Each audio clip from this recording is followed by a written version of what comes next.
Welcome to tonight's Salt Lake City formal City Council meeting.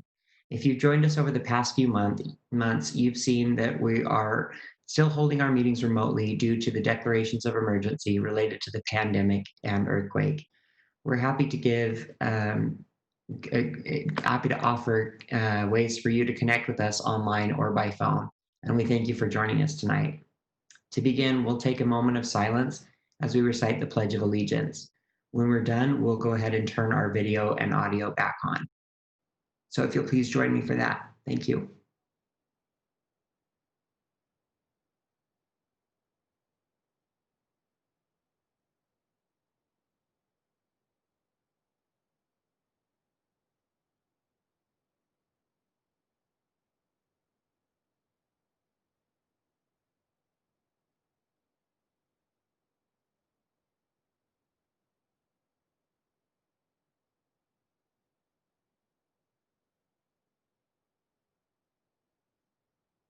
Thank you.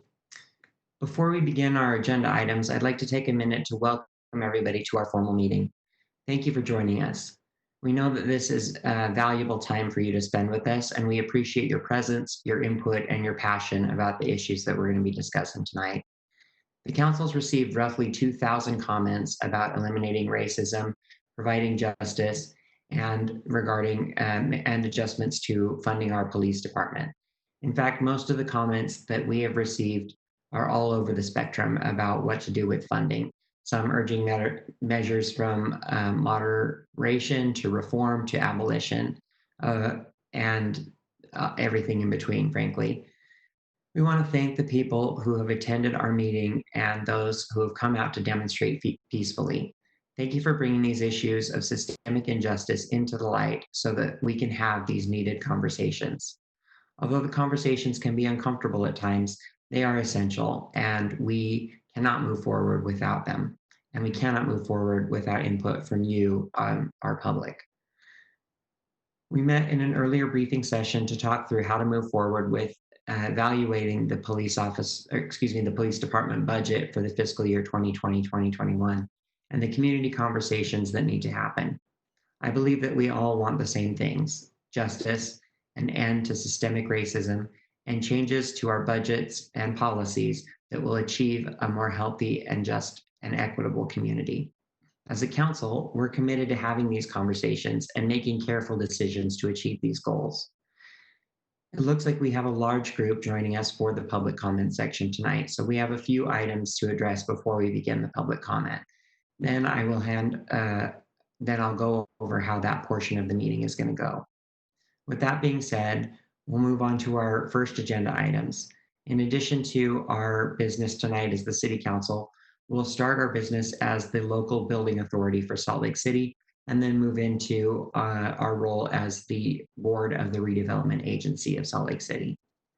We're at item B1 on our agenda, which is action regarding a resolution adopting the final budget for the capital projects funds of the local building authority of Salt Lake City for fiscal year 2020 to 2021.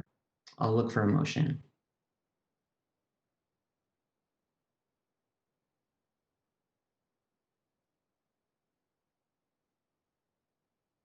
Mr. Chair, I move the board approve a resolution adopting the final budget for fiscal year 2020 to 2021 of the Capital Projects Fund of the Local Building Authority. Second. I have a motion from Board Member Johnston and a second from Board Member Fowler. Is there any discussion to this motion? I don't see any hands up in the panelist screen, so we'll go ahead and move to a roll call vote. Is Councilmember Johnston with us yet? I am here, but Councilman Rogers is not. Wow, I can't. I want to point out that I did make it last meeting without making, and I didn't even want to say it because I was like, as soon as I say it, it's going to happen, and it didn't. So, okay. So I give you credit. You did fine. I'm not offended at all. Councilmember Rogers, are you there? Okay, then we'll start with Councilmember Johnston. Yes, sir. Councilmember Valdemoros. Yes. Councilmember Mono. Yes. Councilmember Dugan.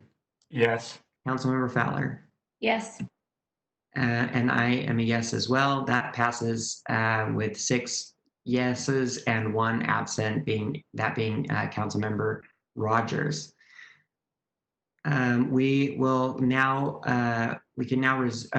adjourn as the local building authority, and transition into our capacities as the RDA board. If I can just get a motion to that effect.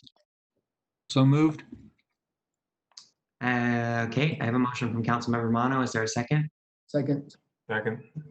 Motion from Councilmember Mono, a second from Councilmember Johnston to adjourn our meeting and convene as the board of the redevelopment agency of Salt Lake. Any discussion to this motion? Seeing none, then we'll go ahead and proceed to a roll call vote. Councilmember Johnston, Yes. Councilmember Valdemoros, Yes. Mono, Yes. Dugan, Yes. Fowler, Yes. and I'm a yes as well. That all council members present voting yes, and 1 council member absent, Councilmember Rogers. We're now adjourned and convened as the redevelopment agency board. Chairwoman Fowler, chair member. I suppose it's not totally incorrect, but go ahead.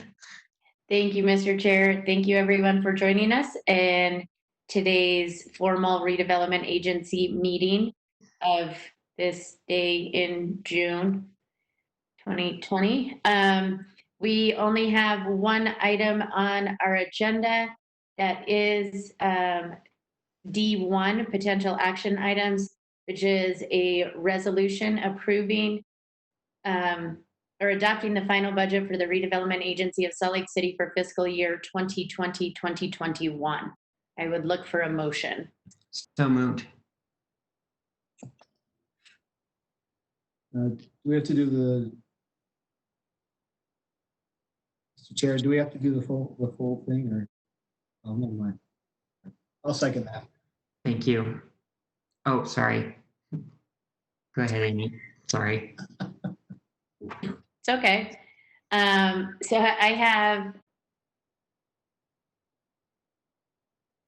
I think I think Board Member Wharton, if you'll look at the motion sheet on the screen, maybe just clarify your motion, because there are some clarifications shown in the motion sheet, and I want to make sure that that's what we are actually moving to approve.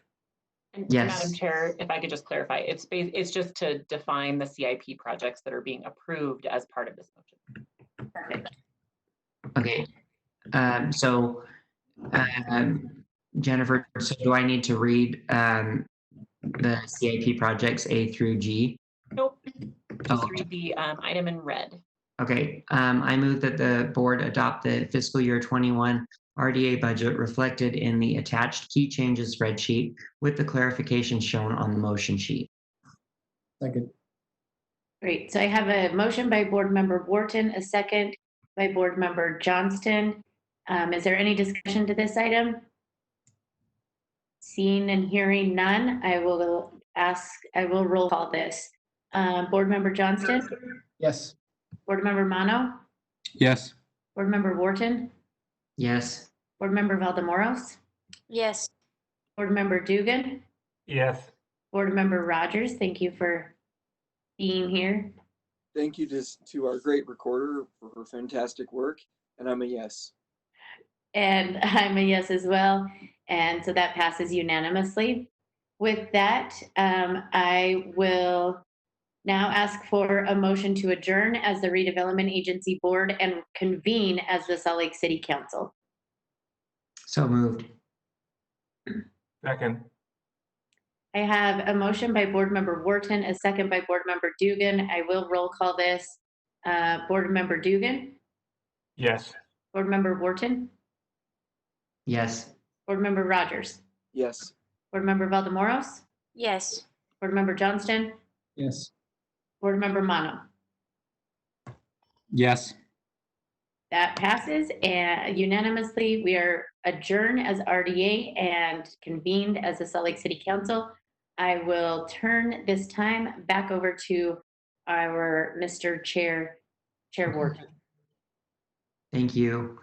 Board Member, Councilmember Fowler. We're now convened as the Salt Lake City Council. Tonight we have 2 scheduled public hearings and a general comment section.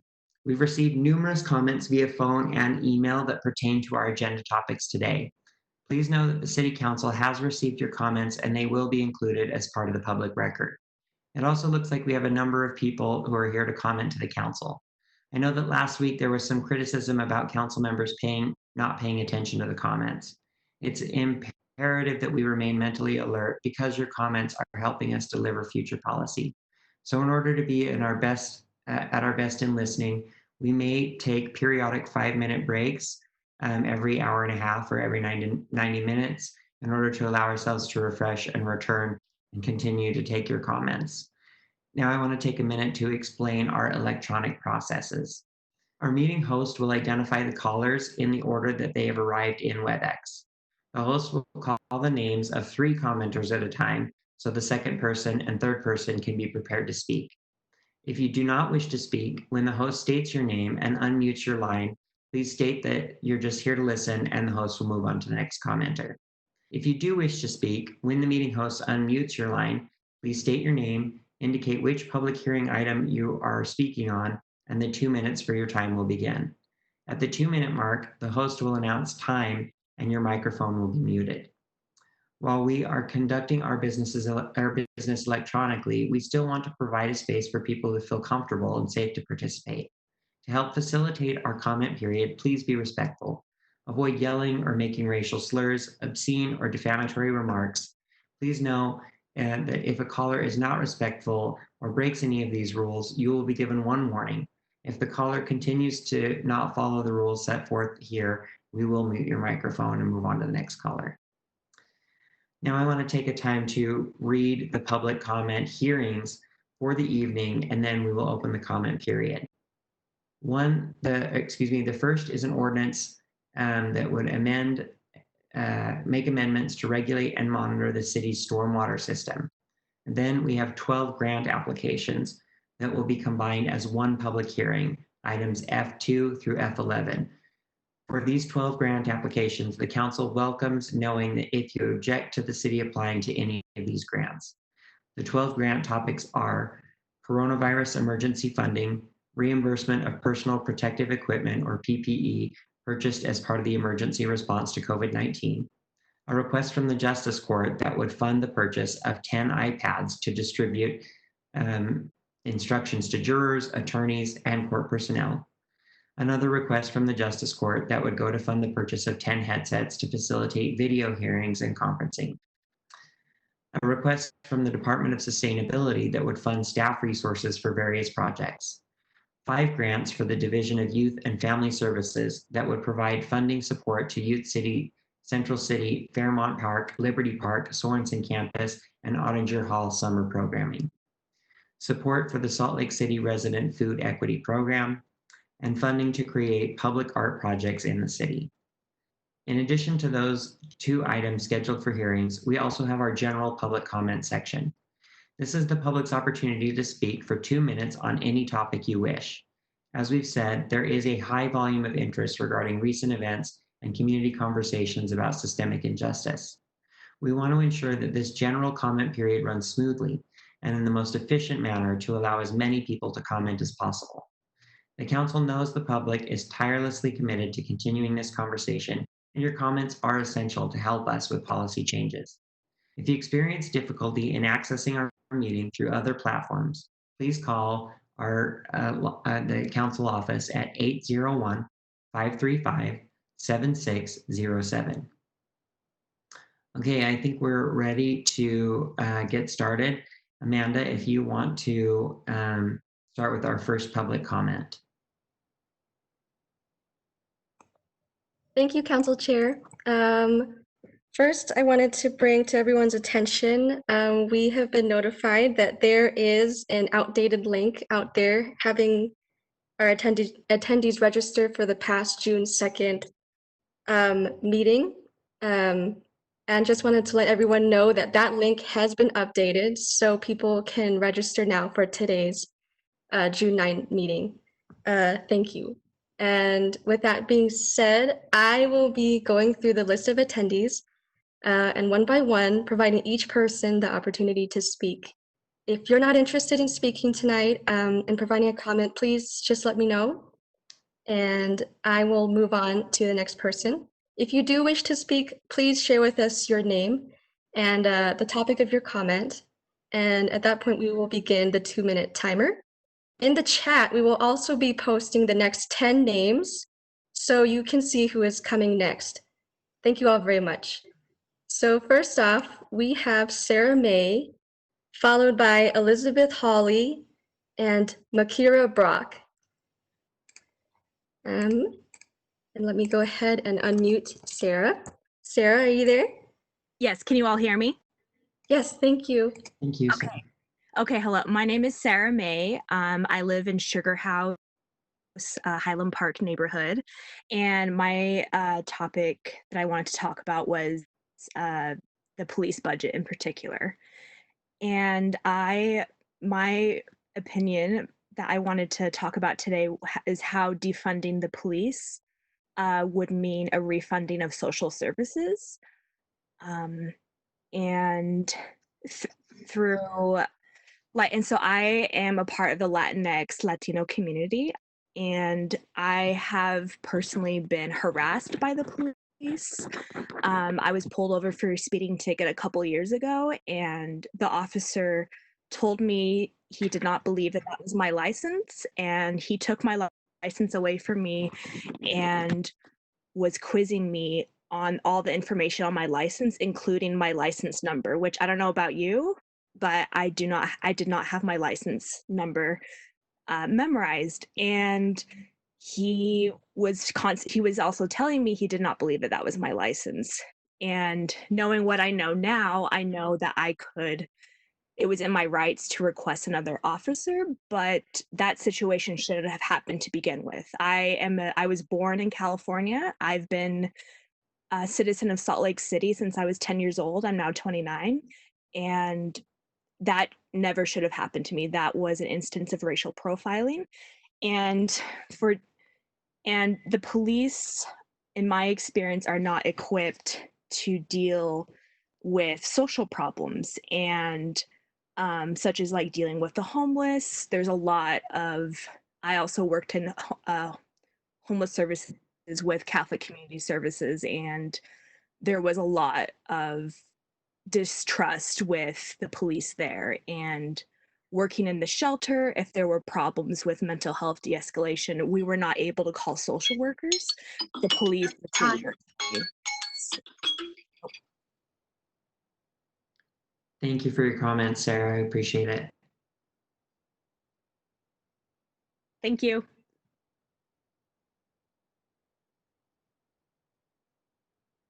Amanda, who do we have next? Yes, sorry. Thank you, Sarah. Next, we have Elizabeth Hawley, followed by Makira Brock, and then Rhiannon Rodriguez. Elizabeth Hawley, are you there? Yes. Thank you. My Please. name is Elizabeth Hawley. I'm a resident of Salt Lake City, and I'm calling in reference to the fiscal budget.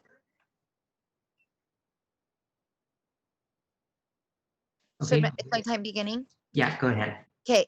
We demand the city make cuts to the SLCPD budget in the minimum amount of $30 million and source that towards community-based programs for housing, COVID response, and food security, as well as freeze any hiring of new officers. We need to raise education requirements for officers as well. We'd like to see Chief Brown resign. He has publicly lied and has shown insensitive pride in his department through the protests and press conference for Bernardo Palacios. He is more absorbed by the non-existent competency of his department than the murder committed. The police officers involved in the execution of Bernardo Palacios need to be fired, pensions suspended, and charged. Qualified immunity should not exist in this case, as the inalienable rights, and in the first two instances, constitutional rights of life, liberty, and the pursuit of happiness were violated and stolen from a young man while he ran away in fear, saying, "I don't want to die." There is no margin of error when we are discussing someone's life. If a doctor is proven for malpractice, they are outed and lose their license, our police should be held to this standard as well. I yield my time. Thank you, Elizabeth. Thank you. And next we have Makira Brock, followed by Rhiannon Rodriguez and Zach Johnson. Makira Brock. Hi, can y'all hear me? Yes, thanks. Yes. All right, hi, I'm Akira Brock, and I'm also calling about the current SLCPD budget. I'm 25, I'm an accounting student, I'm a member of the queer community, and I'm also Black. And as a member of the Black community, I feel unsafe, honestly, with the current structure of our police department. I don't believe that we need a militarized force to solve and mediate a lot of problems that our Salt Lake community faces. I don't think that it is effective to have the police solve problems that they have little to no training in, such as mental health issues, issues concerning homelessness, domestic violence issues, etc. So I really hope that you all, the city council, will cut the police budget by $30 million and reinvest that money into our community, into our social workers, mental health professionals, educators. Reforms are insufficient. And we are shown that time and time again that they're ineffective. And I think we've seen that this week. I want us to reimagine a Salt Lake City where we are leaning on our community leaders to address problems rather than a militarized force. If I call 911 for a domestic violence dispute, then a social worker will show up rather than someone with a gun. And I really believe that we have an extraordinary opportunity to restructure the function of police. So I hope you all really take this to heart. And thank you for your time. Thank you, Makira. Thank you, Makira. And next we have Zach Johnson, followed by Aaron Moore, and then Daniel Montoya. Zach Johnson. Hello, everyone. My name is Zach Johnson. Can you hear me? Mhm. Hi. I'd like to request that the $80 million proposed for the Salt Lake City budget, police budget, be held until it can be discussed, and we can look to other means to fund other programs that just aren't the police. Police reform, followed by police abolition, I believe is the way to go. I believe that the community members are ready to take on more responsibility, and I'm excited to get to work with each and every one of you in making our communities better. Mayor Mendenhall expressed that SLC is ready to work, and I'm excited to work with all of you. And regarding Tim Doubt's comments, that the police department is going to quote unquote learn what the next best practices are, and he has confidence that they are going to hire more minority people to the police force. I think that community members are ready to step up and fill those roles. Thank you very much. I'm done. Thank you, Zach. Thank you, Zach. And next we have Aaron Moore, followed by Daniel Montoya, and then Erica Wynn. Aaron? Hi, can you hear me? Yes, thanks. Hi, I just am calling today to demand that in the upcoming budget, I'm calling again from last week just to hammer the point home that the SLCPD is defunded by $30 million as a result of their track record over the last few years of harassing, abusing, and killing SLC citizens, particularly those of color. The money we save from funding the police can be funneled into existing programs that need aid, such as housing or COVID-19 crisis aid, which I will add, some friends of mine were arrested on May 30th, and they were asked to put their fingers in their mouths, and when they asked if they could sanitize or wash them, they were denied that by the police. So the police are actively being paid to spread this virus around, which is ridiculous to me. I think that in addition to the money used for the police, we could funnel that money into different social programs to begin to create a system of safety nets that will allow for the disbanding of police entirely. I think this is necessary in place of reforming the police's tactics like de-escalation training or the increase of body cam usage, because these trainings have already shown to be ineffective in other cities in the US. I also demand that the mayor maintain a hiring freeze on any new throughout the fiscal year. I also think that the police should be relieved of their stash of rubber bullet guns, which, though technically used as de-escalation tactics, are often used to protesters. which we have evidence of occurring at these protests. I would also like to add that there needs to be justice for Bernardo Palacios, who was killed at the hands of cops who unloaded upwards of 20 rounds in his body, even when he was already laying on the ground, bleeding out. The police responsible for that incident must be charged for their crimes and never hired on the force again. These are my demands, and that's it. I yield my time. Thank you, Aaron. Thank you. Thank you. Next up, we have Daniel Montoya, followed by Erica Wynn, and then Emily Allworth. Daniel? Hi, my name is Daniel Montoya, and I'm calling in reference to the 2020-21 fiscal budget. And I demand that the police budget be cut by at least $30 million, and that the police chief, Mike Brown, steps down, and that the 2 officers involved in Bernardo Palacios' shooting, they're charged with murder. And I think that the money should be reallocated into places of community building services, such as like housing, and the coronavirus, and stuff like that. Thank you. Thank you, Daniel. Thank you. And next we have Erica Wynn, followed by Emily Allworth, and then Natasha Wong. Erica? Hello, can you hear me? Yes. My name is Erica Wynn. I use she, they pronouns. I would like to speak in regard to the fiscal budget. Before making my comment, I want to acknowledge that we are occupying stolen Ute and Shoshone land. I'm a student in Salt Lake City receiving my bachelor's in social work. City Council, I am asking that you step away from reform and actively implement a plan to defund SLCPD. I am demanding you distribute funds to organizations who are adequately trained to work with disadvantaged communities. Politics are failing and community organizations are on the rise. I am asking that you follow suit and work to empower the people in your community rather than stripping them of resources of life. Finally, the police did not unlawfully kill Bernardo Palacios. They murdered him. He deserves justice. I am asking that you stand with your community and implement a better system outside of SLCPD. Thank you. Thank you, Erica. Okay, and next we'll go to Emily Allworth, followed by Natasha Wong, and then Kinsey Sprague. Emily?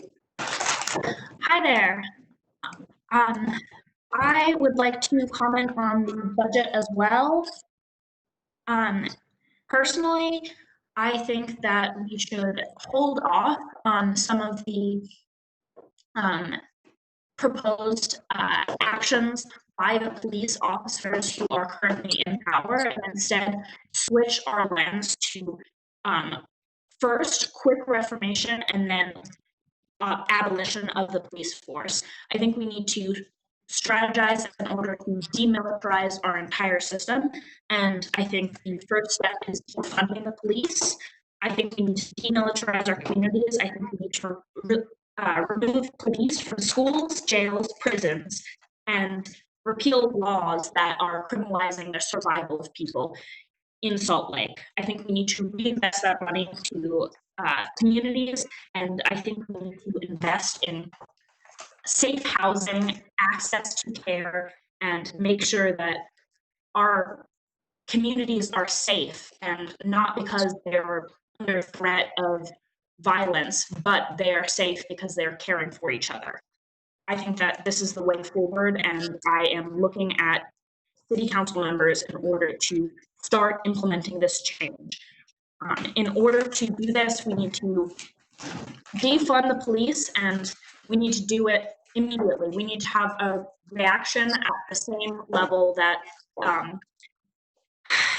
most reasonable punitive action would take on an event such as the killing of one of our community members. And I yield my time. Thank you, Emily. Okay, and next we move to Natasha Wong, followed by 1 second.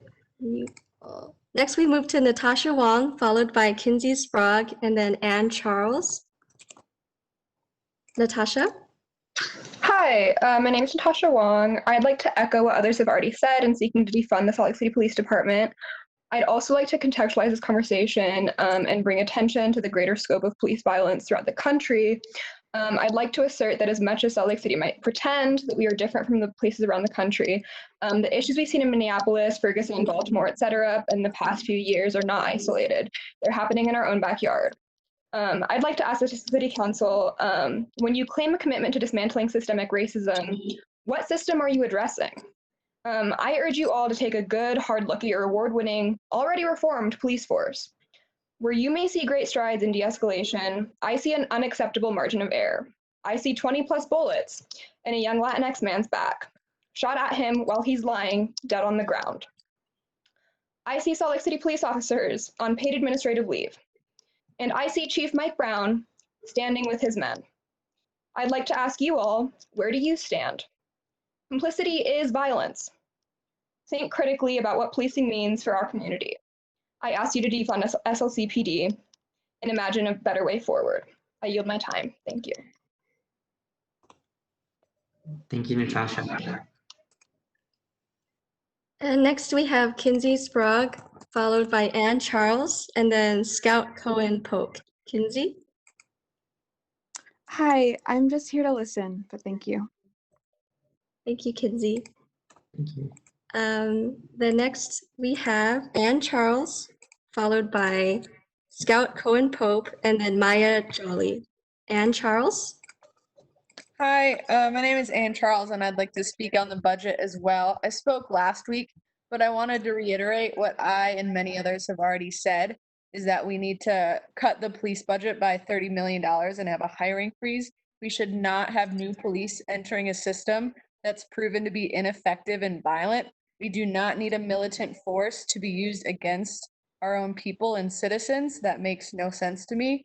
These funds, I think, should be given specifically to housing, homeless services, and mental health resources. I'm a therapist at a residential treatment center for substance abuse specifically, and I have to continually fight to ensure that my clients have funding. I have had to resubmit funding requests. I don't even know how many times, like week after week, just to ensure that they can stay in a place that keeps them safe and free and off of the streets, because otherwise they will be in jail or homeless. And so when we have a client who we're actually not adequately able to care for because their mental health issues are so severe, we don't have anywhere else to go. There's no further level of care that we can send them besides uni, which is not a permanent solution and does not work in a long-term way.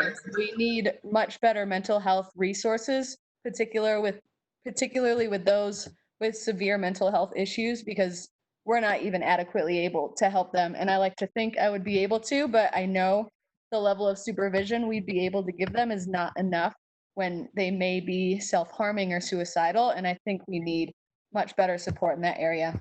Thanks. Thank you, Ann. Okay, and next we have Scout Cohen Pope, followed by Maya Jolie, and then Amy Hartman. Scout? Hi, can you hear me? Yes, thanks. Okay. My name is Scout Cohen Pope. My pronouns are she, her. I'm calling to address the proposed 2020-2021 budget. I'm calling as a resident of the city who watched the footage of Bernardo Palacio Carvajal's murder by the hands of police who are on paid administrative leave. And I'm calling as a citizen of this nation who has watched police play judge, jury, and executioner with BIPOC in every state. I am first demanding the officers involved in the murder of Bernardo Palacio Carvajal's death be fired and prosecuted, and I'm also demanding the resignation of Mike Brown for allowing the execution of Bernardo, for not immediately taking action against the officers involved, and for his blatant and public disrespect of Bernardo and his family. We know reform does not change the attitude or action of the police. The only thing that will bring justice for Bernardo, for his family, and make our city and our nation safer is abolition of the police. I am calling on you to start by defunding and disarming the police in Salt Lake City and reallocating that money in our community. This money could go to rent relief, quality housing, free public transportation, trained mental health professionals, after school programs, meals for students. The list goes as far as our collective imagination can take it. We can imagine a world without police. To refuse this vision of a better world or to approach it with pessimism and fear is to uphold white supremacy. So again, I demand you make drastic cuts to the SLCPD before the final budget vote. I yield my time.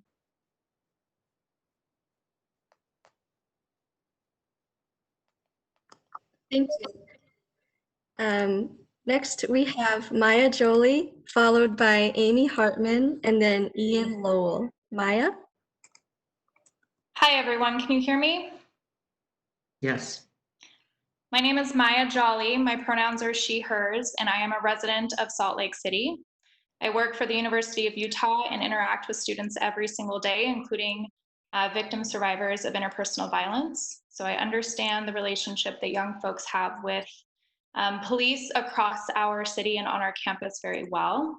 I call on you to reinvest next year's $84 million police budget into our community.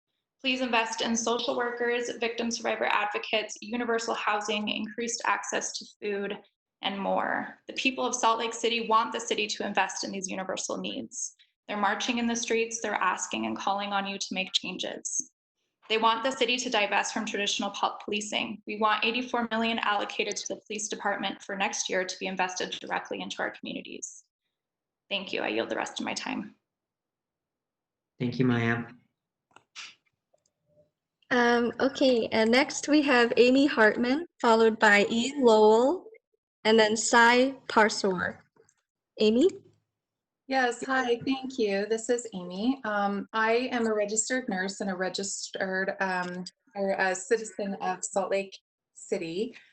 And I'm really here to listen tonight to gain a better understanding of how we need to move forward. But I don't want to give up my time to advocate for more mental health services in our community. What we have right now is grossly inadequate. And like some of the other speakers before me, we don't have the resources to properly take care of people, and we don't have the right people in the right positions to serve those in need. So that is what I would like to put forward today. And I will be issuing further comments as I get more information. Thank you. Thank you, Amy. Okay, and next we have Ian Lowell, followed by Sai Parswar, and then Caitlin Lopez. Ian, are you there? Hi, my name is Ian Lowell, speaking for Sandra Liu, Salt Lake City resident. I want to make my voice heard tonight elsewhere, alongside many others who you may not hear from, but will surely read about tomorrow. Reforms such as more trainings, more officers of color, and bans on excessive use of violence have been adopted by many cities in the country and proven ineffective. NYC banned the use of chokeholds in 1993, but Eric Gardner was choked to death in 2014. The list is endless, and reform is not enough. I urge the city to divest SLCPD's budget by at least $30 million, as well as maintain a hiring freeze. Additionally, the city needs to immediately fire officers with excessive force complaints, suspend paid leave for cops under investigation, and require officers, not cities, be liable for their own misconduct and violence settlements. Beyond holding our police accountable, I want to see our city hold itself accountable. Last week's curfew was implemented unjustly to discriminate.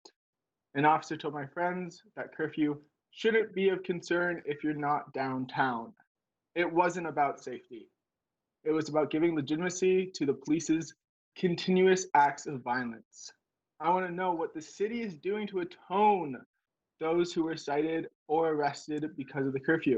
I want to know why the city wants to compile a database of protesters via reports from May 30th, as if people who come forth won't be subjected to further retaliation and profiling. Why don't you call on the good officers to report their own colleagues? Is it because you know a few bad apples spoil the bunch? I want to know if our city council members and police chief know that systematic racism are words that mean something. Because if you do, then you know reformist policies do nothing for my oppressed communities. Defund, disarm, demilitarize the police. Thank you. I yield my time.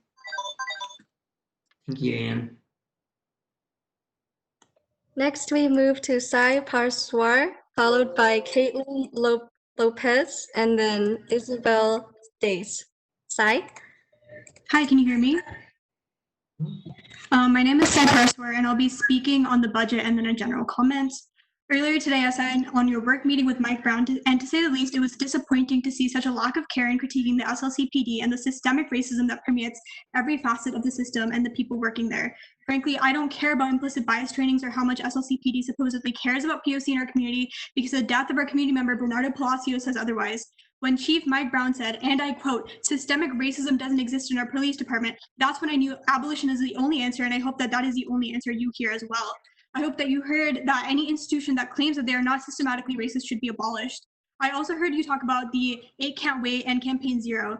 These reforms have been implemented in many cities, including Minneapolis, and they're being called for complete dismantling of their police system. What this tells us is that reform doesn't work, we need abolition. These reforms have been historically useless and do not help communities, but build up a facade of caring about systemic racism within all police departments. Mike Brown and other officers may say sweet words about the racial bias screenings and how they're truly working on helping their community members, but actually do nothing in the end. My question is, how does an institution serving as a sector of the new Jim Crow screen for racial bias when the whole damn system is built to criminalize and dehumanize our Black and Brown community members?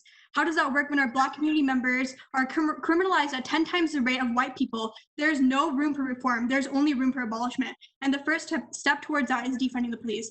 I highly encourage all the council members and Mayor Mendenhall to look at the Aid to Abolition and not Aid to Wait campaign. This campaign more accurately outlines the work that abolitionists have been encouraging for decades. Today, I'm here to demand that you defund SLCPD by at least $30 million and redistribute it to social workers, public transportation, housing, community programs, centers, libraries, and more community services. And I also demand that our city thinks about what a world with police abolition would look like rather than stopping after defunding $30 million. Additionally, in the work meeting, you discussed if defunding is even possible. Why would it not be? You will happily defund public transportation, which primarily houseless and POC communities use, and education, and have bare amounts allocated to social services. Why is defunding not possible when it affects Black and Brown communities? Why are we always your last priority? Defunding is happening in other cities, and Salt Lake can follow that lead. To re-emphasize, I demand that you cut the CPD budget by at least $30 million. Thank you. Thank you, Sai. Okay, and I just wanted to briefly mention that there is not a separate public hearing tonight for the budget. So each person does have 2 minutes this evening during the general comment portion. Thank you everyone for your cooperation. With that said, next we have Caitlin Lopez. It appears Caitlin Lopez has left the meeting. We have Isabel Days, followed by Stella Puckett, and then Diane Castañeda Munoz. Isabel? Hi, can you hear me? Yes. Hi, my name is Isabel Dice. I'm also speaking in regards to the budget. I'm a resident of Salt Lake City District 2. I'm here to join my fellow citizens in asking that the SLPD budget be reduced by a minimum of $30 million in favor of funding more urgent and useful programs. Education, public health care, specifically mental health care, and services for unhoused people are of the utmost importance and must be treated as such. I'm asking for a hiring freeze as well as the resignation of Police Chief Mike Brown, who has acted unprofessionally, cruelly, and against the interests of the people he claims to serve and protect. The murderers of Bernardo Palacios Cabral must absolutely be held accountable. They must be fired and prosecuted to the fullest extent of the law. I'm also asking that you consider following the lead of the Minneapolis City Council and take steps towards entirely disbanding SLPD. Our community is more than capable of serving and protecting itself, especially if we secure the opportunity to fund social programs in the way that the people of Salt Lake City deserve. Thank you for your time, and I hope that you listen to your constituents at this pivotal moment. I yield my time. Thank you. Thank you. Okay, next we have Stella Puckett, followed by Diane Castañeda Munoz, and then Tana Fretchen. Stella? Hello, can you hear me? Yes. Okay, so I also want to echo a lot of the voices that I've heard already of all of the people that have spoken about the 8 to abolish. So instead of just defunding. I think that we need to move to abolish the police, and that's what I kind of want to talk about today.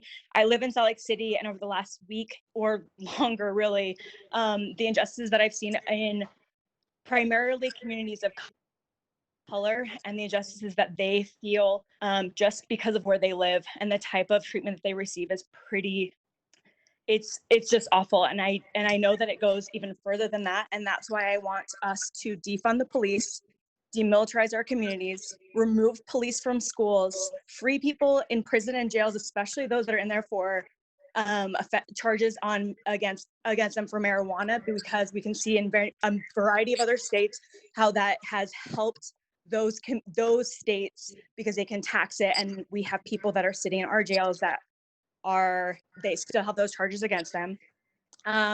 Repeal laws that criminalize survival and reinvest all of the funds that we would be giving to the police budget, that $84 million into community, invest in community of self-governance, provide safe housing for everyone, add it to public transit and give free public transit, and then invest as well into mental health for our communities and give higher access for people to receive mental health support, as well as to a variety of social workers that could help in cases that police have been called to, or that really did not have the skill set to be there. We needed more social workers in many, many cases in Utah. I yield the rest of my time. Thank you. Okay, and next we have Tana Fretcham, followed by Chanel Gates, and then Christian Olson. It appears Tana has left the meeting. So we have next Chanel Gates, who has also left the meeting. Christian Olson, followed by Katie Mulliken, and then Nicholas Kleinbear. Christian? Hi, I'm still here. Can you hear me? Yes. Hi, my name is Christian Olson. I am a resident of Salt Lake City in District 2. I would also like to discuss the proposed budget for the fiscal year of 2020-2021 in regards to the police budget. I echo the sentiments of many others that have spoken this week and last, as well as those who have emailed and called. I am demanding that we cut at least $30 million for this next year in the police department and move those funds to where they need to best serve our community. I have never felt safe around the police department in our city. I have never been supported by them when I have made calls. That has been no fruition has come to that. When my sister was having a crisis from a drug overdose that was escalated by the police, when my Black and brown friends have walked to work, taken public transit, they have been harassed. We need to put these funds to where they need to go. Reform is not going to help the police department. They cannot help us. I yield my time. Thank you, Christian. Thank you. And then next we have Katie Mulliken, followed by Nicholas Kleinbear, and then Catherine Van Sleen. Katie? Hi, can you hear me? Hello? Yep. Oh, okay. Hi, my name is Katie Mulliken, and I've been a Salt Lake City resident for about 8 years. I would like to address something that you stated in your statement about the council statement about Bernardo Palacios Carvajal, saying, quote, "It's our job to determine whether the current laws and systems in place need to be changed. We believe they do. The system is broken and we need to fix it," end quote. While I disagree that the system is not broken, but rather built specifically for violence and intimidation, I'm enthusiastic about your commitment to change current laws and systems in place, specifically the laws governing our policing system. I urge your first change to be the defunding of the Salt Lake City Police Department by at least $30 million for the coming fiscal year, 2020-2021. This money may be allocated to public housing, public transit, accessible healthcare, education, the creation of crisis worker teams, and the establishment of localized collective care networks. These are just a few of the many public programs that would not only better serve our community, but also directly reduce the specific crimes that police officers are unequipped to handle. I would like to add that I do not think reform alone or a hybrid of reform and reduced funding will be effective in solving the abuse of force the SLPD consistently displays. If our own police chief, Mike Brown, cannot even recognize the inherent existence of systemic racism within an institution historically built to enforce it, reforms and trainings of such police behavior would prove null and void. Following this year's reduction to the budget, I urge you to continue divesting from SLPD and move towards abolition. I yield my time. Thank you, Katie. Okay, next we have Nicholas Kleinbear, followed by Catherine Van Sleen, and then Annalise Davis. And Nicholas, are you there? Can you hear me? Yes, can you hear me? Yes. Hi, Thank you. my name is Nicholas Kleinbear, and I wanted to echo what others have said about reducing the police department budget by a minimum of $30 million. There's a number of other programs that are in desperate need of funding. I think too many to go into here, but I think specifically I'd really like to see an increase in funding for homeless services. Anyone who's been downtown recently knows that this is a really major issue in our city. And I think it's really a stain and a shame on our city that we're not able to provide these people with shelter, mental health services, et cetera, while we're spending tens of millions of dollars on the police. Secondly, I want to call for the firing of Police Chief Mike Brown in relation specifically to the press conference following the release of body cam footage regarding the shooting of Bernardo Palacios.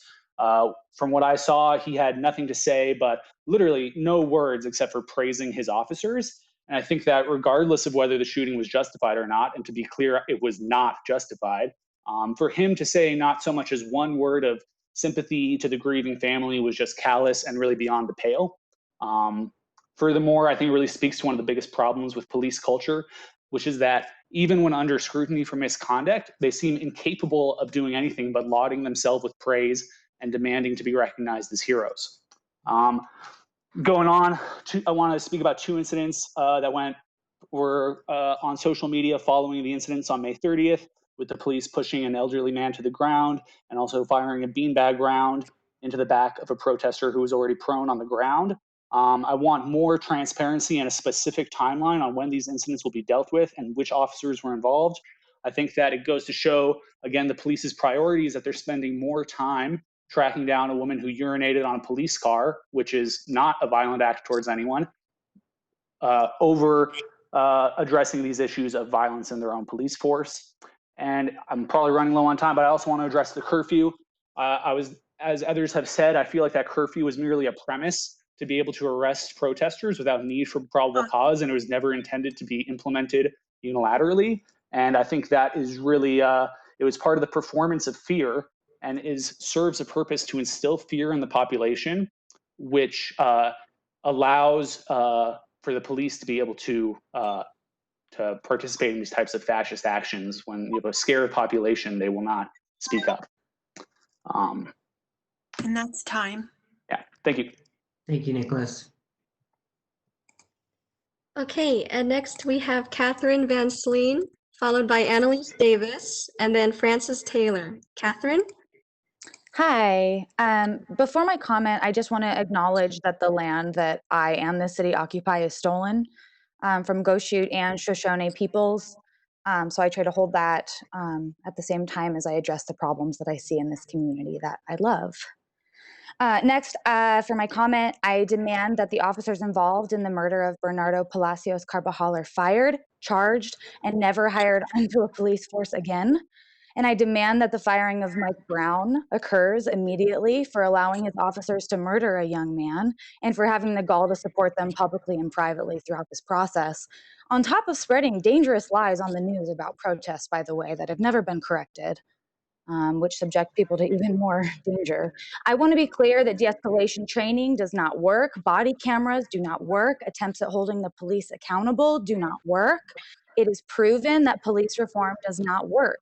The only path forward is abolition, to defund, disarm, and disband the police. We know this.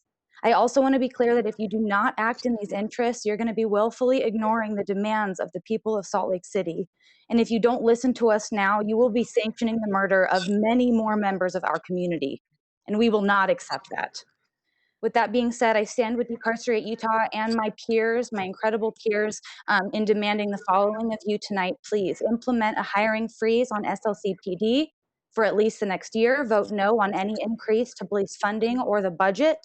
Propose and vote for a $30 million cut from the budget at minimum, and invest in community-led health and safety strategies that emphasize care. These are just a start, but they're long overdue. They're a much necessary start. If you don't know where to reinvest this money, I propose that you defer to community leaders who know where the resources are most needed. And I also urge you to think about what it means to do this, to consider abolition, and to be the public servants that you are supposed to be. Means heading into the unknown. It means letting go of some of your authority and working with us. We don't expect you to know exactly what to do. We expect you to listen to us, to try, and to keep making corrections as necessary. Thank you. Thank you, Catherine. And really quick, Council Chair, periodically I can provide a quick update on the queue. We have currently 125 names left waiting to speak. For those waiting, we will be posting in the chat the next 10 names of the queue so you can see who's coming next. Thanks, everyone. And from there, we'll move to our next person. We have Annalise Davis, followed by Francis Taylor, and then Hannah Larson. Annalise? Before Annalise starts, I just want to remind everybody that we're going to do our scheduled break at 8:30. So we've got about 30 more minutes. Then we'll take a very brief break, 5 to 10 minutes, and then we'll come back. So thank you. Sorry to interrupt you, Annalise. Go ahead. Can you hear me? Yes. Okay. My name is Annalise, and I'm a resident of Salt Lake City. I'm calling about the 2021 budget. I am asking that you cut SLCPD by a minimum of $30 million and reinvest that money into our communities, such as social work, homelessness, safe housing, mental health, etc. And that you put a freeze on hiring new SLCPD officers. I also demand that the officers responsible for murdering Bernardo Palacios are fired and prosecuted to the full extent of the law. I also, with that, demand that Mike Brown step down while he stands by his officers who put 20 bullets in 22-year-old Bernardo Palacios' back while he ran in fear. I yield my time. Thank you, Annalise. Thank you. And then next we have Francis Taylor, followed by Hannah Larson, and then Alexandra Acuna. Francis? Hi, I would like to join others in calling for the prosecution of the officers responsible for the murder of Bernardo Palacios, as well as the resignation of Mike Brown. And I also demand that that in the 2020-2021 budget, that the police department is defunded by at least $30 million and disarmed. I also demand a hiring freeze.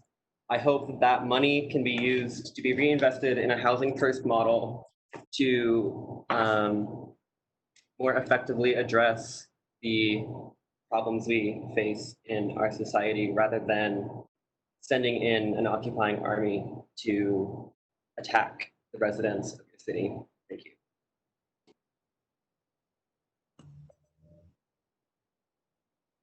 Thank you, Francis. Next, we'll move to Hannah Larson, followed by Alexandra Acuna, and then Allison Rosenblum.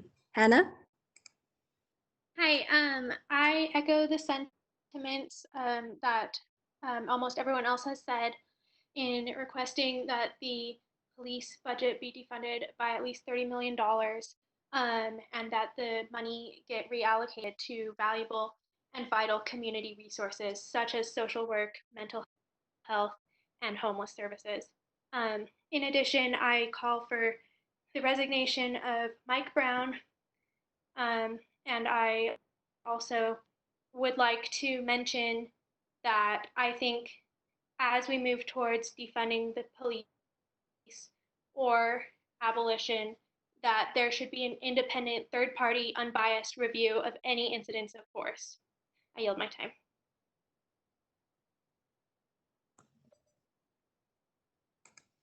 Okay, next we have Alexandra Acuna, followed by Allison Rosenblum, and then Zachary Malander. Alexandra? Hi. Hi, Alexandra. You can go ahead. Oh, Alexandra? Hear me? Sorry. Oh, you're fine. We can hear you. Thanks. Okay, awesome. Thank you. My name is Alex Acuna, and I'm a student in Salt Lake City. I'm calling in reference to the 2020-21 fiscal budget. I'm here to talk to you today about, I'm sure you're exhausted of hearing it, but it's important and it needs to be said, the defunding and abolition of SLCPD. The city should make at least $30 million cut to the budget, not add this ridiculously high number to what is already an overfunded, militarized department in the city. And I also want to demand that the mayor maintain a hiring freeze on any new police officers throughout the fiscal year. I feel like this is important to me because as a woman of color who has personally experienced poverty and homelessness in the city, I consistently witness how unjust the SLCPD is, and for a department that claims that they are here to serve and protect their communities, I am disgusted and appalled by what happened to Fernando Palacios Carvajal. That could have been my brother, my cousin. I mean, I have family members that live in District 2. I don't feel that this department has done its service to its community. It's time for abolition. It's time for community-sponsored safe practices that actually work to empower communities instead of oppress, like the SLCPD does. Yeah, it's been better said by people before me, but I just wanted to add my 2 cents. I yield my time. Thank you.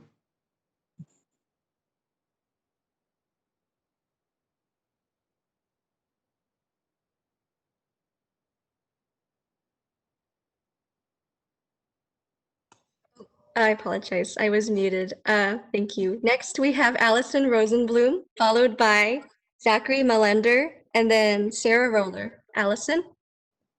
Hi, my name is Allison Rosenblum, and I'm a resident of Salt Lake City and a student at the University of Utah. I'm here to discuss the 2020-21 fiscal budget. I am asking that before any budget vote take place, the city demand drastic cuts from the Salt Lake City Police Department by a minimum of $30 million. I would like that the money be redirected to education, housing, and other community services. Furthermore, I'm requesting that the mayor put a hiring freeze on any new police officers throughout the fiscal year.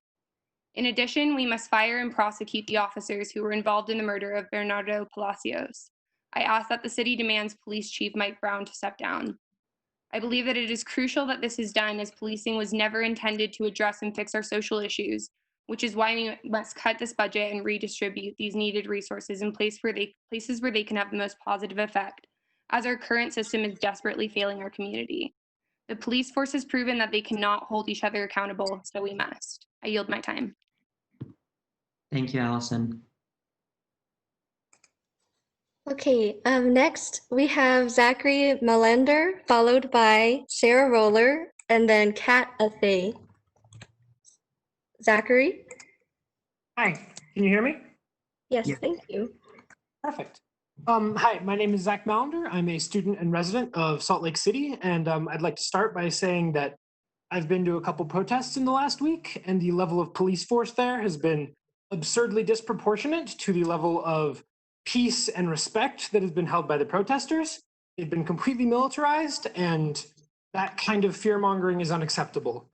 In those regards, in terms of the budget, I'd like to call for a minimum of $30 million, preferably the entire budget taken out of the Salt Lake Police Department and reinvested towards community projects like housing, mental health, and transportation. I would also like to call for the resignation of Police Chief Mike Brown and the firing and charging of the officers involved in the shooting of Bernardo. Thank you. Thank you. Okay, and next we have Sarah Roller, followed by Kat Athay, and then Kate Foley. Sarah? Hi, can you hear me? Yes, thanks. Okay, great. So my name's Sarah Roller. I live in District 3, specifically the Marmalade neighborhood. And I'd like to demand the redirection of at least $30 million from the police fund with efforts and a plan to abolish the police force completely and have those funds reallocated into raises for our teachers and our education system and allotting more money and resources into social workers and organizations that focus on mental health. And I also demand that Mike Brown be fired for his blatant disrespect to Bernardo Palacios and Bernardo Palacios' family. And I also demand that the police officers who murdered Bernardo Palacios be prosecuted and tried for murder. And just as a general comment, I'd also like to demand that the city council and those of us who represent, or those that represent our community, set an example and use accurate language when speaking about the social injustices and violent actions exhibited not only by the Salt Lake City police force, but the police brutality in this country. Bernardo Palacios wasn't unlawfully killed, he was murdered. And as representatives of our city, it is critical that your language speaks to the horror and brutality exhibited by those who swore to serve and protect. I yield my time. Thank you, Sarah. Okay, and next we have Kat Athay, followed by Kate Foley, and then we have Anthony Roberts. Kat? Can you hear me? Yes, go ahead. Okay, I don't just call for 30 million. I want the whole budget withheld. You know our police unions prevent accountability, so fix it. You know that they need to be accountable because they're side-skirting every single thing that we as citizens have to abide by. And for you, Aaron Mendenhall, I was disgusted as a mother to watch you stand there after that piece of trash, Chief Brown, stood there and said, I stand by the men and women of Salt Lake Police Department.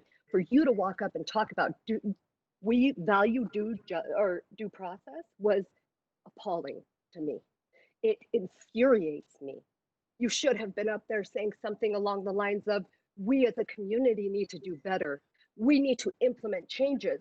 We need to be sure that a man running is not shot 20 times in the back. We need non-lethal ways to subdue people. You're there for us. Get your backbone and stand up for us. Chief Brown needs to resign.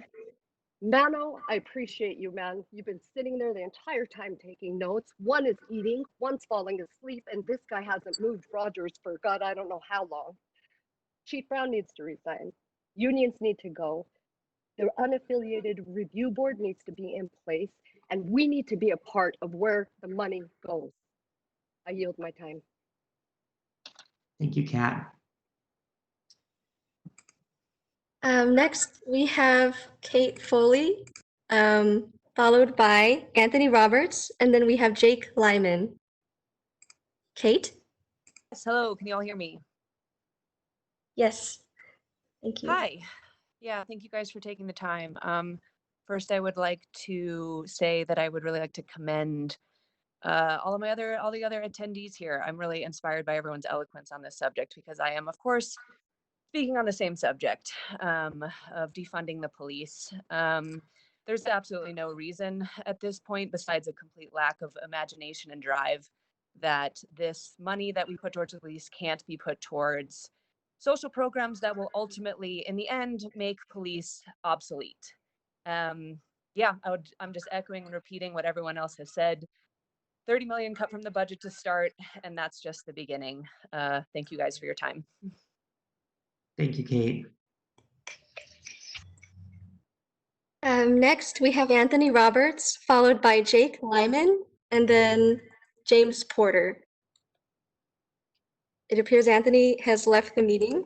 Next, we have Jake Lyman, followed by James Porter, and then Jake Jake Lyman. Hi, my comment today is about my demand to defund the police, reduce their budget by at least $30 million with an eye toward further reduction in budget for the police department and ultimately abolition of the police in Salt Lake.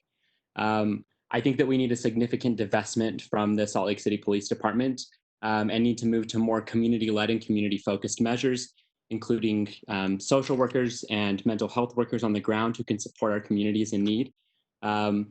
I think that the city should not just sign off on a new agreement with the police department and the police union. As the current memorandum of agreement expires at the end of this month, I think that the city needs to be more methodical and more intent on creating a new memorandum and including significant police accountability measures, including giving the Civilian Review Board more power to terminate and discipline officers. If the city is intent on re-upping the contract, at the most, this should not be a 3-year contract like it's been in the past, but should be at the most a 1-year contract to give the city and its citizens time to work together to develop a contract that works for everybody rather than a contract that works for the police union, protecting police officers and protecting those who are committing violent crimes against our communities of color. I think that we also need to be, as a city, be more methodical about releasing names of police officers who enact violence on our community. I think that the time that it took for us to release the names of the officers who murdered Bernardo Palacios was unacceptable. I think that the amount of time that it's taken for the names of the officers who pushed over an old man during the protests last Saturday is unacceptable. I think there needs to be more accountability of the police and more transparency from the mayor and from the city council. Thank you. Thank you, Jake. Sorry, Yusra.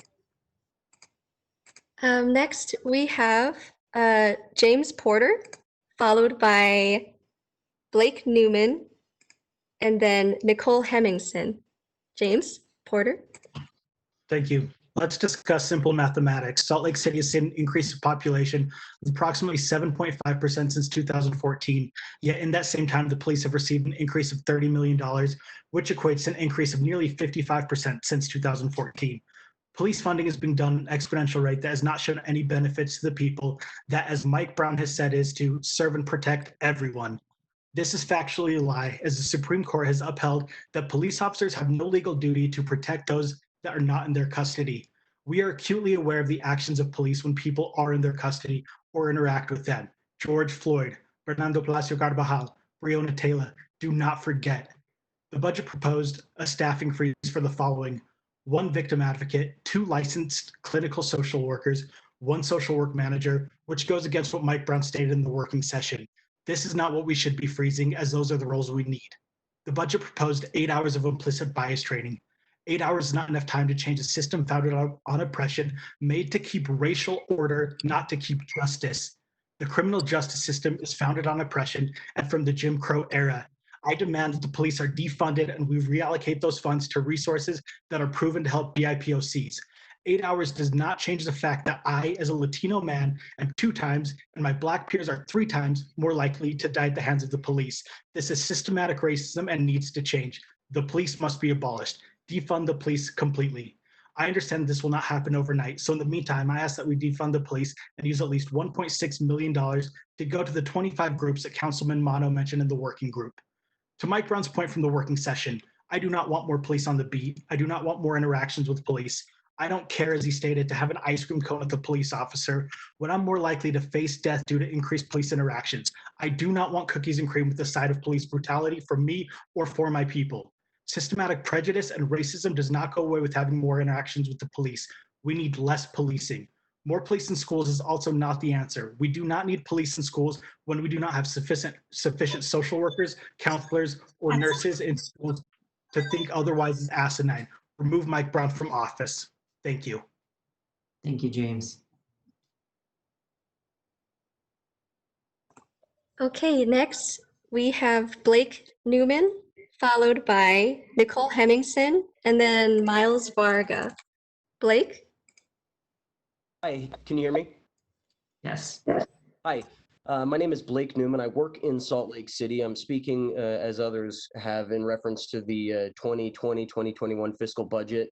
I'm also demanding that before the final vote, the city make cuts to the SLCPD budget by at least $30 million, reallocating and reinvesting that money towards community services.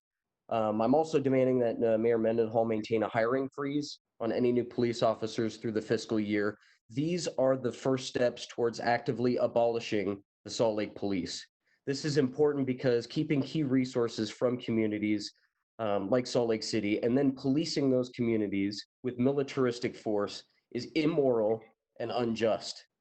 It is the people that make up our great city of Salt Lake, and it is time that the City Council invests in the people.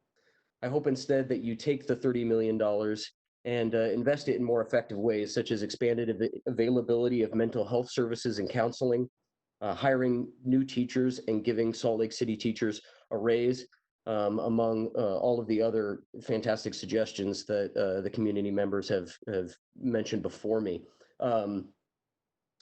Not as a footnote, but I am also demanding that the 2 officers who murdered Bernardo Palacios Carvajal are fired and charged, and that Police Chief Brown is also fired.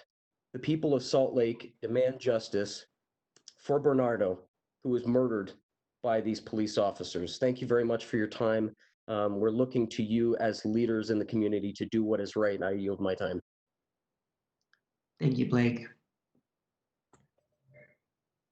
Okay, next we have Nicole Hemmingsen, followed by Miles Varga, and then Rusty Stalivier. Nicole? It's fascinating. And then, like I said, there's like this storytelling. So then there's one time my friend that's black or brown was on the train. Oh my God, stop!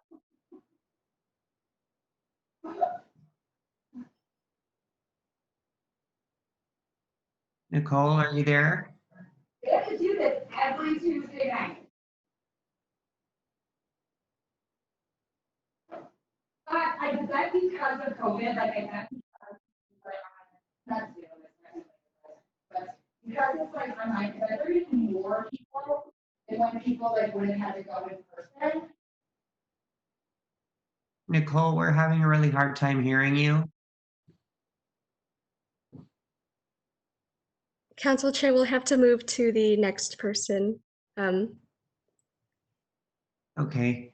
Can somebody like contact Nicole and tell her that we weren't really able to hear any of that?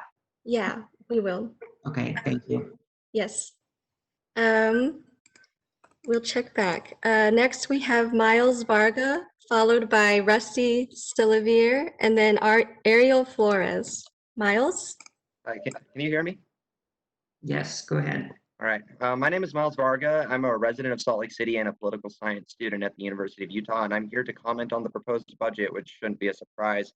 I want to demand that we should defund SLCPD by at least $30 million. I'd prefer for it all to be defunded because all that money could easily be reallocated into education, transit, and other equitable services within Salt Lake City, which actually serve to help people. I would also like the mayor to maintain the hiring freeze that is in place on hiring cops, preferably indefinitely. I'm also would like to see Bernardo's killers tried for murder because we've all seen the body cam footage and it was frankly quite disturbing to watch. I also want to say that I don't support the 8 Can't Wait campaign, particularly because the SLCPD already has many 8 Can't Wait policies in place. So we need to do more if we're actually going to be effective to reducing the systemic racism in our police force. I'm also calling for the resignation of Chief Brown, partly because he lied about the circumstances surrounding the cop car that was lit on fire by claiming that there was a police officer still in the car while it was upside down on fire, which there are tons of videos that show that that just wasn't the case. And also the fact that he showed basically no solidarity with Bernardo's family after he was unjustly murdered by the police. That just shows that he's obviously willing to take the side of his police officers as opposed to actually fighting for justice like the police claim that they do. And I just would like to see great changes, and I hope that you all are committed to seeing the changes that we all require. Thank you. Thank you, Miles. Okay, next we have Rusty Stilivier, followed by Ariel Flores, and then we have Jeremy Stockman. Rusty? Can you hear me? Yes. Okay, hi, my name is Rusty Stallberry, and I'm a social work student at the University of Utah. I'm calling in reference to the budget also. This is the first time I've joined a city council meeting, but I can no longer stay silent while watching injustices happen over and over. I demand that before the final vote, the city makes drastic cuts to the SLCPD's budget by at least $30 million and reallocate the money to community services. I also demand that the mayor maintain a hiring freeze on all new police officers throughout the fiscal year. This is important to me because I believe that our city could reduce crime and help our society members if the $30 million was invested into our education system, our healthcare system, our mental health care system, housing, clean air, water, and access to food. And I yield my time. Thank you, Rusty. Next, we have Ariel Flores, followed by Jeremy Stockman, and then William Santee. Ariel? Hi, can you hear me? Hello? Yes. Thank you. Hi, I'm Ariel and I'm a resident of Salt Lake City calling in regard to the recent murder of Bernardo Palacios and the 2020 fiscal budget for Salt Lake City Police Department. It's abundantly clear that de-escalation training, militarization of law enforcement, the body cam footage of Bernardo Palacios' murder, lack of police accountability, and the statements made by Chief Mike Brown concerning systemic racism being inexistent in the department, and Bernardo's killers, that the proposed reform and budget is not enough to fix the concern everyone here has echoed tonight as a community and throughout our nation. The first thing people did after the body cam footage of Bernardo's Palacios was released to the public was discuss whether or not that young man's murder was justified. No one thought about why this young man who allegedly had a firearm on him felt so unsafe in his own community that he needed to carry one. I and many others believe that defunding the Salt Lake City police budget is the minimum that needs to happen. If we can create better living and better opportunities for our community, our marginalized community, specifically crime, will go down. So my ask for you guys tonight is to defund and demilitarize our police at minimum, suspend paid leave for cops under investigation, fire and charge officers who use excessive force, including those that were involved with Bernardo Palacios' murder, withhold pensions and don't rehire cops who use excessive force, enforce a hiring freeze, cap overtime accrual and overtime pay for military exercises, and I demand that Chief Mike Brown is fired and investigated along with the two other officers involved with Bernardo Palacios murdered. I ask that we reinvest this budget towards rent relief, our homeless and refugee community, accessible healthcare and PPE, public transportation, public schools and education, and increase access to food. Thank you. Thank you, Ariel.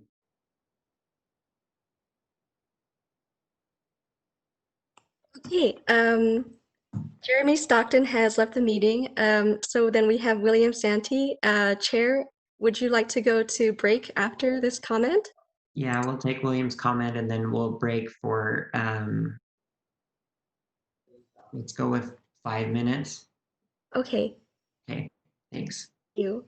Okay, so next we have William Santee. William? Can you hear me? Yes, thank you. Okay. Hi, my name is William Santee. I'm calling to demand the immediate firing of Police Chief Mike Brown.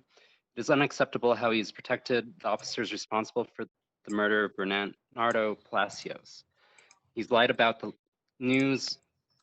He's lied on the news about an officer being in danger during the burning of a police vehicle. And he's also had a constant increase of Black and brown people dying during his tenure as police chief. I was also not at all surprised to learn that Utah has the highest rate of disproportionate deaths for Black and brown people. In order for this to change, we need to do away with police unions, hold all officers responsible for murder and brutality accountable. We also need to thoroughly vet all current police officers for any ties to white supremacist groups. I would also like to demand that we abolish and disarm the Salt Lake City Police Department and instead rebuild the communities that they have most devastated. I yield the rest of my time. Thank you, William. We'll go ahead and take a break now. If we can, if everyone will just stay in this meeting and mute and turn off your cameras, and then we'll reconvene at 8:35. Thank you.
but we do have a quorum, so I think we should go ahead and get started.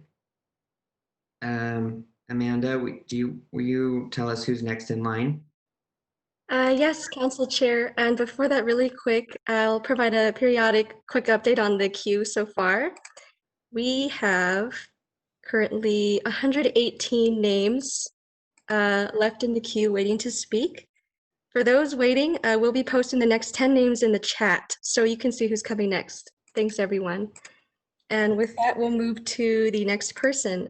We have Tatiana Christian, followed by calling user, last four digits 0098. And then we have Tess Bybee. Tatiana? Hi, can you hear me? Yes. Hello, my name is Tatiana Tisco. I'm a resident of Salt Lake City, Utah, and I'm commenting on the addendum to the fiscal year 2020-2021 budget. I'm demanding that at least $30 million be taken from the SLCPD and however more be taken later, as that is not even half the current proposed budget. I ask that these funds be reinvested into our community, including social workers, mental health workers, the arts, and education. I demand that the officers who murdered Bernardo Palacios be fired and that Mike Brown be asked to resign for the mishandling of the incident. I yield the rest of my time. Thank you. Thank you, Tatiana. Next, we have call-in user last digits 0098, followed by Tess Bybee and then Stephanie Finley. Hi, can you hear me? Yes. Yes. Hi, thank you. My name is Albert Bandahari. I am a lecturer at the University of Utah and the coordinator of the Diversity Scholars Program, which is a cohort program for students of color and first-generation college students.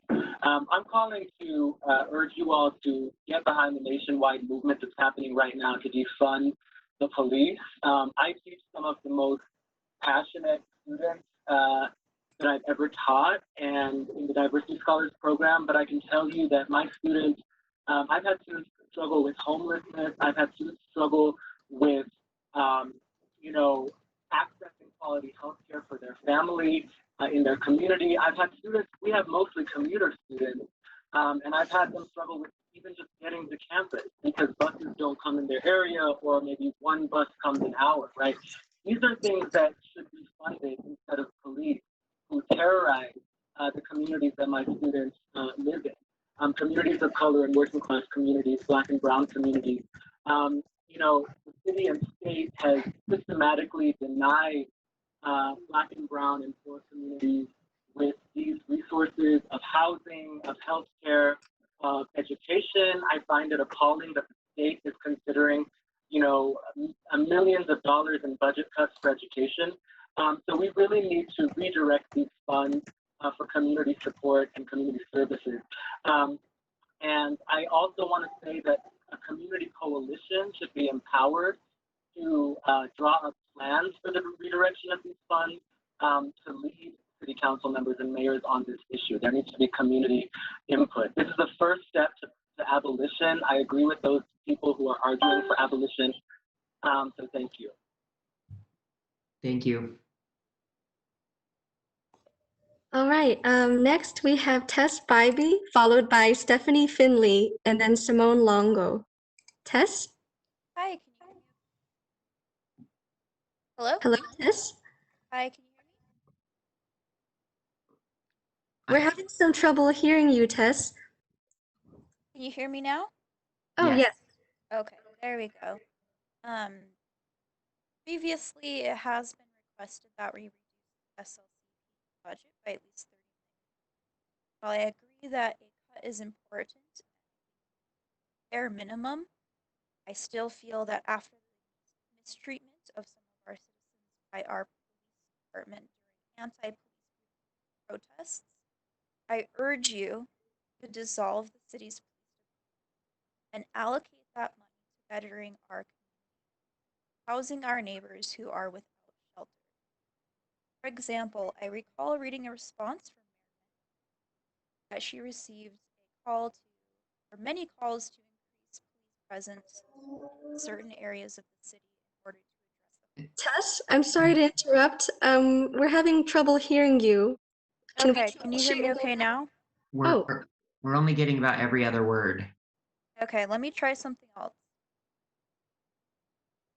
You know? We heard part of that.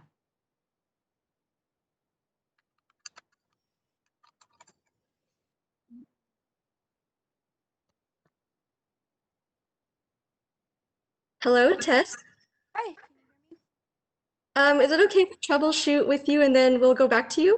Yes, that's just fine. Okay, thanks, Tess. Sorry. While we're troubleshooting with Tess, we'll move on to Stephanie Finley, followed by Simone Longo, and then Sherry Cardone. Stephanie?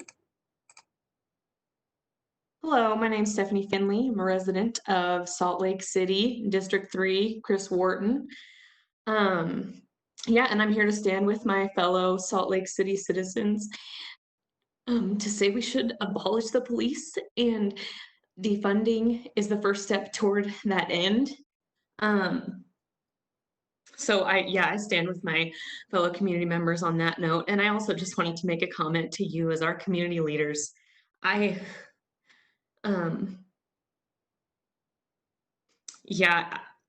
We need to dismantle the white supremacy in ourselves if we want to move toward a society that really does care about Black, Indigenous, people of color. And I mean, it starts with us as a community, and there's not one thing that any of us can do that can bring Bernardo back. Nothing we do will bring him back. But whatever we do moving forward, we could save every other life that would be taken otherwise. It's way past due, and Bernardo should not be dead right now. And you are the leaders, and I do sincerely thank you for your willingness to lead, especially through such a difficult time because of coronavirus. And I make these comments out of love for my city and the belief and hope that you will be the ones to lead us to become a society where Black, Indigenous, and people of color lives do matter. The bar for leadership in our country is so disgustingly low. You could think, I don't think any of you think this, but I'm a good leader because I don't tweet white supremacist things. That is how low our bar is. And let's erase it. Let's be the community that goes there. Would you lead us there, please? That's all for me. Thank you. Thank you, Stephanie. We'll move next to Simone Longo and then Sherry Cardone, followed by Aiden Croft. Simone? Hi, I'm Simone Longo, a resident of District 4. Thanks for taking our comments tonight, and just wanted to reiterate some of the sentiments from my fellow citizens. And I'd like to see the reduction in the police budget, and as well as increased regulation of the police. Specifically, I want a ban on the purchase of military equipment. I want bans on chokeholds and knee holds, and unambiguous standards for the use of force and de-escalation. Increased regulation is backed by evidence to show a reduction in police violence. Mandatory training is ineffective without mandatory action. I would also like to remove Police Chief Brown for his failure to understand the demands of the people and failure to hold officers accountable. Salt Lake City Police Department needs someone who is willing to usher change. The money from the police budget should be redistributed to homeless outreach and advocacy programs, as well as an introduction of mental health first responder program. This will allow more effective treatment of drug addiction and homelessness without having to overcrowd jails and prisons. I have always been a proud resident of Salt Lake City and would like to see my city set an example for the country. Thank you for your time. Thank you, Simone. Next, we'll move to Sherry Cardone, followed by Aiden Croft, and then we'll go back to Tess Spivey. Sherry? I'm just listening. Thank you. Oh, thank you, Sherry. Then we'll move to Aiden Croft, and then we'll go back to Tess Spivey, and then we'll go to Devin Essick. Aiden? Hi, can you hear me okay? Yes, thank you. Fantastic. Hi, my name is Aiden Croft, and I also want to echo what other people have been saying. I'm an actor and a member of the LGBTQIA+ community, and I live in downtown Salt Lake City. And I want to start off by demanding that Mike Brown be fired, not resign, fired. His handling of the events over the past weeks have not only been offensive, but have enabled more needless brutality and uphold the systemic racism that creates the foundation of police institutions. People who are this bad at their jobs don't get to step down. He has chosen what side he stands with, and it is certainly not with the people. Time to go, Mike Brown. Fired. Next, I want to say that the SLCPD budget needs to be lowered significantly. $30 million would be great, but while we're throwing around millions of dollars, why stop there? Abolish the whole institution. Let us be leaders to our country and the world by example. The police budget is literally recommended to be over $84 million next year.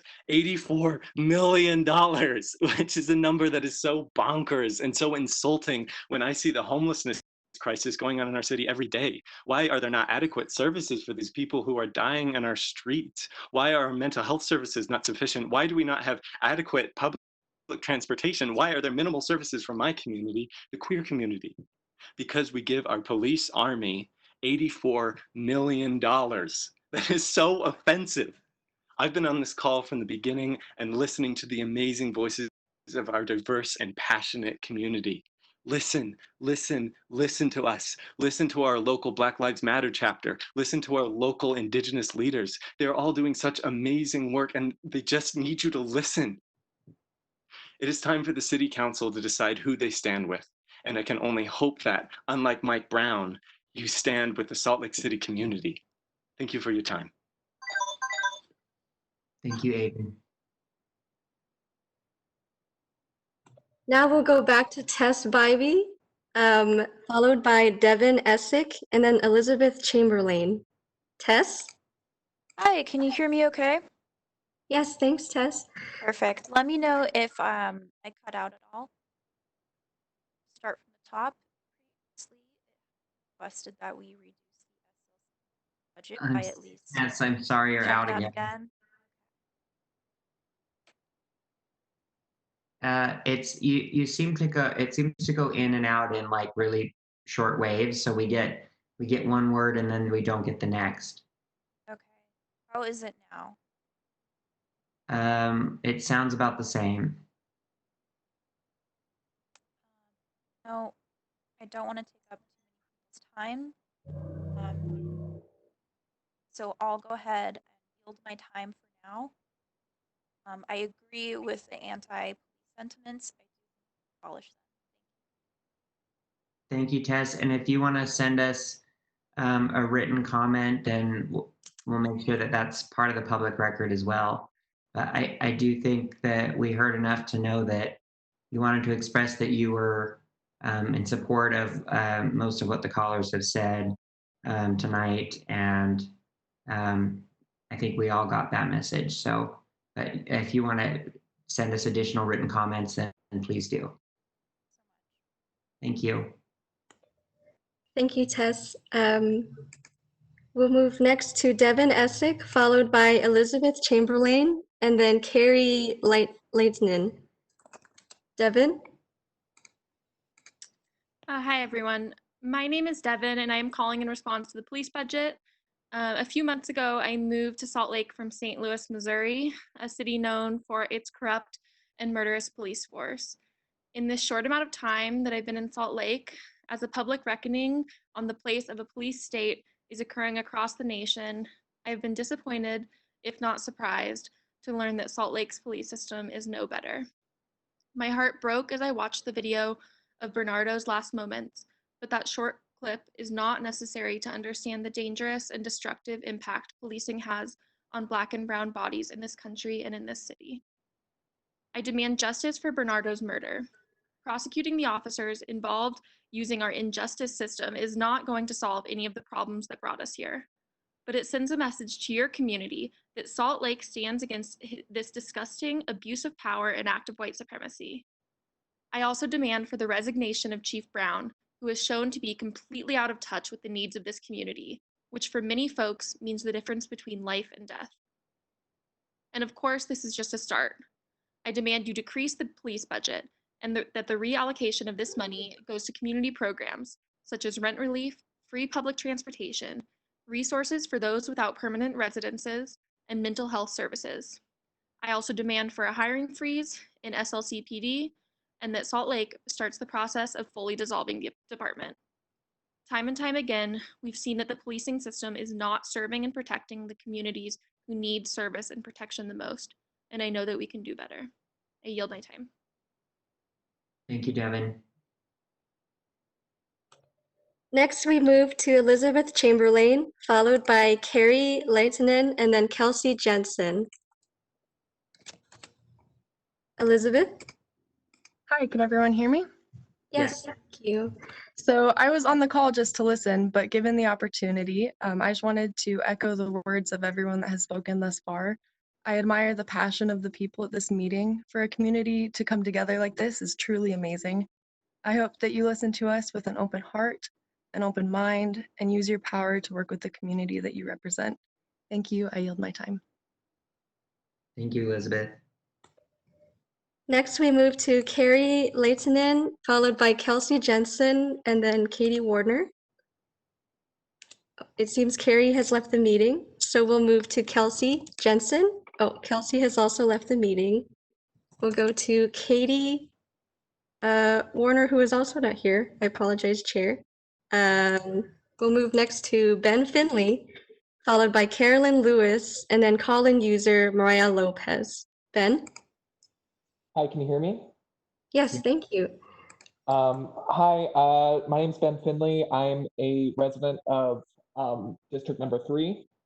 I want to echo the sentiments of my fellow citizens of Salt Lake City here tonight. I think that we should, at the very least, defund the police by at least $30 million. I am a little worked up because I watched the body cam footage of Bernardo Palacios, and man, there's no amount of waxing poetic that you can do about the effects of adrenaline on a police officer that would make them shoot a man running for his life 30 times. That's just so wrong. You guys have the power to dismantle and disarm and demilitarize our police, and I hope that you guys hear us and do that. Thank you. I yield my time. Thank you, Ben.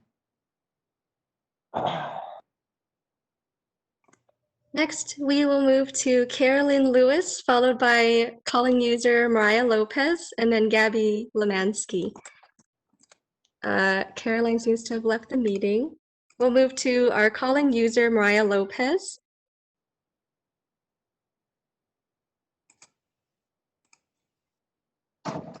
Sorry, Council Chair, that's me, Cindy Lou. I'm just getting her queued up right now. Thank you.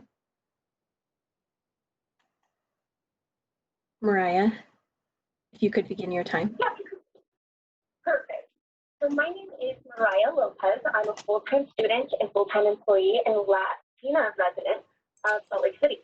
So I'm calling in regards to, as everyone else, the 2020 to 2021 fiscal budget. I'm calling to demand a hiring freeze for SLCPD, as well as voice that we do not need a reform to unjustifiably continue to take lives.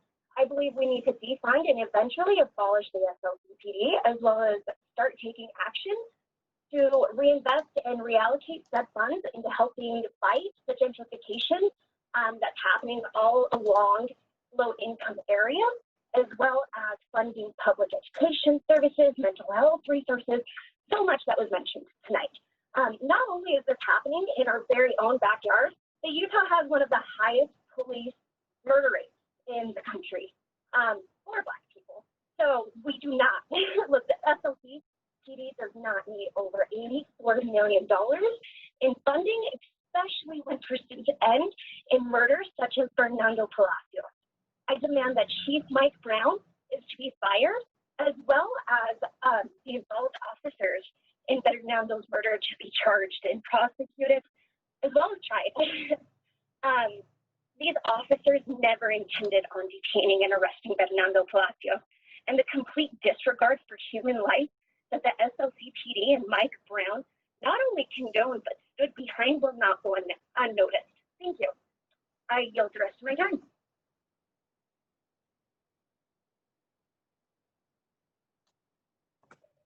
Thank you. Next, we'll move to Gabby Lemansky, followed by Gunnar Cottle, and then Haleen Henson. Gabby? Hi, can you hear me? Yes, thank you. Hello, my name is Gabby, and I'm a resident in Salt Lake City's 3rd District. I'm here to echo the calls to reallocate $30 million from SLCPD to see a hiring freeze on SLCPD, as well as the demilitarization of the SLCPD. There's no need for military-grade weapons to be used on civilians. Finally, I want to see SLCPD hold officers responsible for their actions, many of which have become crimes, especially in the case of Bernardo Palacios Carbajal. These actions should eventually lead to the abolishment of the police force. At this point in time, City Council and Mayor, you have a chance to support and uplift the community. We're going to need a lot of help post-pandemic, especially with housing and medical care. Oh my goodness. Sorry about that. $30 million goes a long way. Be a positive light for change. I have a comment, especially for Councilman Wharton. Today, Councilman Wharton, your comments to Salt Lake Tribune are disappointing. I just suggest you listen to your constituents, as many Salt Lake City citizens want money reallocated from the SLCPD to other departments who desperately need it. And I speak especially as being someone who lives in District 3. And I also have another final general comment to Chief Mike Brown. I was absolutely appalled when you said that the SLCPD does not have any systematic issues with racism. This is a bold-faced lie. Our government and culture is littered with systematic racism, and the fact that you are blind to it is truly frightening. Everything that you said today proves that you are out of touch. Please resign immediately. I yield my time. Thank you. Thank you, Gabby. Next, we'll move to Gunnar Cottle, followed by Haleen Henson, and then Marina Marqueza. Gunnar? Hi, my name's Gunnar. I live in Poplar's Row, right down the street from where Bernardo was murdered.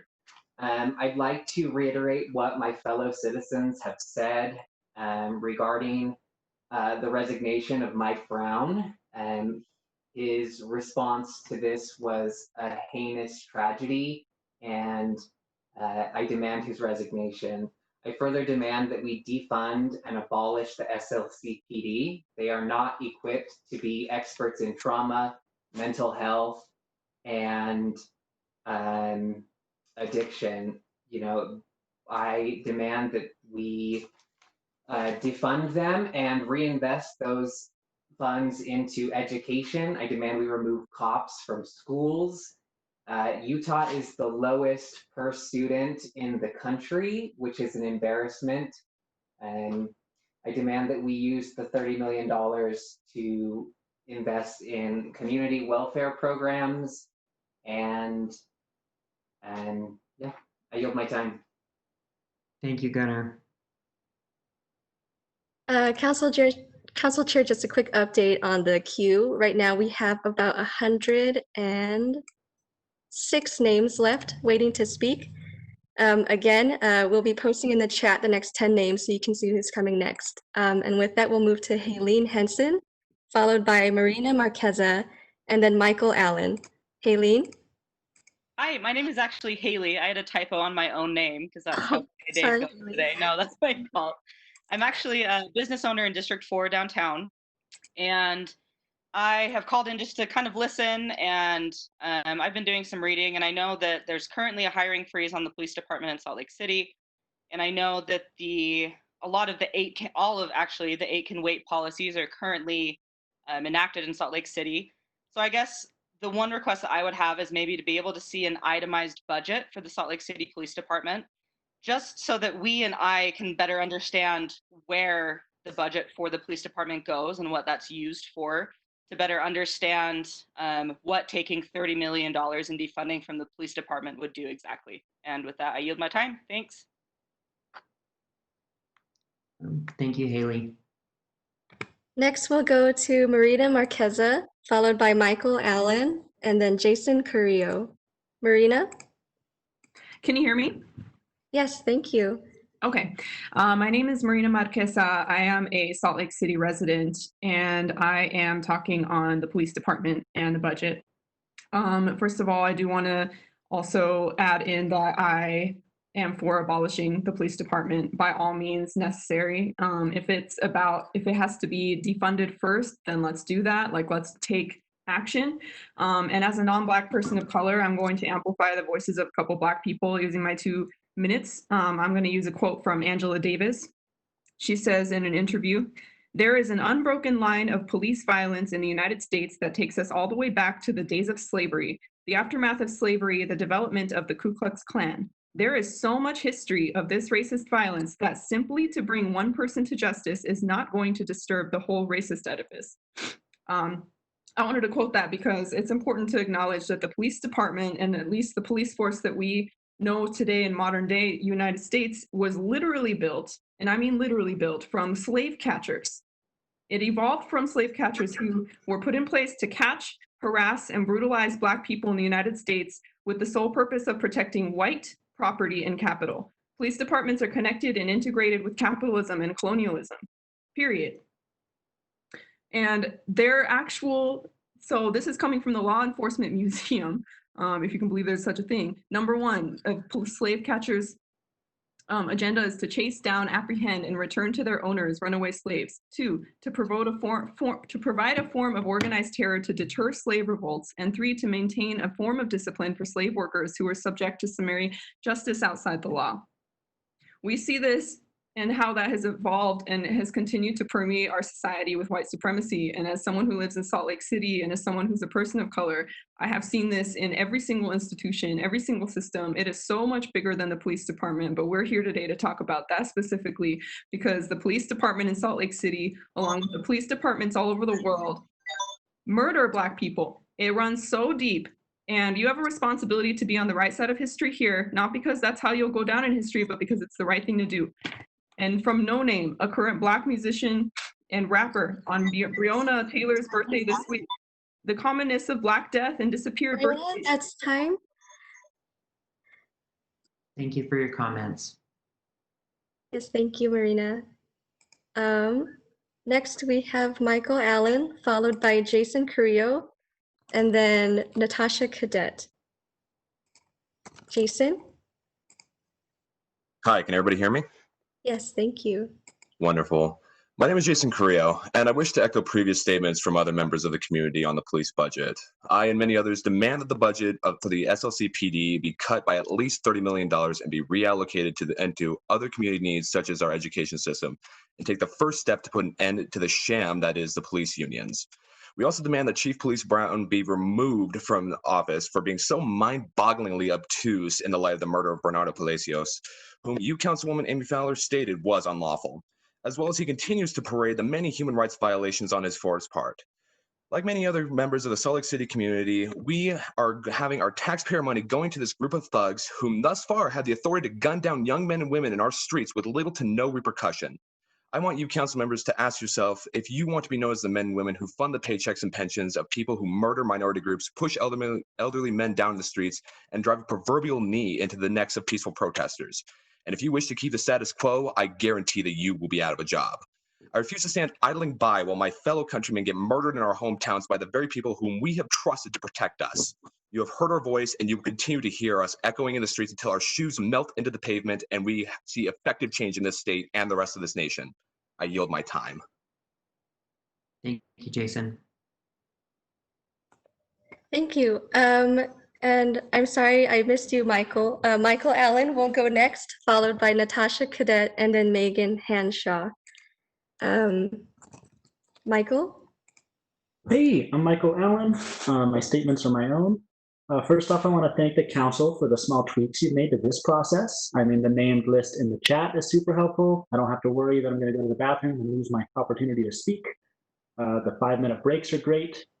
Now that we've gone over small tweaks, let's talk about some huge systemic changes to make. I commented last time on the audit of Utah's police force. In 2019, the state auditor found that police officers in Utah just didn't discipline people as much as other states. Like for use or possession of a controlled substance, it resulted in the revocation of police licenses 100% of the time in the other states, while only 18% of offenders in our state had their licenses revoked, and instead received letters of caution or suspensions lasting 3 years or less. when you have hard numbers showing that we don't discipline our officers as much as other states, I don't think it's too important how much Police Chief Mike Brown believes in believes in his police force's training, or believes that we have the best police force in the country. On another note, looking at disciplinary records for police, like, I am really scared that just nothing's going to happen as a result of Bernardo Palacios' death. Like, I'm willing to bet that, you know, huge amounts of the council, you know, you saw, like, Amy, you saw these things, and you just, you know, it's bad, but like, I'd put money on the fact that, like, no, you know, nobody's going to get in like hard trouble for this, which is just like crazy. You didn't join city council, you know, to not make a difference. I bet it's sad for you too. I want to propose like a hard opportunity to reduce police budget. When we're looking to shift responsibilities away from the police, I think that the city council should also look at removing responsibilities from the police and not reassigning them. Was a little from left field, but I do propose, this is going to save time and money for cops. I think you should make it so Salt Lake City stops making arrests and charges for marijuana possession. Baltimore's done it, Austin, Texas, Marion County in Indiana, Douglas County in Kansas, St. Louis, Manhattan. That's time. I'm willing to help draft a 1 or 2 page thing for it for free if you actually want to do this. The DA that doesn't want to, a ride along with the South Salt Lake Police Chief who didn't seem down. City councils can do it. I'm sorry, that's time. Thank you, Michael. Thank you, Michael. Next, we'll go to Natasha Cadet, followed by Megan Hanshaw, and then Mackenzie Nelson. Natasha? Oh, hello, can you hear me? Yes, thank you. Hi, my name is Natasha. I'm a resident, taxpayer, and voter in Salt Lake City, Utah. I'm part of the already small, underserved, and underrepresented community in Utah that is the Black community.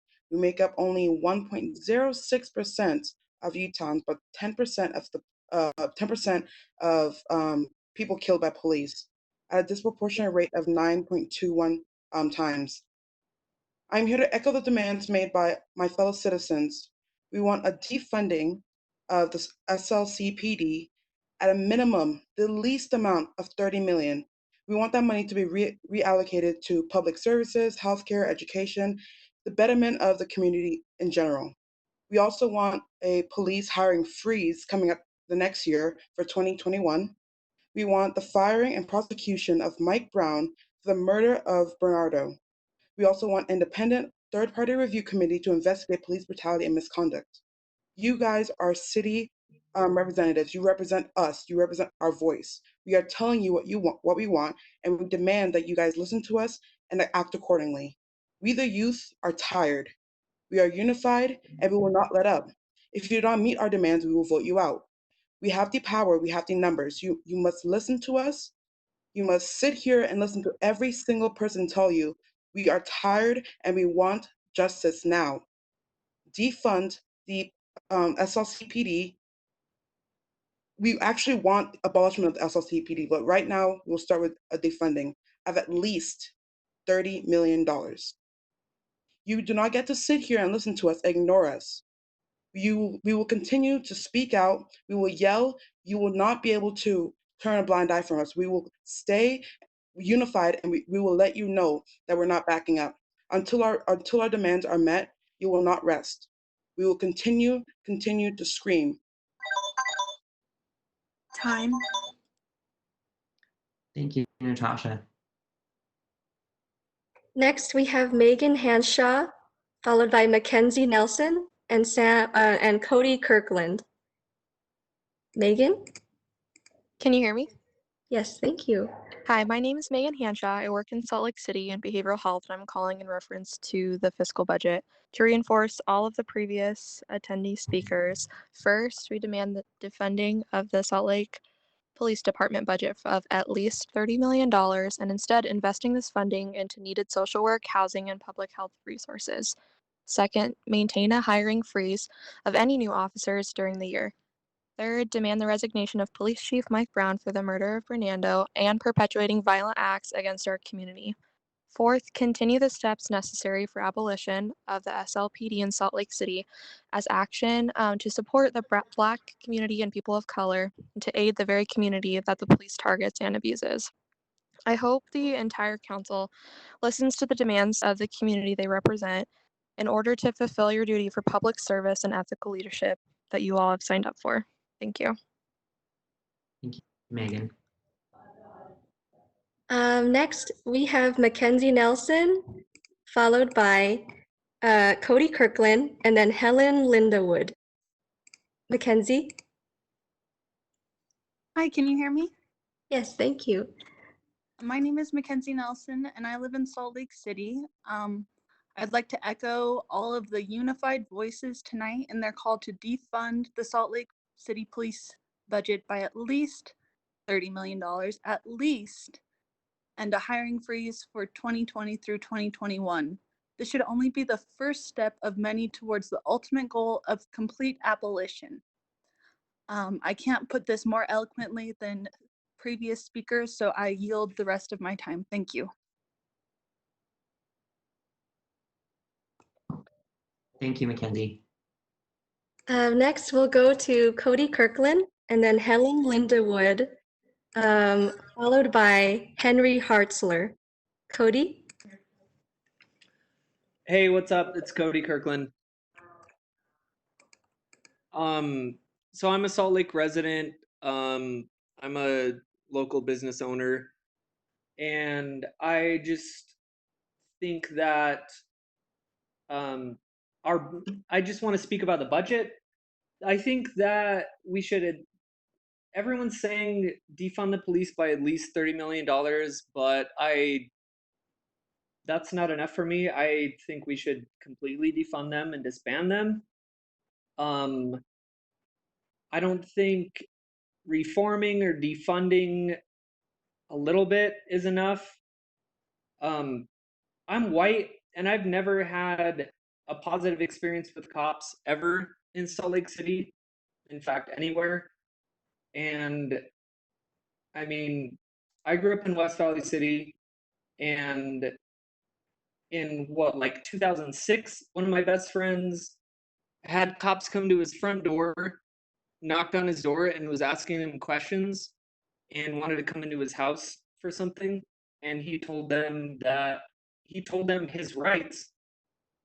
And in response to that, they didn't have a warrant or anything. In response to him telling them his rights, they beat the shit out of him. And he was hospitalized. And I got a phone call from him from the hospital. And just for no reason, he didn't commit any crimes. Cops were questioning him. And he was white. And that really I don't know, I never trusted cops growing up, but that really solidified to me that the police aren't out to protect us. And this is coming from someone who's white in Salt Lake City. And I just can't I can't fathom how it must be for anyone else in Salt Lake City who's not white, or anyone else in the country who's not white. I'm sorry, your time is up now.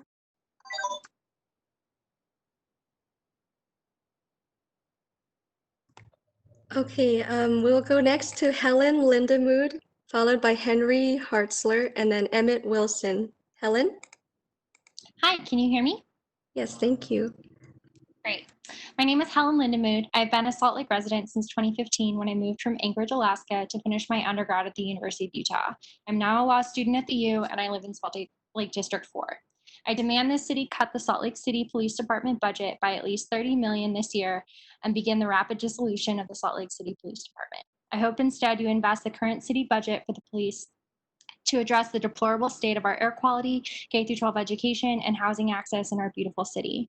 I demand that Mayor Mendenhall maintain a hiring freeze on any new police officers through the fiscal year, and I demand the firing of Chief Mike Brown. This institution absolutely should not be allowed to continue in any capacity. Salt Lake's Police Department's actions demonstrate they seek to hinder the constitutional rights, especially those of life and liberty, from persons of color. My fellow residents have offered extensive examples of violence enacted by Salt Lake Police against persons of color this evening. I would like to extend this criticism in light of police conduct in response to peaceful protests.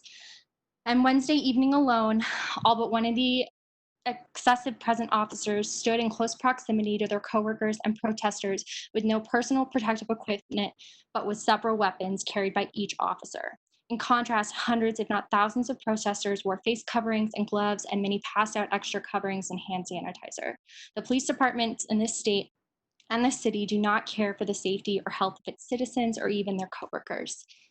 Finally, I would like to address the council member Amy Fowler.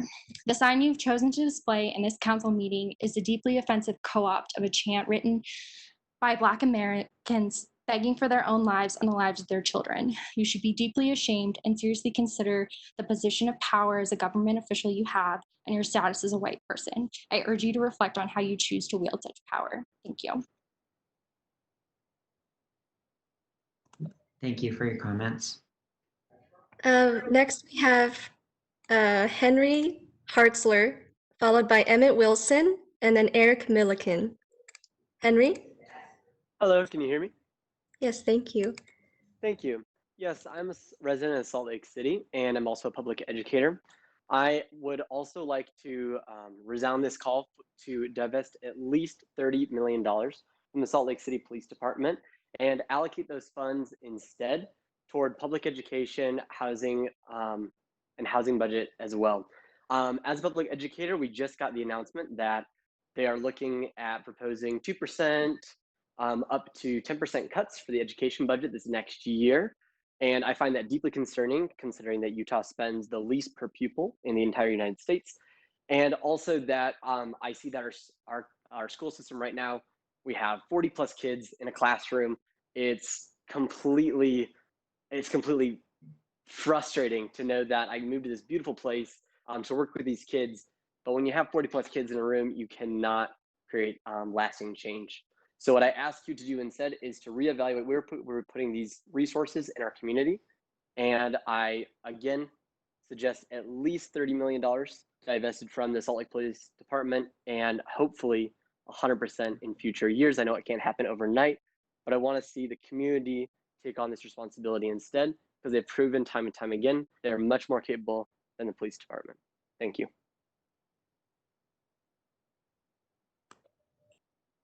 Thank you, Henry. Next, we move to Emmett Wilson, followed by Eric Milliken, and then Jean Lassar. Emmett? Hello, can you hear me? Yes, thank you. Great. My name is Emmett Wilson, and I am the Community Garden Coordinator of the City Library.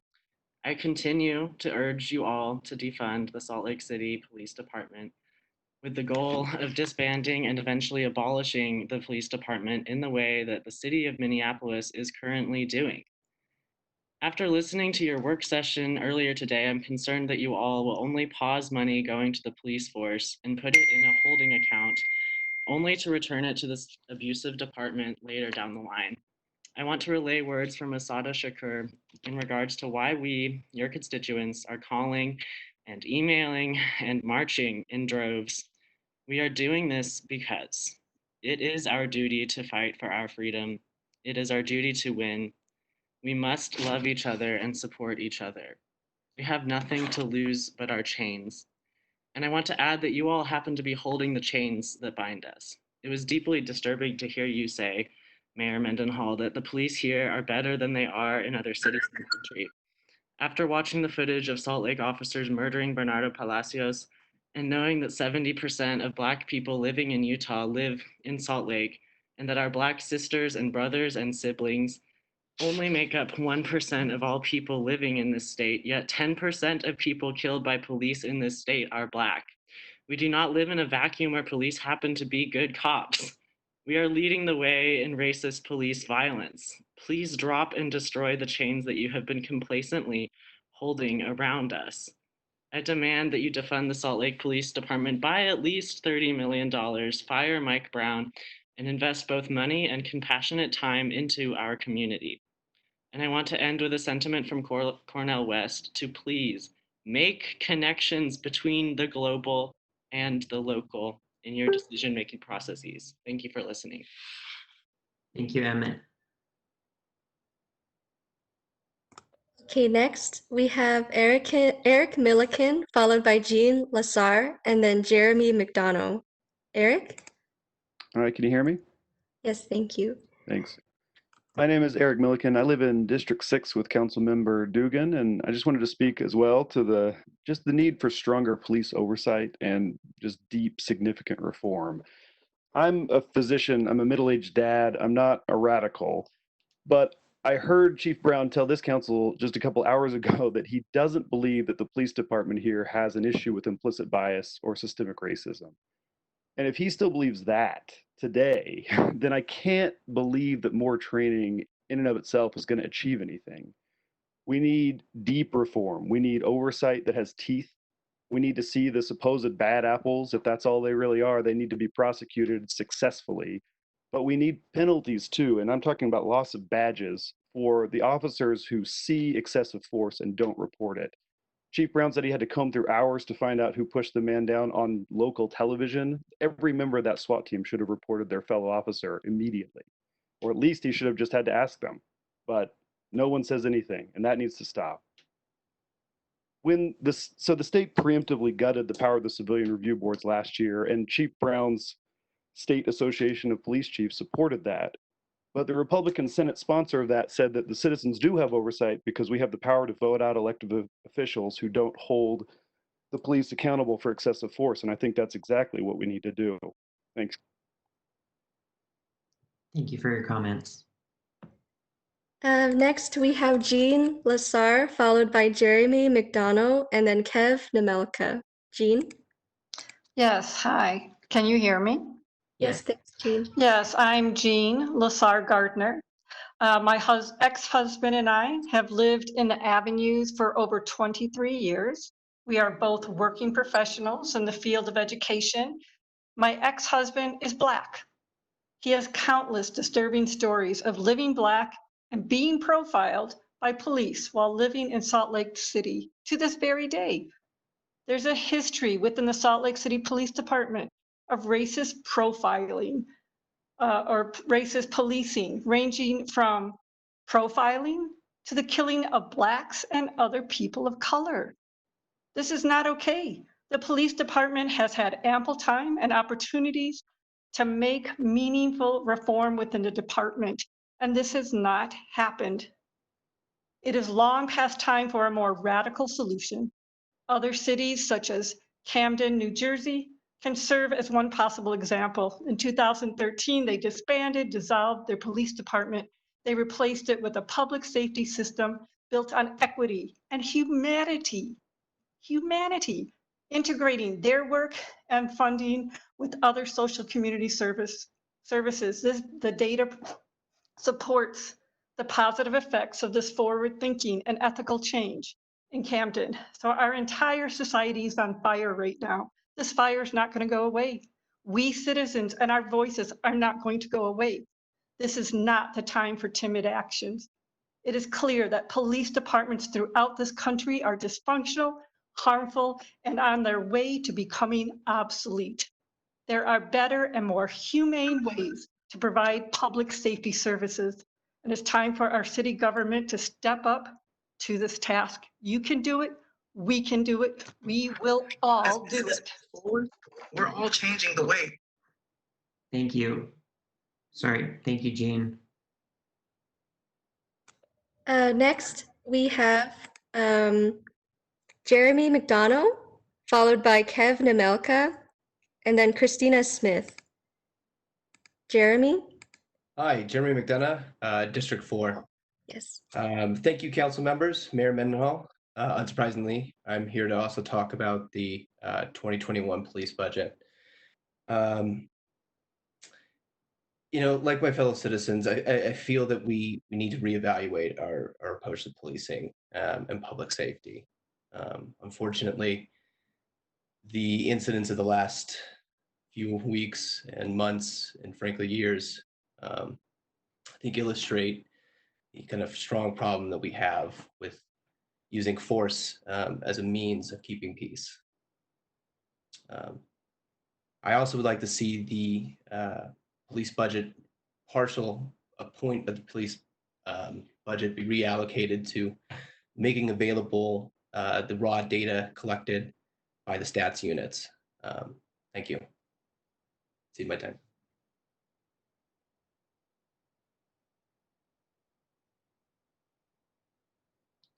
All right, thank you, Jeremy.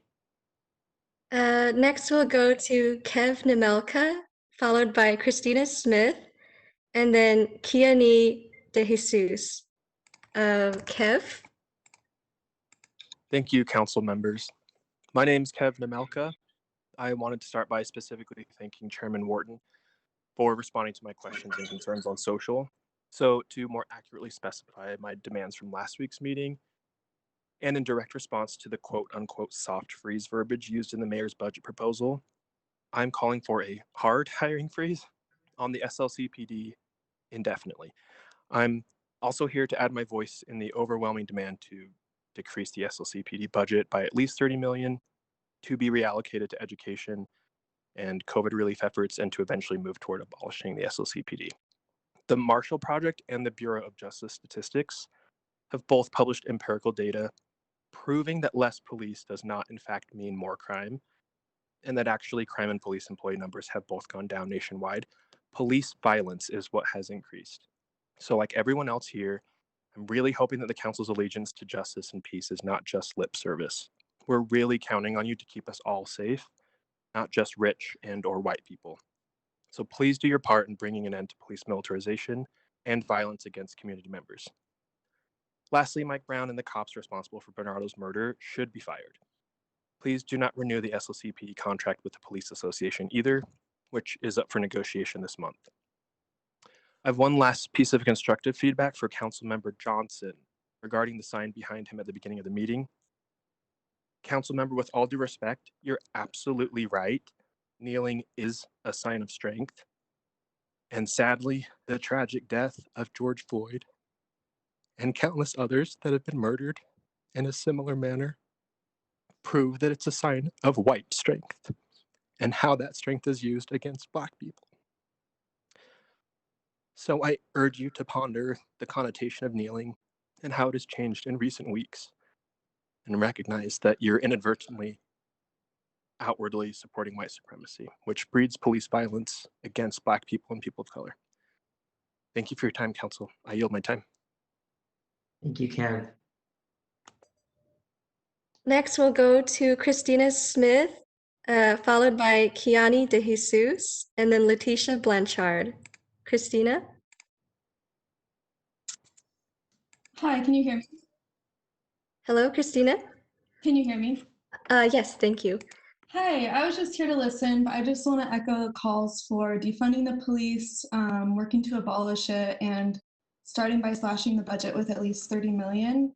I'd also like to see that money reallocated to social services, food justice, education, resources for homelessness, and I also want to echo people's calls to fire the police responsible for Bernardo's murder and to fire Chief Mike Brown. And that's all. Thank you, Christina. Next, we have Kiani De Jesus, followed by Letitia Blanchard, and then McKenna Gunderson. Kiani? Hi, I am Kiani De Jesus. I'm a resident of District 3, and I'll be referring to the SLCPD and the fiscal budget. I don't want to die.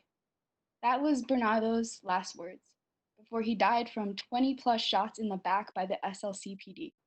I don't want to die. I'm on this call because Bernardo did not deserve to die. No people of color deserve to die at the hands of the police. We should not be afraid of dying.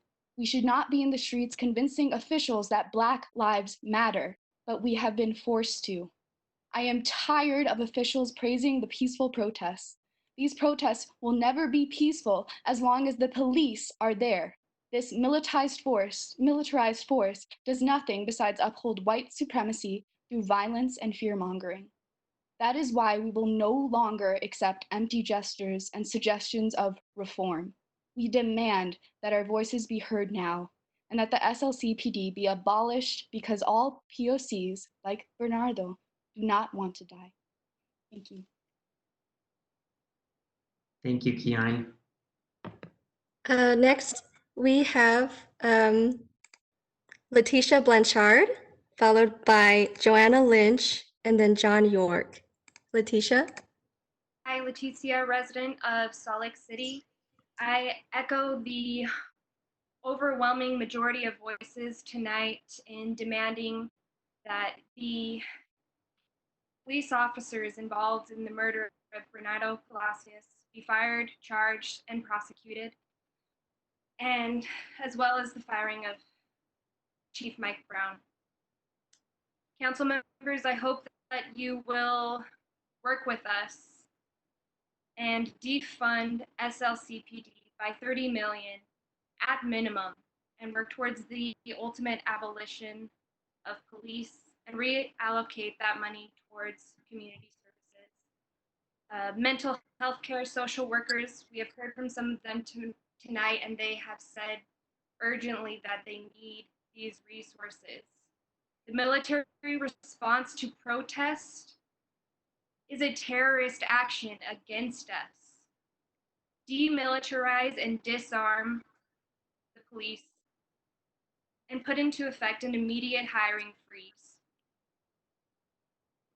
I recall that these concerns are not local, but national. We have seen time and again that reform is ineffective.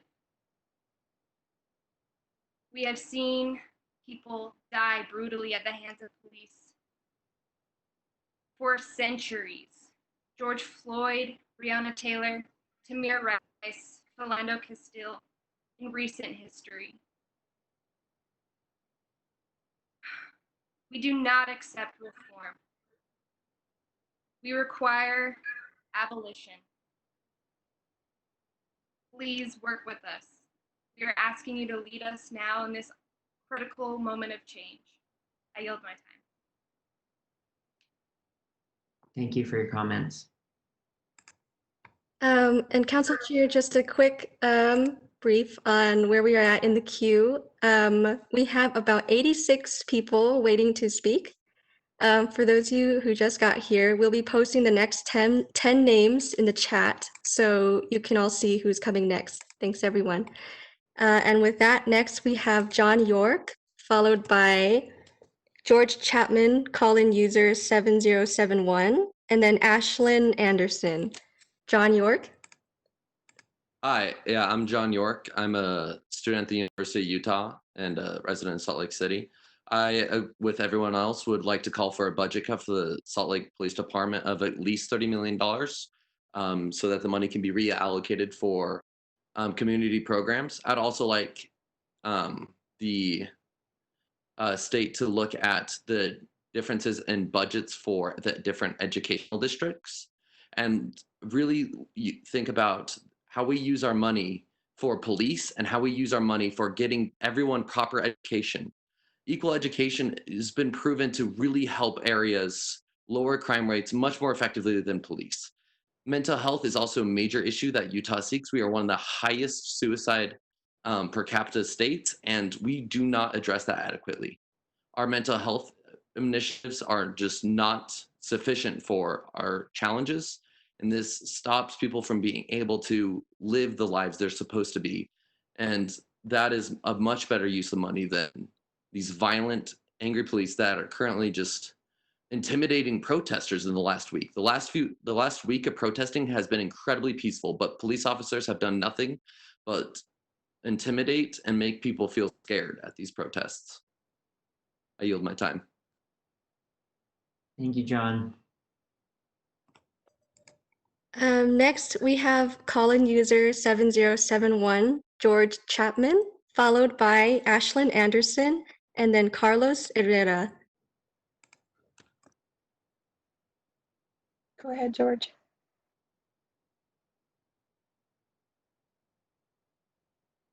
George, are you there?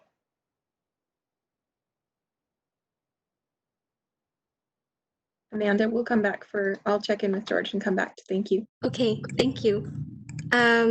Next, we have Ashlyn Anderson, followed by Carlos Herrera, and then Casey Donahue. And then we'll see if we can get back to George.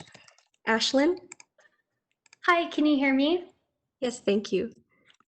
Hi, my name is Ashlyn and I work and live in Salt Lake City. I wanted to make yet another comment expressing how important it is to listen to our concerns about the 2020 to 2021 budget. I am once again stating that the budget should be cut by at least 30 million and am demanding a hiring freeze in officers.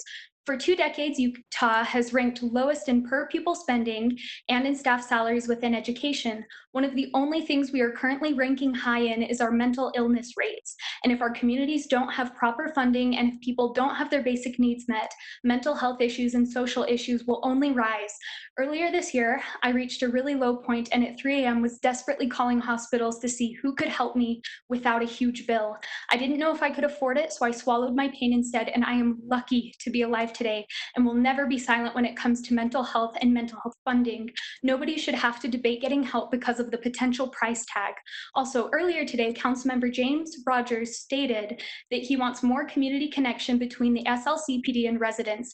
I have a better plan. How about funding our communities? We don't need the police to be our friends. We need schools funded. We need mental health and public health funding. We need affordable transportation. We need affordable housing, and to help our homeless community and give them the resources that will help them succeed. If you truly care about the community, fund it first. I also know that today you discussed banning tear gas. Even if you ban tear gas, you have to promise us that you will ban oversight and exceptions of the use of tear gas at discretion of the chief. We've seen in other cities that if there are loopholes, they will find it and endanger the community. Council members, lastly, I encourage you to hold Chief Mike Brown accountable for lying on TV and supporting his officers in the clear murder of Bernardo Palacios.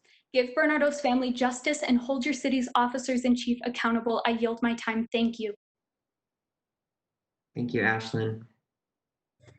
Next, we have Carlos Herrera, followed by Casey Donahoy, and then we have call-in user 7557. Carlos? Hello, Carlos, can you hear me?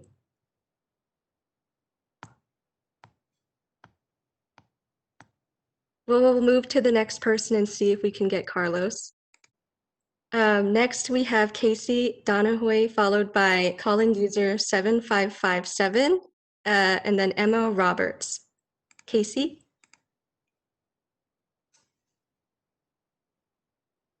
Hello, Casey Donahue.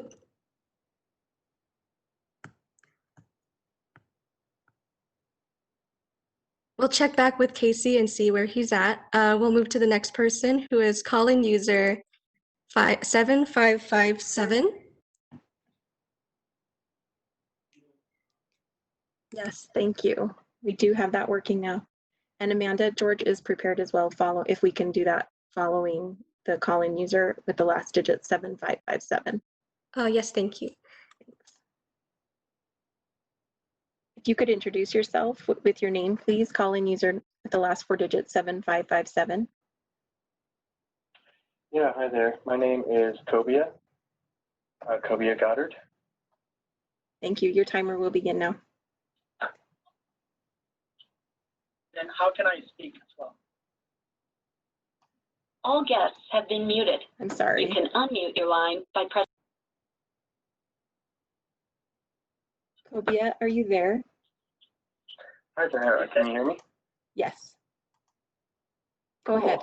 Is it my turn to comment, or do you want me to put me in the queue? No, it is your time to comment. Thank you for your patience. Okay, awesome. Thank you so much. So I'm here the same reason that everyone else is here, and that is to demand and ask that the Salt Lake City Council drastically cut funding to the police department by at least $30 million and then reallocate that funding back into the community. Just to name a few resources, I believe that we can use that funding towards helping the homeless population, towards building more rehab centers and facilities.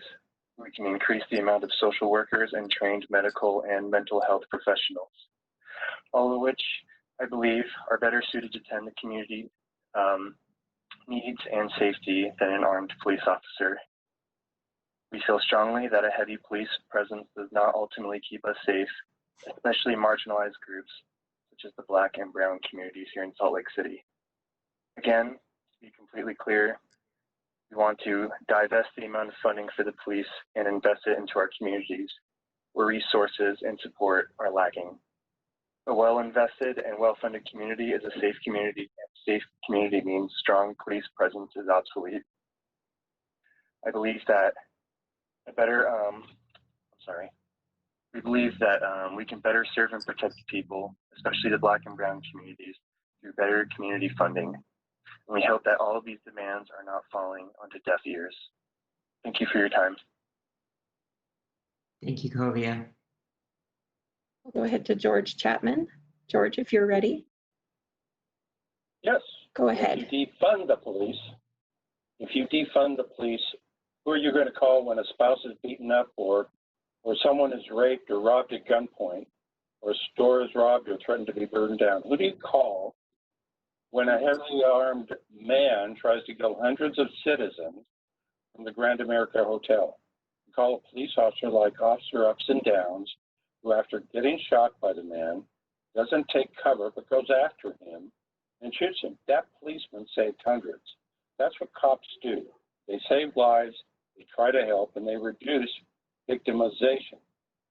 Council, Mayor, Chief, please publicize the actions of the many police officers that save lives. And if you rob someone with a gun, cops see you with a gun, and they keep telling you to drop it, drop it. Don't expect cops to use a taser against you.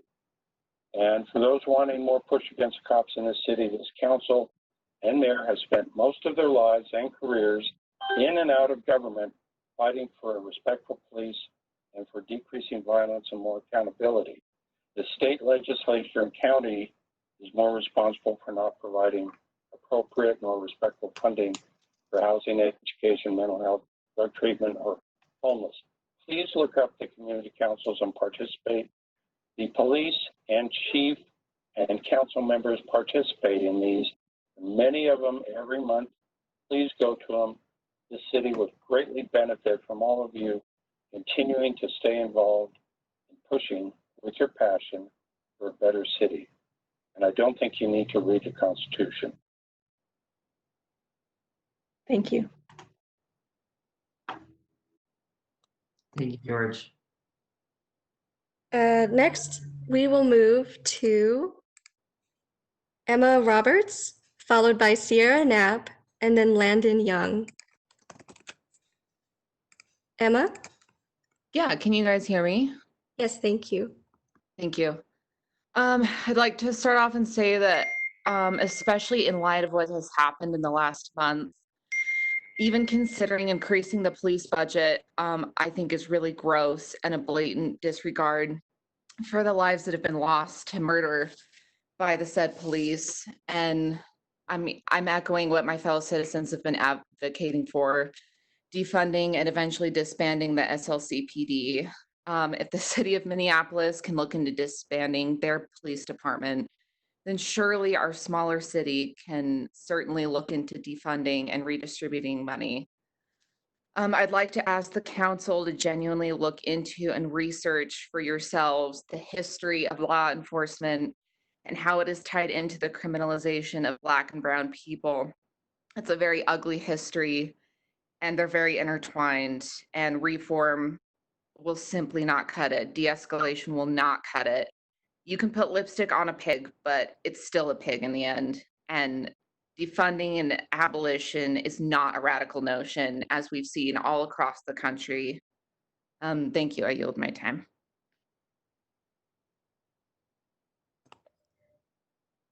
Okay, we'll move next to Sierra Knapp, followed by Landon Young, and then Nina Vaught. Sierra? Can you hear me? Yes, thank you. Thanks. First off, I would like to say that we are on stolen Shoshone and Ute land, and that leads me to the comment I want to make on the budget proposal, as the police are an establishment based on white supremacy and upholding slavery that we are still using today, which is a corrupt system in the first place. The fact that we still have it is supporting corruption. I would like to demand that we start off by cutting the department's budget by at least 30 million and ending in total abolition of the police department.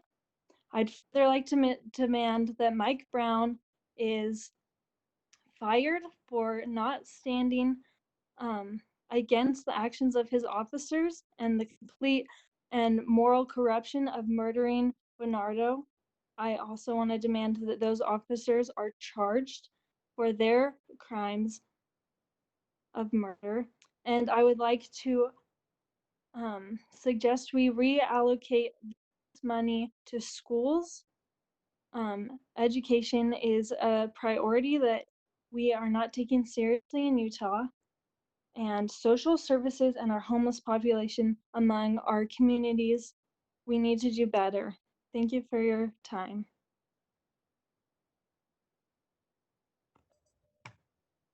Next, we'll go to Landon Young, followed by Nina Vaught, and then Anna Gallegos. Landon? Hello? Hello. Can you hear me? Yes, thank you. Oh, good. Hi, my name is Landon Young. I actually live in District 4. And regarding the aforementioned police, the budget proposal, I just want to echo what other callers here have said. Salt Lake City must reallocate those funds away from the police department and put those funds into programs that meaningfully aid impoverished and vulnerable people in our communities, and do that allocation under the guidance of community leaders, particularly help out people who are in crisis, trying to get out of abusive homes, experiencing homelessness, sickness, etc. Time and time again, we've seen the police force in its current form harass and murder members of the Salt Lake City community. A meaningful change simply needs to happen. What's currently here is not working, and we can't keep doing the same thing and hoping for different results. Abolition should be considered. I know that there is hand-wringing, and the people bring up violent crimes as a reason for that. We could go into gun culture, but that's not related to the budget. My hope is personally that you as our representatives are listening carefully to the constituents and have a genuine desire to help the regular members of the community. Please don't sacrifice the lives of your citizens to protect the interests of tech corporations or corrupt projects such as the inland port. I hope you don't assume that all of this community action is just another news cycle to wait out, or waiting for people to quote unquote settle down.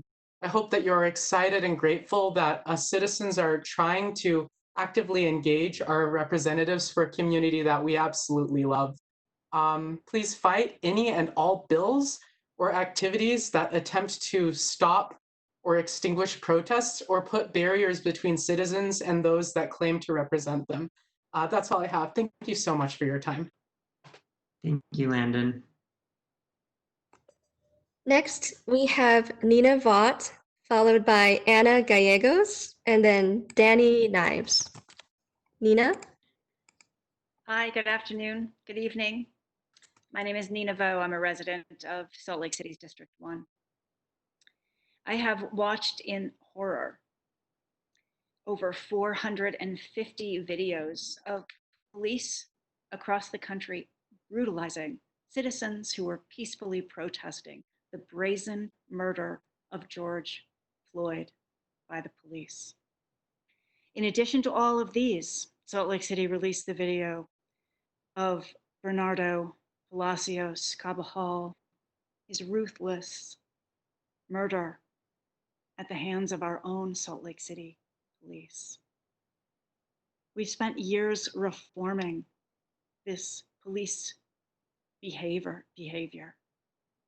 And these 450 videos of police brutality are with cameras rolling. It's as if we don't hold police accountable. The person who filmed Eric Gardner's death at the hands of police got out of jail today. He spent 4 years in jail for filming that. And the police officers who killed Eric Gardner have seen no jail time.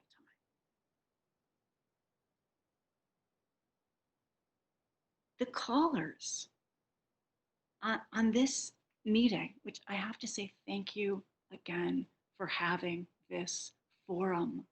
It is so wonderful to hear our fellow citizens.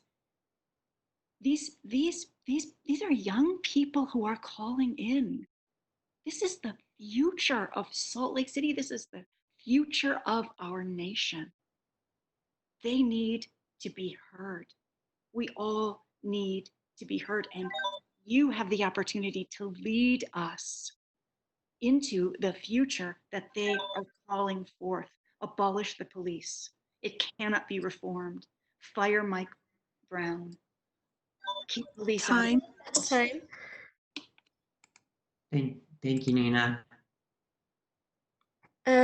Next, we have Anna Gallegos, followed by Danny Knives, and then I will look to the chair to see if we would like to move to a break.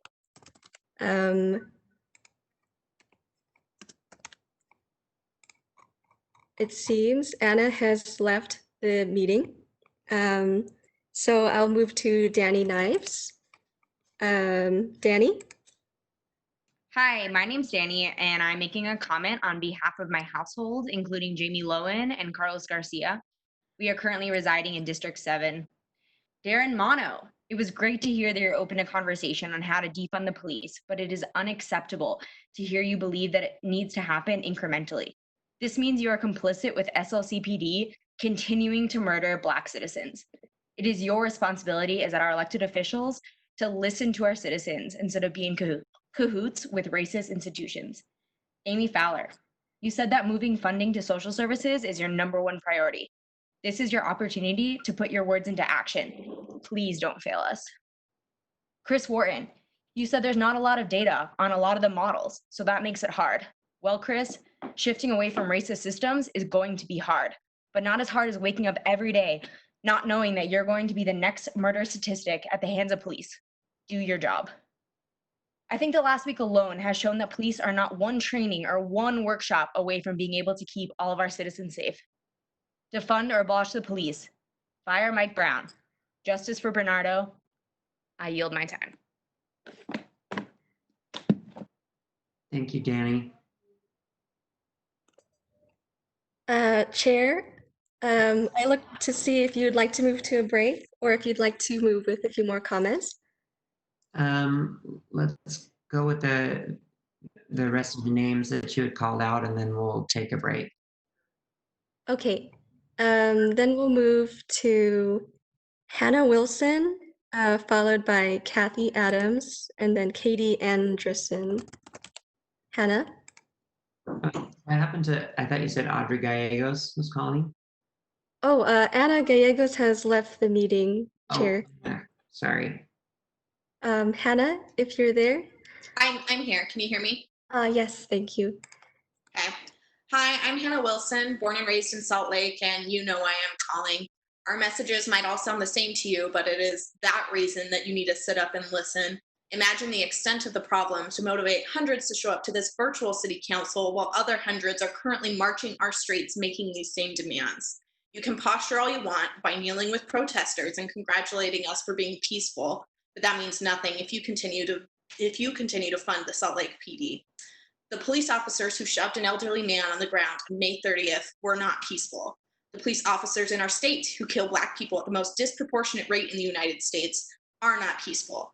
The police officers who murdered Bernardo Palacios were not peaceful. You made it clear how the city prioritizes its community members when you were unable to issue a stay-at-home order during a pandemic where Black people die at 3 times the rate of the rest of the population, but immediately demand a city curfew to stifle those same voices as they rose up against police brutality. In response to these events, I want to demand an apology from Aaron Mendenhall for the curfew in our city and drop charges for all protesters who were arrested for being out past curfew. The firing of Mike Brown, the charging of those responsible for Bernardo Palacios' murder, and maintaining the hiring freeze of police in our city, and at a minimum, defunding the police by $30 million and a reinvestment of that money in our community as the first step in the path towards abolition. Chairman Chris Wharton, You said Monday that this 7-member body is unlikely to divert many resources away from the department this year, but that is unacceptable. How many people in our community will be unjustly murdered by our police force in that year because you cannot respond to the demands of your community in a timely manner? While defunding the police might seem like radical here in the United States, having unarmed police forces with substantially less money has proven to be successful in many other countries. Don't let fear keep you from keeping your constituents safe. Yours is the fear of the unknown. Ours is a fear of the known violence and death that our community will experience if you refuse to act. I yield the rest of my time, or I don't have any more time. Thank you, Hannah. Kathy Adams has left the meeting. So next we have Katie Anderson, and I look to the chair to see if he would like to move into break. Katie? Oh. One more time. Katie? Hello, Katie Anderson? Katie, are you there?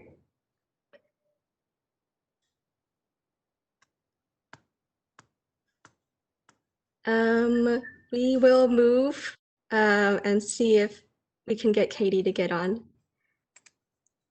Okay, I think that's probably a good time for us to take another 5-minute break, and maybe we can try to troubleshoot with Katie while we're taking the break. Is that okay, Amanda? Yes, thank you. Thank you, Council Chair. All right, thanks everybody. Just stay in this meeting and go ahead and mute.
commonplace. I'm asking you that you listen to our concerns as citizens and you redirect funding towards social services, towards homeless services, which you are cutting in this budget. I yield my time. Thanks. Thank you, Kylie. Next, we have Nikita Abraham, followed by Olivia Kavapalu. And then we have Colin user Chris Lancaster. Nikita? Hello, can you hear me? Yes, thank you. Hello, my name is Nikita Abraham. I am a resident of Salt Lake City, Utah, and I'm calling in regard to the proposed fiscal budget. I demand that the city follows the Minneapolis City Council to dismantle and abolish the police. I also demand the firing of Mike Brown and the conviction of the police officers who murdered Bernardo Palacios Carvajal. The SLCPD is a violent, racist, classist, and homophobic organization that has systematically reinforced the oppression of Black, Indigenous, and Brown communities. They do not protect the communities as they have murdered people during health and safety check-ins, and they themselves are perpetrators of sexual violence. We saw the horrific murder of Bernardo Palacios Carvajal by the SLCPD. We saw the footage. He was just a frightened 22-year-old kid. We as a community cannot stand for this violence, and we won't. Bernardo deserves justice. His blood and the blood of so many others is on your hands for complicitly allowing the police to do this, and you need to actively make changes to stop the SLCPD from destroying our community. By dismantling and abolishing the police, more resources can be used to actively help the community. This money could be used for the education system, for housing security, for transportation, and so many welfare programs. You have failed so many people in so many communities. For example, you have failed in protecting and serving the homeless population as you have actively ignored and siphoned resources from them. You have a chance to help better the community by dismantling and abolishing the police.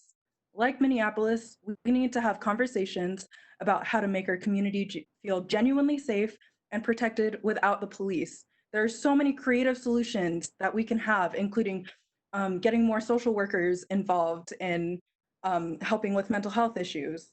Like, we have the resources to do this. We have the money to resource it to do this, and you are all responsible. Thank you, Nikita. Next, we have Olivia Kavapalu, followed by Colin user Chris Lancaster, and then Roa by Singer. Olivia? Hi, can you all hear me? Yes, thank you. Great.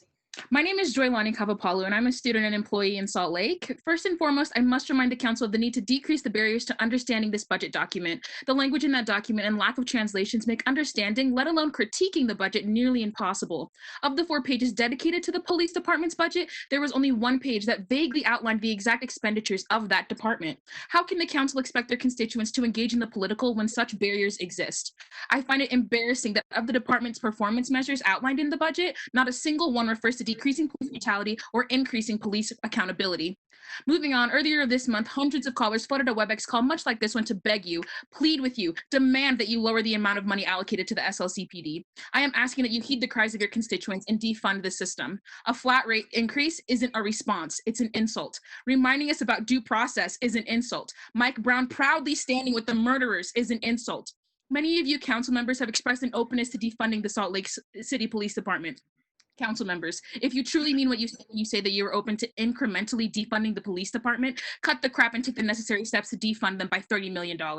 Additionally, seeing that Police Chief Mike Brown is unable to recognize the inherently racist, classist, oppressive structure of the institution, this leads me to believe that not only is he incapable of serving and protecting our community like he has sworn to do, but more importantly, that the system will never achieve equity in its current structure. Rather than following the 8 can't wait, I ask the council to shift to the mindset of the 8 to abolition. This 8 can't wait is merely asking the police to find a sense of humanity.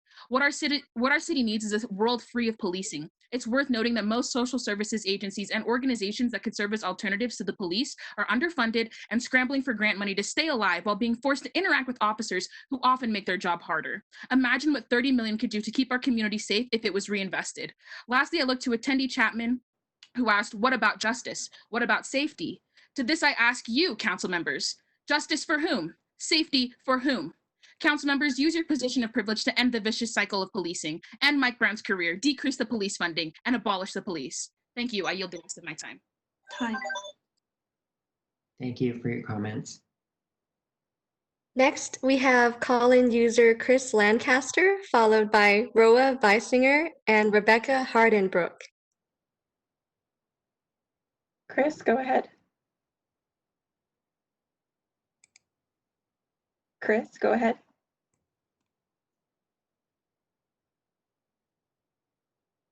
Chris, are you there? Amanda, I'll return. Thank you. Thank you, Cindy Lou.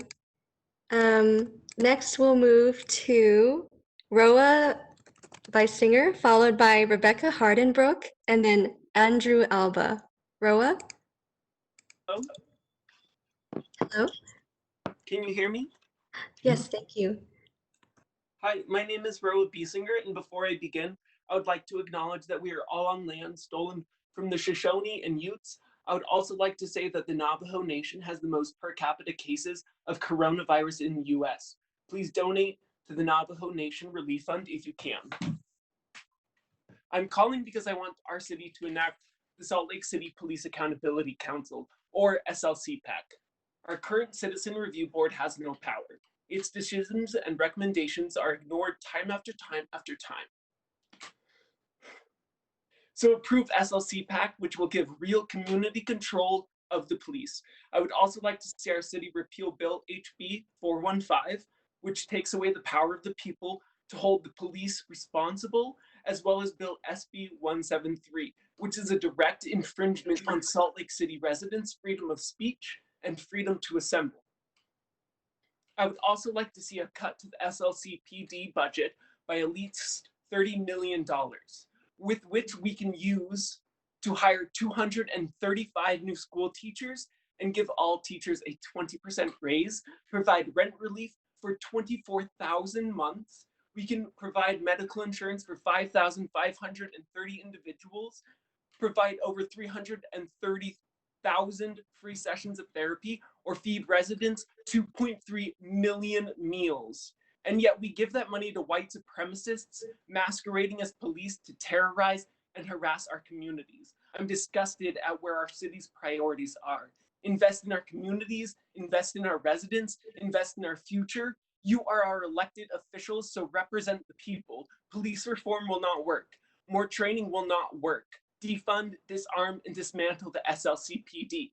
Justice for Bernardo. There's no excuse and no justification for the state to execute someone. Whatever happened to innocent until proven guilty beyond a reasonable doubt by a jury of their peers? Bernardo was murdered because he was presumed guilty. He was not innocent in the eyes of those police officers. The police department in this city has no interest in protecting or serving. The police are here to control, specifically control. Thank you, Roa.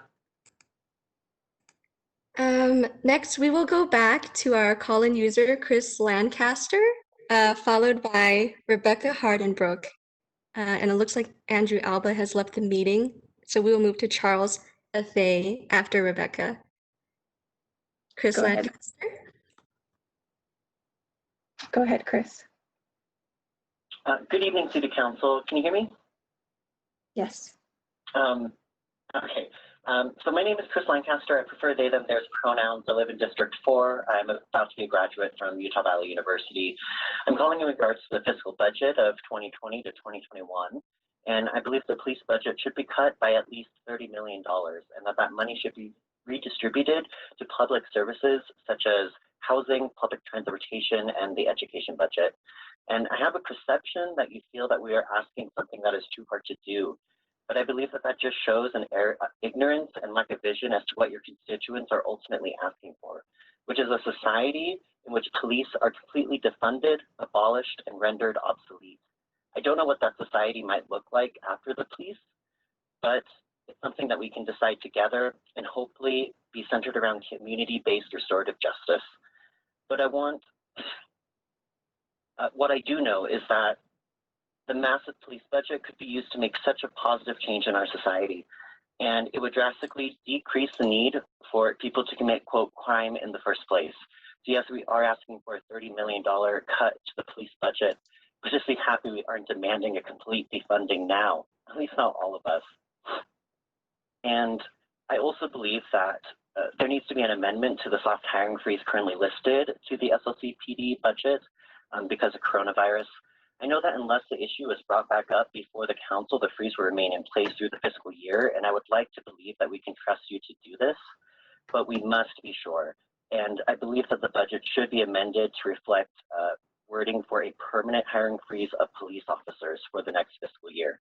And I also believe that for the sake of transparency and respect, that the budget should state that this freeze is a direct attempt to limit policing in communities of color, rather than allowing the voices that have been spoken today fade into the background and become a ulterior motive hidden behind the word COVID-19. Lastly, I also believe that and demand that the officers who were involved in the murder of Bernardo Palacios be fired and charged, as well as, thank you. I'm sorry, that's fine. Thank you though for your comments. Next, we have Rebecca Hardenbrook, followed by Charles Athay, and then Quentin Monson. Rebecca? Hello, can you hear me? Yes, thank you. Hello, my name is Rebecca Hardenbrook, and I am an undergraduate alumni and current PhD student at the U studying mathematics.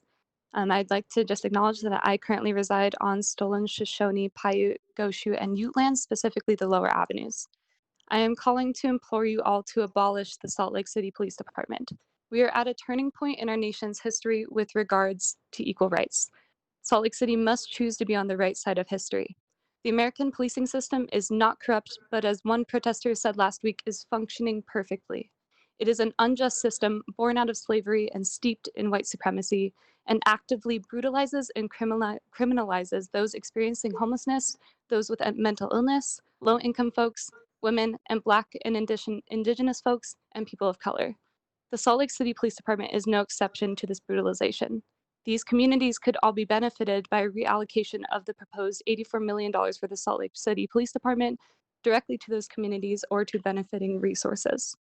I have been working on a research project regarding individuals experiencing homelessness and air quality, and I worked with a colleague to interview 138 folks. Through these conversations, it became clear that these individuals needed one thing: access to resources. It is a farce that our homeless resources in the city are adequately funded. Staff are overworked and underfunded, and there are simply not enough beds for these people to sleep on.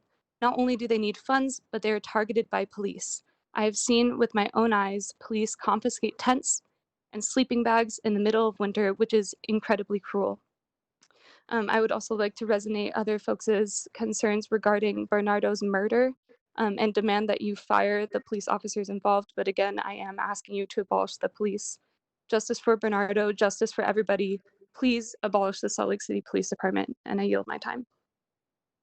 Thank you, Rebecca. Next, we have Charles Athay, followed by Quentin Monson, and then Willow Sky Biggs. Charles? Hey. Hello, Charles? Hello, can you hear me? Yes, thank you. Hi, thank you for your time. I want to talk tonight about police reform. First, our police department must recognize there's a problem. Until the police take responsibility for how they are viewed, especially in minority communities, they will not be able to effectively police our community. Some might hear about the history of police being used as slave patrols and feel they are wrongly blamed for this long before they were born. Some might feel they are good cops and it's only a few officers who are bad. But that doesn't matter. The reality is minority communities distrust police. That sentiment is based on a long history of flat-out racist policing in America. Even if it doesn't apply to every single officer or department today, until police acknowledge this fact, they will be perceived by many as trying to cover up a long history of oppression. Police need to be trained on racial biases. Police, like all other citizens, hold complicit biases. This concept is not something new or foreign to us, and it is not unique to the Salt Lake Police Department. We all do it. They should be trained to overcome it, because in their role, it is vital. Police need to avoid situations which lead to the use of deadly force. Too often, police use the military tactic, eliminate the threat. This tactic must only be used when all other means have been exhausted. Shooting someone in the back as they run away is murder. Bernardo Alicios was murdered. When police are involved in shootings, they must be held accountable. Our broken justice system needs to hold police accountable. Our community leaders need to hold police accountable. And we, the people, must demand accountability. The rest of my time. Thank you. Thank you. Next, we have Quentin Monson, followed by Willow Sky Biggs, and then Amy Knudsen. Quentin? Can you hear me? Yes, thank you. All right. I would just like to start out by saying that I'm also speaking on behalf of my girlfriend, Cheyenne Larson. And for my comment, I would just like to acknowledge the calls of my peers, specifically the complete and total abolition of the Salt Lake City Police Department, as well as the murder charges brought forth for the killers of Bernardo Palacios Carvajal. And with the rest of my comment, I'd like to just address the situation, not only in this country, but specifically in Salt Lake. Starting out with Mayor Mendenhall, I just want you to know that on Thursday, we watched you sprint over so you could take a knee for your little photo op. And I just wanted you to know that all that was invoked in me when I saw that was the police officer kneeling on George Floyd's neck as he cried out for his mother. And with that, I'd like to say all of the people in this call have adequately addressed what these demands are, and I want to leave you with the words of the great Martin Luther King Jr. from his letter from a Birmingham jail. Somewhere that you people have probably never experienced, if I had to guess. And he said this: the great stumbling block in the stride toward freedom is not the white citizen's counselor or the Ku Klux Klanner, but the white moderate who is more devoted to order than to justice, who prefers a negative peace, which is the absence of tension, to a positive peace, which is the presence of justice, who constantly says, I agree with you in the goal you seek, but I can't agree with your methods of direct action, who paternalistically feels that he can set the timetable for another man's freedom, who lives by the myth of time, and who constantly advises the oppressed to wait until a more convenient season. Time. And so you are either with us or you are collaborators. Thank you, Quentin. That's your time. I appreciate your comments. Next we have Willow Sky Biggs, followed by Amy Knudsen, and then Tyler Matsumas. Willow?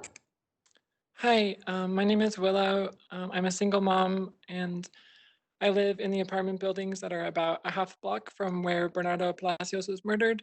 I was laying awake that night, Friday, May 22nd, around 2:30 a.m., trying to fall asleep. My window was open, and I did hear the gunfire, and I watched through my window as the police combed through my neighborhood and around my building for whoever else they were looking for. I'm glad that they didn't find whoever it was. My 6-year-old was woken up by the sound of the gunfire. So when I say like this happens in my backyard, I mean literally the alley that he ran down and the parking lot that he was murdered in is the closest thing that we have to a yard. And I cannot begin to express to you how difficult it is to wrap my mind around a world where the police officers who murdered this 22-year-old member of my community who was running scared for his life are on paid leave. And you're even considering increasing the police budget while at the same time the whole state guts education funding, especially education. I do not believe there is any role that the police force fills that cannot be better filled by community social workers. I'm not an expert on policing. I suggest that you all listen to the brown and black people who are, but I am confident in this post-COVID era that those millions of dollars can serve the community much more in other ways. The police should not be allowed to continue. It is literally a continuation of slave patrols, and it is our duty to abolish it. I do not support 8 Can't Wait. I think the police force needs to be abolished. Mike Brown needs to be fired, and the officers responsible for murdering Bernardo Palacios need to be fired and charged for murder. Thank you. Thank you for your comments, Willow. Next, we have Amy Knudsen, followed by Tyler Matsumas, and then Finn Christensen. One moment. Amy, are you there? Yes. Great, thank you. Hi, thank you for staying up and listening to all of your community speak. My request is also about reallocating funds for from the SLC PD. A significant portion should go into community building, specifically housing, mental health, schools, and public transit. Police don't need to be furnished like they're preparing for war. They're civil servants and they're here to protect civilians. Having a militia presence equipped with machine guns looming over your peaceful protesters does not instill faith that there's positive change on the horizon for SLCPD. The curfew was another sign of looming oppression. Police blocking off traffic to protect protesters is a better sign, so we can do more of things like that. You can't pretend that police biases aren't a problem here just because your population is primarily white. The world is demanding change and equality. Police have always been a tool for hindering that. Allocate funds to promote equal opportunities. Don't put money into oppressive systems that adversely affect people of color and the most vulnerable parts of your community. Thank you. I yield my time. Thank you. And council, just a quick queue update for you all. There are 56 names remaining waiting to speak. That's 56 names. And for all, we are posting the next 10 names in the chat so you can see who's next. So after Amy, we have Tyler Matsumas, followed by Finn Christensen, and then Sarah Dyer. Tyler? Hi, can you hear me? Yes, thank you. Hi, my name is Tyler Matsumas. I'm a resident of Salt Lake City, District 1, which I would first like to acknowledge is stolen Indigenous land. I am here to echo my fellow Salt Lake City residents in demanding the following. First, that all police officers involved in or accomplice to Bernardo Palacios Carabajal's violent murder, including Mike Brown, be immediately fired and marked as non-rehirable by any police force in Utah. Bernardo's family and this community are experiencing extreme pain, injustice, and grief after losing their child to violent murder, and the negligence of city and state officials to respond appropriately and swiftly exacerbates that pain, injustice, and grief. I demand that this council begin the process of defunding, disarming, and abolishing SLCPD, starting with a $30 million minimum cut to the proposed SLCPD budget for fiscal year 21.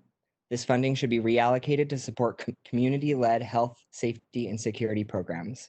I also demand that the council maintain a permanent and immediate all-position hiring freeze for SLCPD throughout fiscal year 21, and that SLCPD be immediately disarmed for the safety of our community.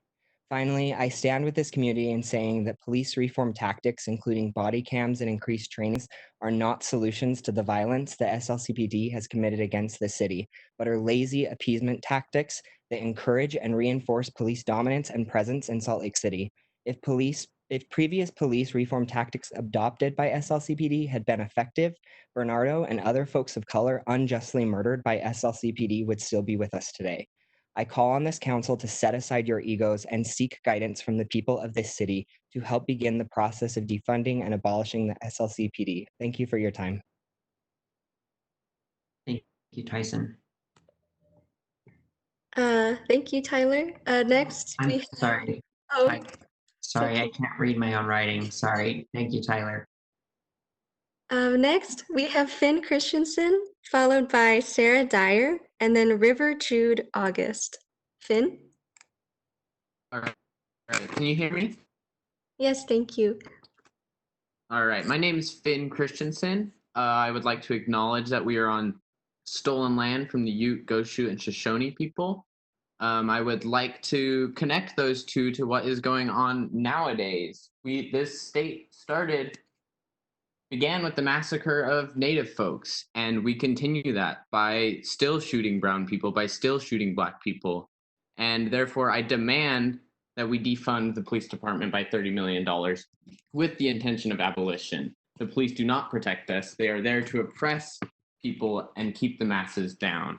I demand that Mike Brown be fired as police chief, as he has not done anything good, especially concerning the recent killing of Bernardo. We need to see justice. We need to see those officers charged. We need to see them fired. We need to see them out. And we need to see the abolition of the police department. Thank you.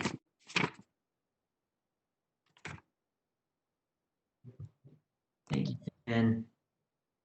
We will go next to Sarah Dyer, followed by River Jude August, and then Becky Hayes. Sarah? Yeah, thank you so much. My name is Sarah Dyer, and I'm a Salt Lake City resident in District 2. I'm calling 2021 fiscal budget, and I'm here to echo calls for the defunding and abolition of the police in Salt Lake City. In reviewing the budget, I noticed that the mayor's recommended budget allows over $84 million to police, which is not only a $2 million increase from previous years, but it also exceeds funds allocated for the Public Services Department, the Department of Community and Neighborhoods, and the Economic Development Department put together. I want to caution Aaron Mendenhall and the council not to conflate requests for defunding the police with reform. We know that reform doesn't work. For example, the Minneapolis police implemented trainings on implicit bias, mindfulness, de-escalation tactics, and crisis intervention, and George Floyd still died. We have implemented similar reforms here, and Black people in Utah are more disproportionately killed by police than in any other state. What really keeps communities safe is having the people who respond to crises be the ones who are best equipped to deal with the crisis, like mental health service providers, trauma-informed crisis intervention teams, social workers, victim advocates, religious leaders, neighbors, and friends.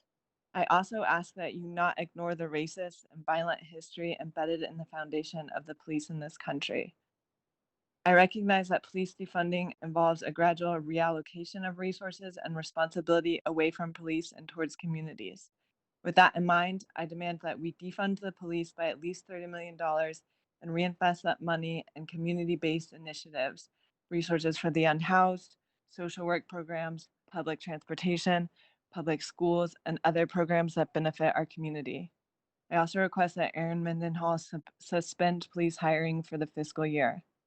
I also demand that Police Chief Mike Brown be fired and that the police that killed Bernardo Palacios step down as well. Thank you. I yield my time. Thank you, Sarah. Okay, next, looks like River Jude August has left the meeting. So next we have Becky Hayes, followed by Kristen Parks, and then Lou McKee. Becky? Hi, this is Becky Heiss. I am a mother, a white mother of 2 Black adult children, and I fear for them. My son had a job a while ago that required him to walk home quite a distance late at night. And my fear wasn't that he was going to be mugged. My fear was that he was going to be stopped by the police, harassed, falsely arrested, or even killed because he's 6'3" and he has brown skin. I was on I attended the CAG meetings a few years back, so I am familiar with the efforts of Chief Brown, and I have to say that I've been shocked by his recent actions. I was surprised when he said earlier today in the meeting that there is no systemic racism in the Salt Lake Police Department.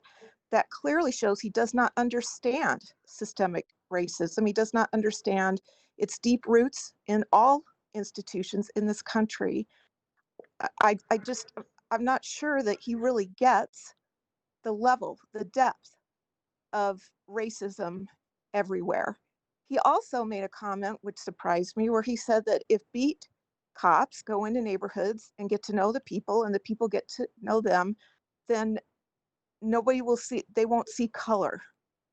That's a really offensive statement, and it's a red flag again that he doesn't understand what people of color are asking and their feelings around how they've been treated.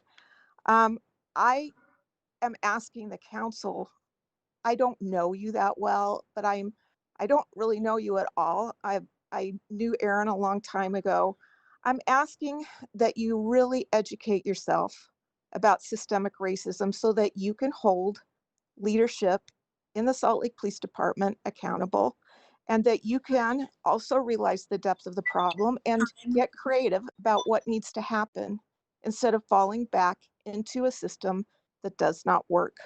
There's an imbalance of power. Thank you, River. We appreciate your comments. Oh, Council Chair, that was Becky Hayes. Oh, I'm sorry. Sorry, Keith. Sorry about that. Thank you for correcting me. No problem, and thank you, Becky. We'll move next to Kristen Parks, followed by Lou McKee, and then M. Martinez. Kristen? Yeah, hello. I would just like to start by saying that all this anger and sadness and hate is very disturbing on both sides. I actually am a retired officer for Salt Lake City PD. I worked for Salt Lake County.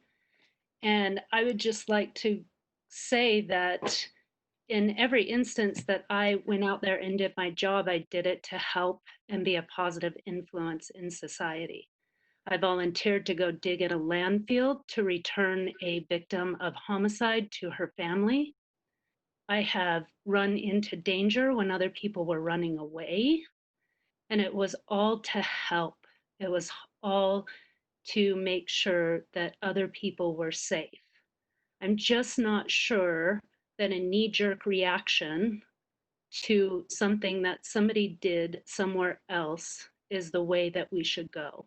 I think we all need to listen. I think we all need to come together from both sides and understand that we have to sometimes have consequences, and it is not pretty sometimes. But at the end of the day, I want to be able to go down to Salt Lake City and enjoy a meal without getting robbed. And who is going to help me if that happens? Who is going to help the countless young babies that are molested? Who's going to investigate those? Who's going to run into Trolley Square when somebody runs in and shoots up? Who's going to run into KSL buildings when somebody shoots it up? And I am a citizen now, and I want people out there helping during those situations. There is work, agreed. There is always work. But we have to look at ourselves first in the mirror. We can point fingers all day long and say, homelessness needs to be solved. This needs to be solved. What are you doing about it? Are you looking in the mirror and doing something? Time. Thank you, Kristen. We'll move next to Lou McKee, followed by M. Martinez, and then Emily Golitzin. Lou McKee? Yeah, can y'all hear me? Yes, thank you. Okay. It's hilarious that we have an actual example of the kind of not so thinly veiled racism that actually exists here in our system. First off, we know empirically that 40% of law enforcement are in fact the domestic abusers. So for John Wayne, who likes to cite the what about the wife being beaten, I'm not going to call the wife beater to help in a wife beating situation.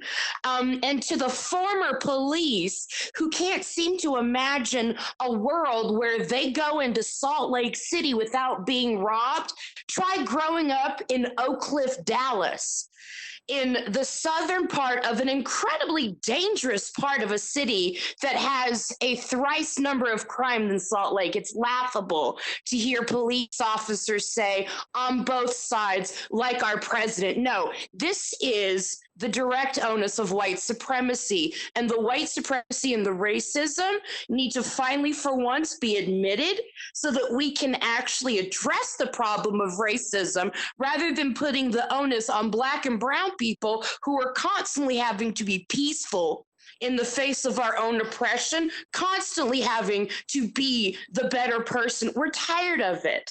And for the person that says about what about the trolley squares, we haven't had one in many years. The feelings of fear do not mitigate and do not justify the exorbitant spending that we have with policing. My last few comments are, Anna, do you still feel neutral now that helicopters have been flying over your part of town for nearly a week? James Rogers, how many meals have you ensured that the family of those in mourning can have their burdens lightened? Because I do believe you're also a member, and that's one of the covenants that we make. Is there also time for general comments? I would like my 2-minute general. Rather than reimagining a new Salt Lake, there are, yes. I'm sorry, there is no additional 2 minutes. No problem. Bye-bye. Well, Thank you, Lou Michelle.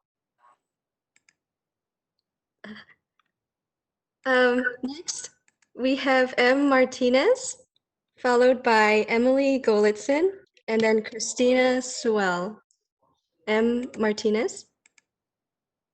Yeah, hi, can you hear me? Yes. Okay. Well, I second everything Lou says. My name is Mel Martinez. I live in downtown Salt Lake. I've been a resident for about 15 years.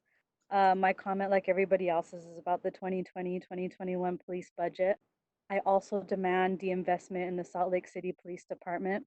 Salt Lake City can take the lead that cities like Los Angeles and Minneapolis are setting for us right now by making serious cuts in their budgets right now, and then in the medium and long term working towards total abolition. We should be focusing on investing in alternatives to policing. Like some of the callers have said, I also believe the system's not broken. It's working just the way it's supposed to, which is why reform is not possible, and the investment is the answer. I also want to demand justice for Bernardo Palacios Carvajal, and that the police who killed him are held accountable, and that Chris Brown is fired. Thank you very much. Thank you, Mel. Next, we have Emily Golitzin, followed by Christina Sewell, and then we have call-in user Emily Holt. Emily Golitzin. Hi, yeah, my name is Emily Golitzin. I'm here with my roommate Quinn Hyde. We live in District 7. We are obviously here to talk about the budget. I'd also briefly like to echo again Lou's comments, who spoke previously. Whataboutism is not helpful in this situation. I can think of very, very few situations that I would not rather have a social worker respond to than a policeman. In regard to the budget, we need to defund the police. 30 million is a minimum, and it seems like a lot of the debate going on nationwide is centering on, what happens if we actually take away the police. So I'd like to emphasize reinvesting that money into other resources. So if you're confused about what that looks like or skeptical that it might work, I'd like to share the example of the Salt Lake City COVID Mutual Aid Group, which sprang up in mid-March in response to layoffs, shortages, just trying to help people from slipping through the cracks. This group has basically risen up to just provide services for people who are underserved. They've delivered groceries, they've helped with rent assistance, they've helped people apply for pandemic unemployment assistance, and they've done all of this with grassroots donations. Imagine the good that a group like that could do if they were actually funded.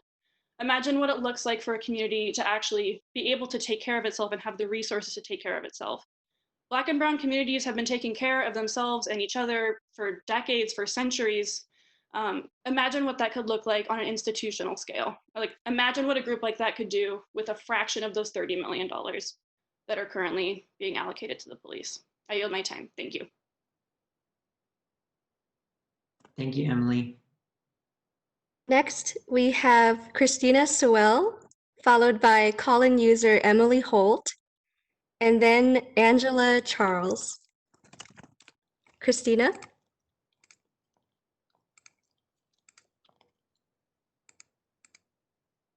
Christina, can you hear me? We will check with Christina to see if we can get her in here.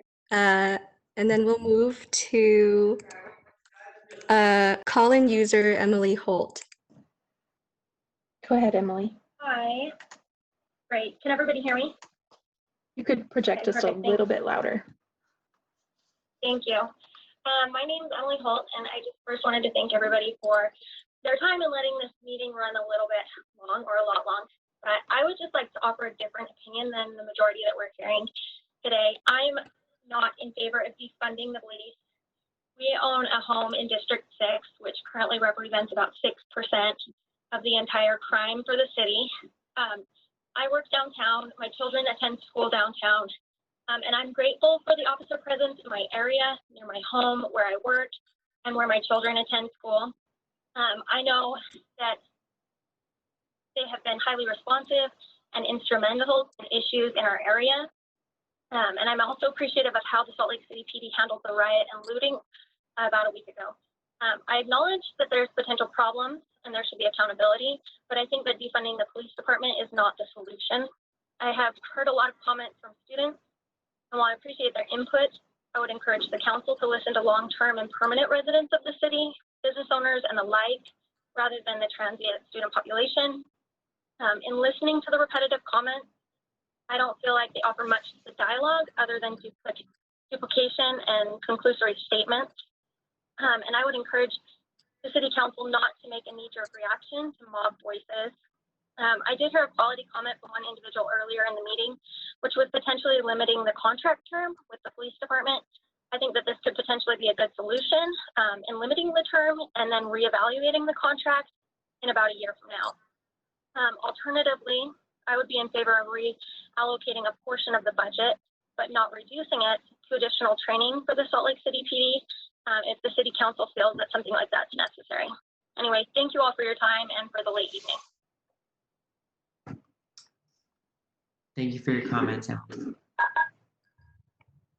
We will try again with Christina Sewell, and then we will go to Angela Charles and then Jessica Arthurs. Christina? Hi, I'm not going to talk long because I have COVID and I can't formulate the arguments as powerfully as some of my community members that have spoken before, but I would like to echo their sentiments. First, I demand the firing of Police Chief Brown and the prosecution of the officers who murdered Bernardo. Secondly, I demand a cut to defund the 2021 fiscal budget by at least $30 million and reinvest that back into the community. Thank you. I yield my time. Thank you, Christina, for your comments. We'll move next to Angela Charles, followed by Jessica Arthurs, and then Colette Heslam. Angela? Hi, can you guys hear me? Yes, thank you. Hi, so my name is Angela Charles. I've lived in Salt Lake since 2012, and I've lived in Council District 3 for almost 3 years. I do just want to express, it is disappointing for the council now to take these, as a Black woman, it is disappointing for the council to take these comments seriously now that Black faces aren't leading the discussion. So I do want to thank the white allies for publicly expressing the disappointment in the police. As far as Chief Mike Brown's comments earlier today, stating that there aren't any implicit biases in the Salt Lake police force, I would have to call BS on that because the application in itself is biased. And this is something that I've actually talked to City Council about publicly. I don't see you guys defunding the police. Just, I'm just being sensible here and reasonable. I don't see that's something that you guys would do, but something major does need to be done. This system can't continue to go on the way it is. So I really do hope that you guys are sincere in hearing these arguments and complaints about the Salt Lake City Police Force. And I do hope that there is a realistic situation that you guys are looking to work on. I yield my time. Thank you so much. Thank you for your comments. Next, we have Jessica Arthurs, followed by Sage Patterson, and then Elizabeth Borghetti. Jessica? Hi, thank you for the time and space to be heard today. I would like to begin by thanking you in advance for being open-minded and willing to take in new information and change your opinion. As a community, this is the leadership we are in dire need of. I, like my fellow citizens, demand the abolishment of the Salt Lake City Police Department. This is a sentiment just a few weeks ago I did not hold, but after educating myself, I no longer feel reform is enough. As a start, I request SLCPD see no increase in budget and rather 30 million be divested and invested into education, social services, community care networks, and specifically to address the rape test backlog in the SLCPD. I hope the City Council will seek the direction of community leaders and experts for these matters. I call for the officers involved in the murder of Bernardo Palacios Carbajal to be fired and charged immediately. I call for the resignation of Mike Brown for many reasons, among them him being a supporter of murderers, but also straight up lying to the public. As someone who attended the protest over the last week and the working session earlier today, I'd like to address some of Mike Brown's claims. Rubber bullets were fired at protesters. I saw this firsthand. If they were not SLCPD firing shots, shame on Mike Brown and shame on you, Mayor Mendenhall, for bringing in militarized police and National Guard without having control over what they could do to the citizens you pledged to protect. Mike Brown stated in the working session earlier this afternoon, officers are trained to do everything before they shoot. Is this just the case for the white members of our community? Why was Bernardo not offered the chance to live by the Salt Lake City Police Department? As mentioned before, Black people in Salt Lake City are disproportionately killed by police. A Black person in Utah is 9 times more likely to die. As we've seen the events unfold in Minneapolis and here, I beg you to take action before more innocent lives are taken. I highly encourage council members to sit in on officer trainings and use their insight and expertise to continue to help protect the citizens of Salt Lake City. The problem here is not a lack of knowledge or solutions, it's a lack of political will. I believe Salt Lake City has the political will, and I hope to see this realized under your leadership. Thank you for your time.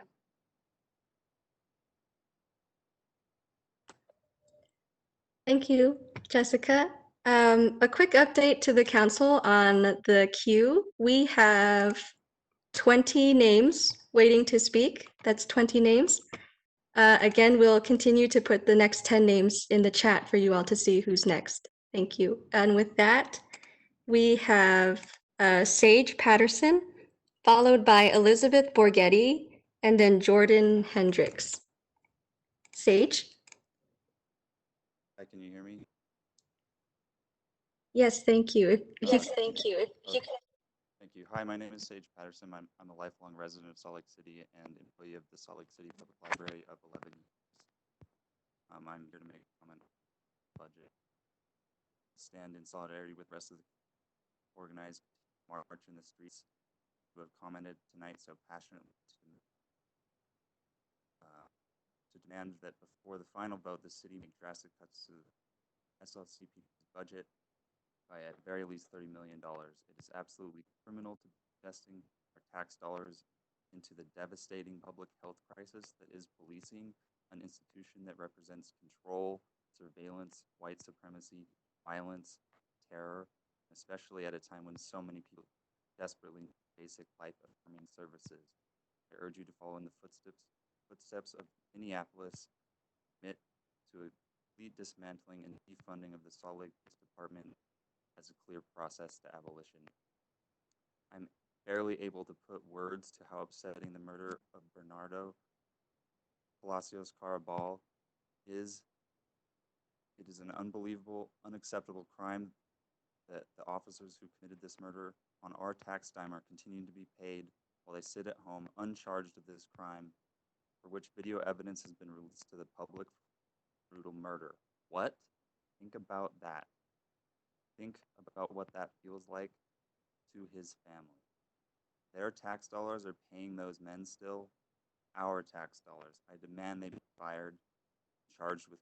I demand Mike Brown be fired. I don't want to live in a world where these are the things people are having to fight for. Where people live in fear and hopelessness under the constant threat of violence by police.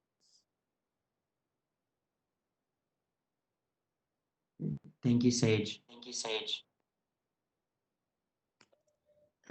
Next, we have Elizabeth Borghetti, followed by Jordan Hendricks, and then Ben Soper. Elizabeth? Hi, can you hear me? Yes, thank you. Hi, I would like to echo the demands of the callers before me. I support defunding and ultimately abolishing the police. The police do not make us safe. I demand the immediate firing of Chief Mike Brown. We deserve better than his ignorance and blatant disregard for facts. The lack of accountability, the lying, and the violence demonstrated by the Salt Lake PD is unacceptable. We have seen example after example of the police using violence against peaceful protesters over the last few weeks. It is very clear that the police do not protect us. Property can be replaced, Bernardo cannot be replaced. Defund the police and reallocate those funds back into the community. Poverty is being criminalized and Black people are being murdered, and it is unacceptable. This city has spoken, and shame on all of you if you do nothing. Thank you. Thank you, Elizabeth. Next, we have Jordan Hendricks, followed by Ben Soper, and then we have call-in user David Quinones. Jordan? Hi, can you all hear me? Yes, thank you. Hi, this is Jordan. I'm a resident of Salt Lake City. I'm here to echo the sentiments shared by most of those before me and demand a decrease of at least $30 million to the SLPD budget, a hiring freeze to continue, and a long-term plan toward complete abolition in order to direct those funds towards more efficacious and just community methods. To respond to the few who called in concerned about what if X or Y bad thing happens and there are no cops, I'd call for those of you and the council to seek to understand what we mean by replacing police with more effective means of community safety. I also demand the immediate firing and prosecution of the officers involved in Bernardo Policio's murder and the firing of Chief Mike Brown, ideally to spend the rest of his life attempting to redeem himself for the pathetic callousness and heartlessness he has openly demonstrated to our community. I honestly wish I could conjure harsher words for that man, who clearly has no regard for human life or the will of his fellow citizens. Additionally, all charges against protesters arrested in Salt Lake should be dropped, and Mayor Mendenhall should publicly apologize both for her institution of an unjust curfew designed to suppress public dissent, as well as her absurdly condescending messaging while lifting that curfew, acting as though lifting an unjust curfew is some sort of treat for behaving like good little kids. One final note, we don't care how difficult our demands are, figure it out. You signed up for this job, figure it out. Thank you. Thank you, Jordan. Next, we have Ben Soper, followed by call-in user David Quinones, and then Aaron Van Kampen. Ben? Hi, can you hear me? Yes, thank you. Thank you. My name is Ben Soper. I'm a resident of Salt Lake City. I want to start by saying that I agree with everything people have said in regards to abolishing the Salt Lake Police Department and reallocating funds to much needed social services. I also think it's quite clear that Mayor Mendenhall and Chief Brown are ill-equipped to do what is needed in order for so many of the residents of the city to no longer have to live in fear every time they leave their homes. The anger and frustration from so many residents of the city doesn't solely stem from the last few weeks, though the responses from the mayor and the chief of police have been quite telling. This has been building up for a while, and their inability to address these issues prior to this point indicates one of two things. Either they didn't think it was a problem until a week and a half ago, or they were unable to resolve said issues. Both of these are flat out unacceptable. I don't care that Mendenhall has only been mayor for half a year. If this was something that she cared about, she would have done something about it already. You also don't get a kudos for walking back your curfew, which only escalated things. All protesters who were arrested for violation of it should be pardoned immediately. Chief Brown has been the chief of police since 2016, and his conduct since then has been unacceptable. Should have been gone long ago. All officers involved in the murder of Bernardo Palacios should be in jail. They should have been in jail yesterday. I think if either the mayor or the chief of police had an ounce of shame left, they'd have resigned already, but I don't anticipate that happening since I know they care more about their careers than they care about minorities. I yield the rest of my time. Thanks, everybody. Stay safe. Thank you, Ben, for your comments.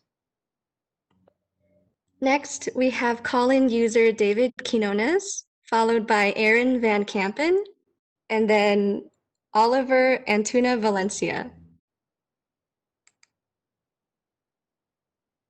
Hi, can you hear me? Yes. Can you hear David? Yes, go ahead. Okay. Hi, my name is David Quinones. I am a long-term and permanent resident of Salt Lake City. The police does have its uses, I guess, but shooting unarmed residents, often black, often brown, are not some of those users. I demand that the proposed budget for the Salt Lake City Police Department is cut by at least $30 million, and I'm being generous here. I demand that these funds are reallocated in programs that benefit our community, such as education, homelessness, housing, and public transportation. I demand that our pathetic excuse for Chief Police Mike Brown is removed from office. He's not fit to lead our community public safety. His actions are too far at best from the core beliefs and values of our city. To the mayor and council members, this is a pivotal point in the history of our city. Think this through. Do not ignore us and do not underestimate us. We are many. Thank you so much. Thank you for your comments. Next, we have Aaron Van Kampen, followed by Oliver Antuna Valencia, and then Nora Price. Aaron? Hi, can you hear me? Yes, thank you. Hi, I want to start by thanking you for being here so late. My name is Erin, and I have lived in Salt Lake City my entire life. I currently live in District 2. I would like to start by saying that I am so proud of my community for showing up and stepping up against police brutality and the government-funded murderers that are rampant in the city and the rest of the country. I am calling for the defunding and ultimate dissolution of the police department and a plan that is set in motion and carried out. The money needs to be spent on available transportation, education, social services, and resources for our homeless population who have been severely neglected. Speaking as a white woman who lives in a neighborhood that is comprised mostly of people of color, I would never in a million years call the police for any reason whatsoever, for fear that they would come and murder my neighbors for simply existing in the city. Police Chief Mike Brown does not deserve the privilege of resigning. He should be fired.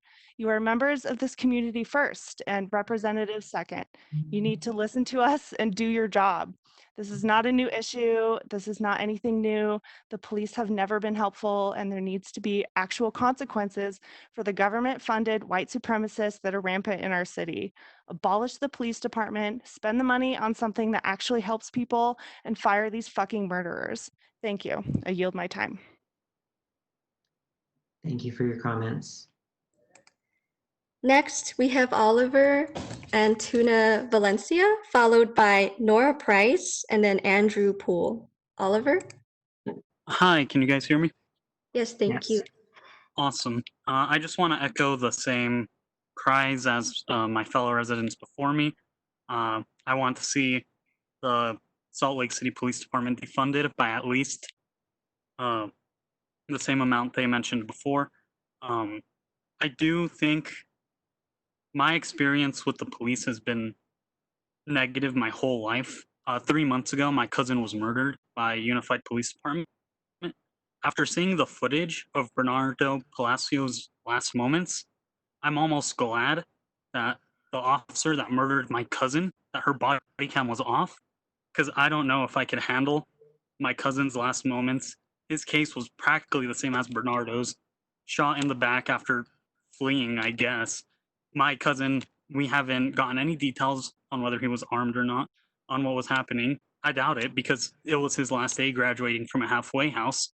So overall, I yield my time, but I hope that you guys can fix something to avoid needless murders like my cousin. I yield my time. Thank you for your comments, Oliver. We're sorry for your loss. Next, we move to Nora Price, followed by Andrew Poole, and then Ali Mattia. Nora? Hi, are you able to hear me? Yes, thank you. My name is Nora Price. I live and work on stolen Indigenous land in Salt Lake City District 5 and at the university, respectively. I'm also commenting in reference to the 2020-2021 recommended budget.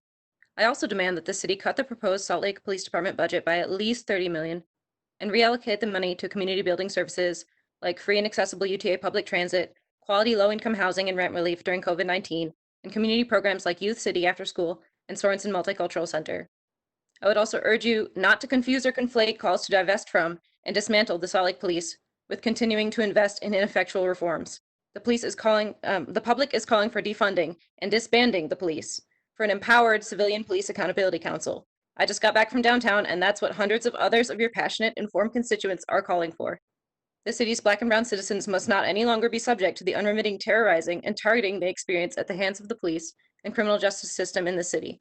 And I don't want our unsheltered neighbors experiencing another winter of harassment and criminalization at the hands of the police. And I don't want people protesting the destruction of native lands and whole ecosystems by railroading private interests to be brutalized. I also want to say, fire Chief Mike Brown, fire and charge the officers involved in the murder of Bernardo Palacios Carvajal, reopen the cases of other police murders in this city, and finally to say that articulation and civility and respectful discourse in this space is by grace and not by compulsion. There is no wrong way to speak truth to power. Thank you. I yield my time. Thank you. Next, we have Andrew Poole, followed by Ali Mattia, and then we have call-in user Mac. Andrew? Andrew Hello, Poole? can you hear Oh, me? yes, thank you. Okay, so I haven't actually gotten a timeline of events for what happened last Saturday, but at no point in time do I know of any police officers being sent to protect the protesters. What I do have is I have an incident of them re-releasing a violent antagonist back onto the protesters, driving a police car straight in the middle of a protest into their own incompetence, abandoning it a block from a police station, refusing to send anybody to guard it from bad actors. At this point, I think all of the police are getting on turtle uniforms to go riot with the people in the park, which leaves all the bad actors to run around the city doing whatever they want. And eventually the police, they win the park, and then everybody disperses throughout the city. Obviously is what's going to happen when you use dispersion tactics on a group of people. They don't respect us, we don't respect them. They are unable to protect us. They are unable to control us, frankly, right? And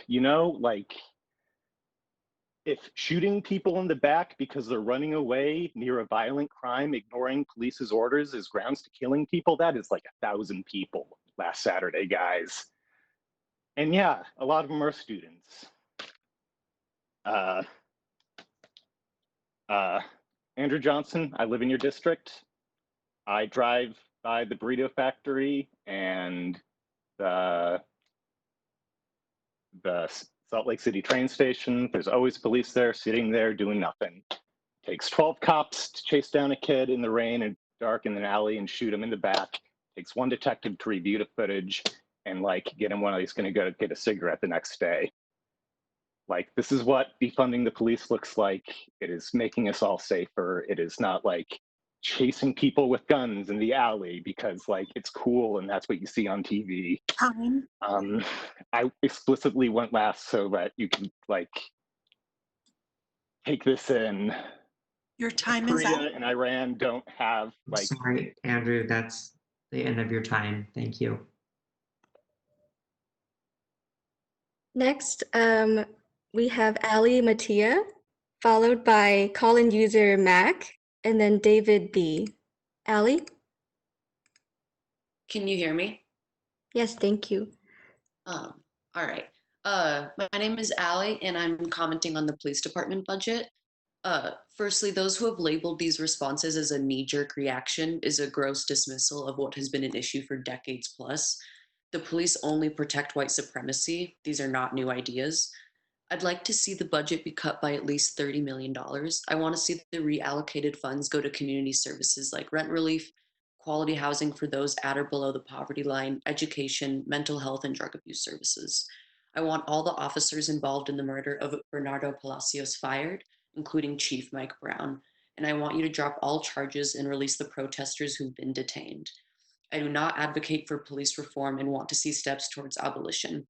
I also ask that you advocate that Law HB 415 be repealed so our community can implement a civilian police accountability council. Also, don't forget we are living on stolen Ute and Shoshone land. Thank you. Thank you, Allie. Next, we have call-in user Mac, followed by David B. and Sage Wheaton. Go ahead, Mac. Hello, good evening. I hope that each of you will listen to reason, common sense, and the vast majority of people that support police in this city. You were voted in to support the good and the common needs of this city, not the small but loud minority of mostly young individuals and their unrealistic, ignorant ideals that we have heard over and over tonight. I hope you have heard from those tonight that oppose the police. Remember that this has been around 200 people. However, I hope you take into account and seek out and listen to opinions of the 100,000 plus that could not or did not speak out tonight. These 100,000 pluses are the majority whom I hope to represent and who voted for you to do what is right for this city. The majority of Salt Lake City citizens support and appreciate and understand the good that police do for this city. Many are afraid to speak out due to the backlash and hate that could inevitably come from having a different view from the woke, intolerant minority. Please don't listen to ignorance and nonsensical demands to defund, disband, abolish the police. Police are essential to citizen safety, well-being, and keeping the evil that exists in the world at bay. Anyone who disagrees shows a vast ignorance and short-sighted view of what police do on a daily basis in helping the community. Anybody who would be happy to live in a world where there are no violent criminals among us. But criminals are and always have been, and unfortunately always will be among us. I hope that logic and reason are used in making this important decision that will greatly affect the good citizens of Salt Lake City. The supposed budget cuts and general disdain for police will do nothing but negatively affect and make life worse for the good citizens of the city. If the current climate persists and the city turns its back on the good officers of Salt Lake City, it will discourage any good men and women from joining law enforcement and push away the good men and women who already protect it. Thank you for your time. Thank you for your comments. Next, we have one second. Okay. Next, we have David B, followed by Sage Wheaton and Katie Roxy. David? Hi, can you hear me? Yes, thank you. Hi, I'm David. I work for one of those institutions we hope to allocate funds towards, away from the Salt Lake Police Department, by at least $30 million. I'm a CNA and an acute psychiatric technician and am appalled by both the criminal justice system and mental health care in this state. Rated number 50, dead last by the Hinckley Center for Politics, the University of Utah, in access to adult mental health services. And I'm further disgusted at how these two systems are inextricably linked at the cost of the least among us, patient or so-called prisoner. Prisons are the largest mental health care facilities in the country by bed number, of course not by scope of care. The inmates predominantly brown and black. But the cops who constantly brush shoulders with the seriously mental ill are not trained mental health care workers and minimally trained beyond that in diffusing crisis situations, mania, or psychosis. And based on how they unload clips on quote unquote suspects, it's clear they aren't even trained marksmen. So where is it going? Our money that we entrust to you as our city council members, other than toys, tear gas, or rubber bullets for white and able-minded supremacists. I am ashamed to pay taxes. I am ashamed to work for an organization that even has to associate with the police. And also, when emergency services are required at our facility, I am trained to keep cops away from psychiatric patients so they don't interrogate them or stress them out while they are receiving treatment. And it's worse. And I'd prefer if you look at the camera for what I'm saying next, instead of pretending like our cameras are live. I am speaking on behalf of every seriously mentally ill patient that has ever been strong-armed, stepped on, or killed by the police. Ill-equipped, ignorant public servants with little or no regard for what their victims were seeing, hearing, or otherwise experiencing in those moments of despair with law enforcement. I'm speaking from my own interactions with patients, a friend beaten and stranded by Salt Lake PD at a 7-Eleven during a psychotic episode who dragged himself to a clinic, begged for admittance because he'd otherwise kill himself, only to find out those cops had broken their shoulder, a couple ribs, who later contracted a fever and was isolated for COVID testing, who was released to God knows where and will undoubtedly return as ruffled as before, a friend who could have been cared for by this community and was instead dealt with by the police. Stand with Minneapolis. Defund police. I yield my time. Thank you. Thank you for your comments. Next, we have Sage Wheaton, followed by Katie Roxy, and then Pizaria Warren. Sage? Hear me? Hello, Sage? Hello, can you hear me? Yes, thank you.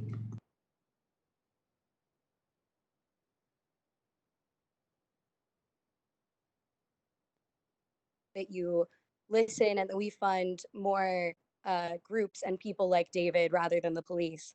But yes, my name is Sage Wheaton. I'm a resident of Salt Lake City, Utah. I would like to acknowledge that we are all living on stolen Shoshone and Ute land. I am calling to discuss the budget and to not only ask the council to defund the police, but take the necessary steps to abolish the police. It is not enough to merely cut the budget, but to take the necessary steps to abolish the racist system this council continues to comfortably support, knowing that it benefits you greatly.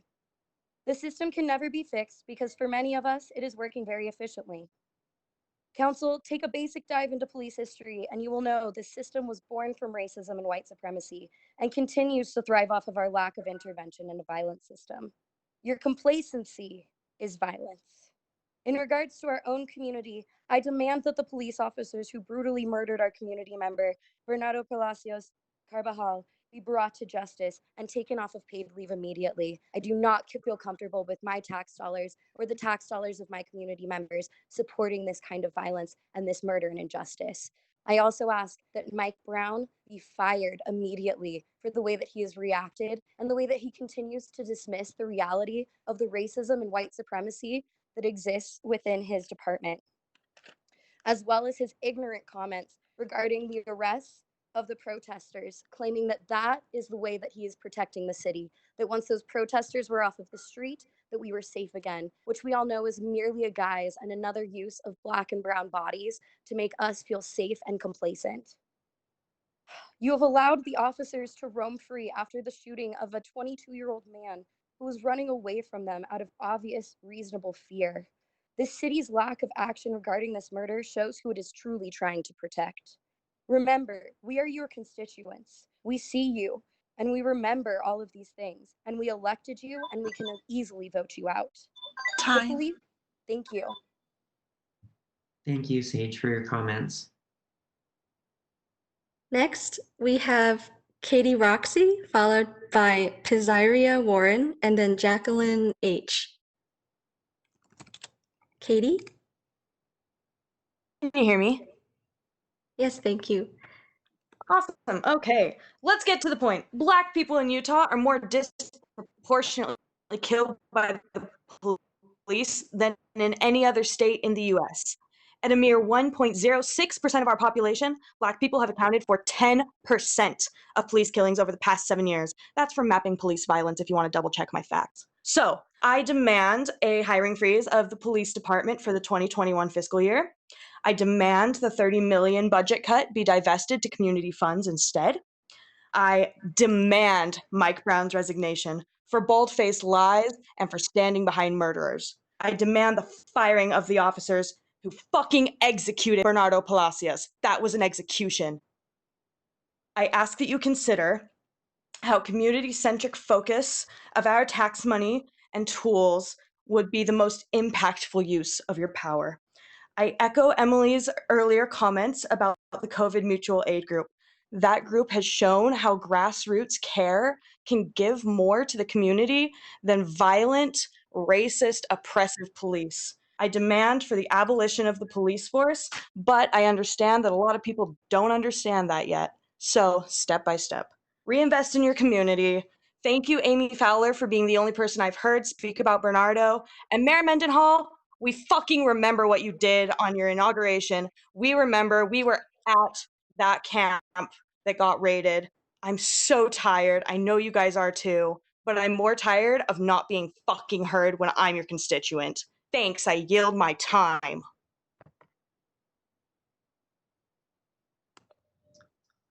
Thank you for your comments. We ask that the remaining commenters please respect our civility guidelines. We understand that people are really passionate about this, but everybody else has respected those guidelines, and we expect that the rest of the commenters will as well. Thank you. Next, we have Pizzaria Warren, followed by Jacqueline H., and then Tucky White. Pizzaria? Pizzaria Warren? We'll go ahead and troubleshoot with Pizzaria and see if we can get them in here. Pizzaria, I see audio coming from your mic. Can you hear me? We'll return and troubleshoot. Next, we have Jacqueline H., followed by Tucky White, and then Alec Garrick. Jacqueline? Jacqueline H.?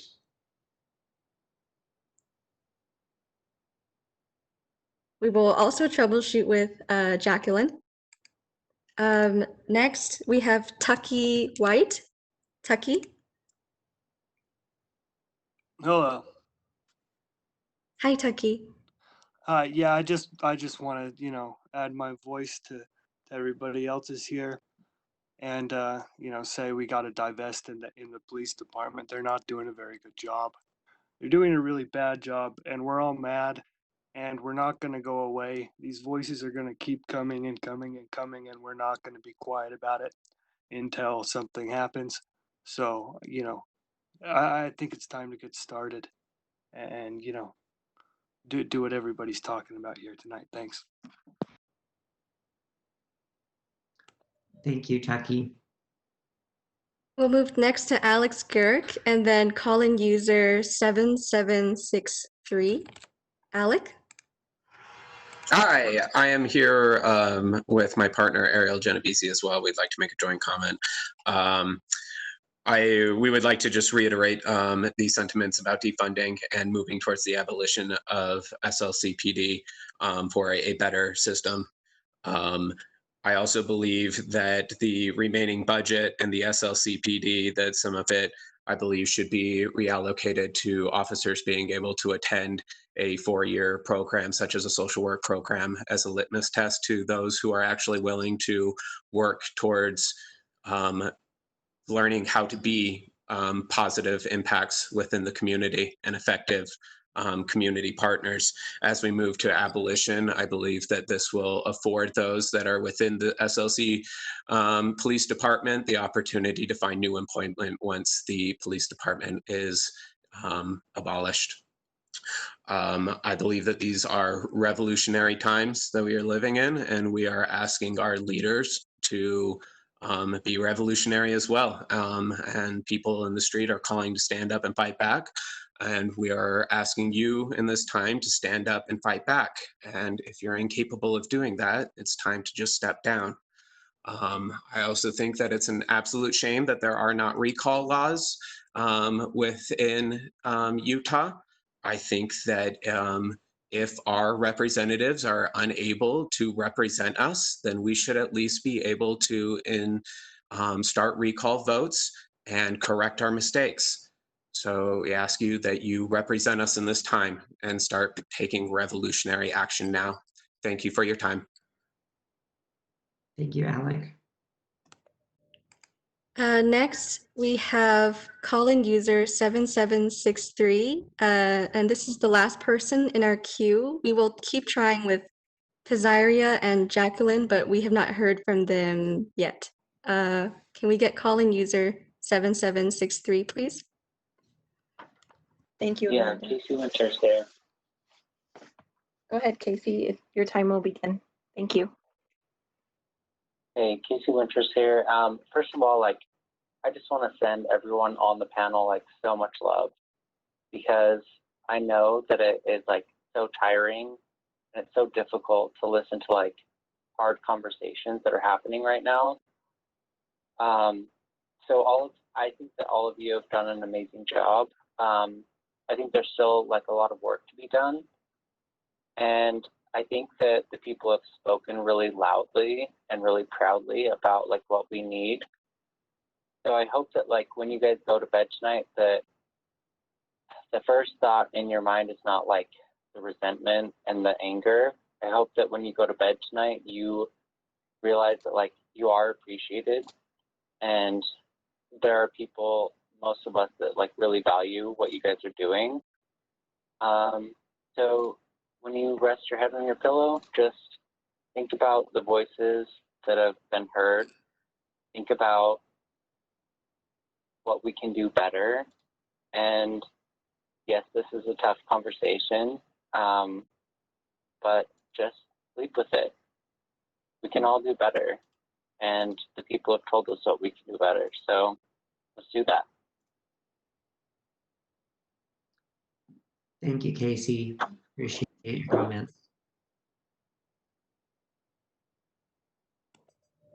Council Chair, we haven't heard back from Pizzaria and Jacqueline, and that is the last that we have of public comments. Okay, thank you.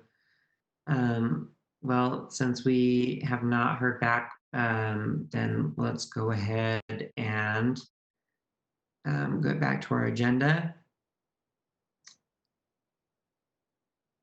Let's see. Council Chair, I think Pizzaria actually might be here. Could we go Okay, to sure. their comment? Go ahead. Pizzaria? Yes, can you hear me? Yes, thank you. I don't really have. This is Pizzaria Warren. I'm new to Utah. I haven't lived here long. I don't even live in Salt Lake. I live down in Lehigh, but I am an African American, and I just wanted to get on here and just speak on behalf of. I think most African Americans would agree with me. That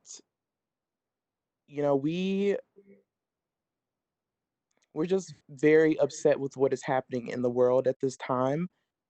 And I feel like a lot of the people who have been calling in tonight, they are very passionate about what the council is doing and what you guys are choosing to use and spend your money on. And from what I've heard, they want you guys to defund the police. And I definitely agree with that. And I think that that money should go into other places. I like a lot of the people were saying that the money should go into the community. And I really, really agree with that.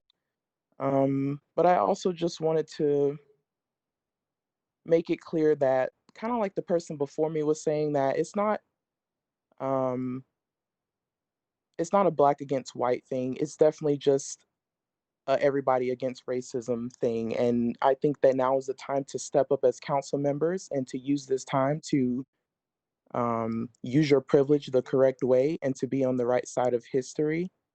And to let the people in your community know that you care about them and that you stand with them and that you're here to use your positions to uplift them and not to continue to intimidate them with the police and to continue to basically tell them that you don't care about their lives, because that's exactly what the police stands for at this time, most of them. But yeah, just use your positions to do good and to bring peace and happiness back into this world. I don't know. I think it's Amy Fowler. That sign in the in your background, no justice, no peace. Um, I don't exactly know what you mean by that, but I'm kind of taking it in a negative way, honestly. I would appreciate if you would kind of um, explain that, because to me it's kind of mocking the no justice, no peace, the NO version, because that is exactly what the community is feeling right now. If we don't receive justice for the people who have been murdered at this time senselessly and the cops are not being held accountable, then there will not be any peace within the streets of Salt Lake City anytime soon. I'm sorry, that's time. Okay, thank you. Thank you, Pizzaria. Appreciate your comments. Amanda, is that the last commenter we have? If we can try one more time for Jacqueline to see if she can give her comment, then that is all for public comment. Okay, sure. We'll try one more time. Okay. Jacqueline H. Jacqueline H., are you there?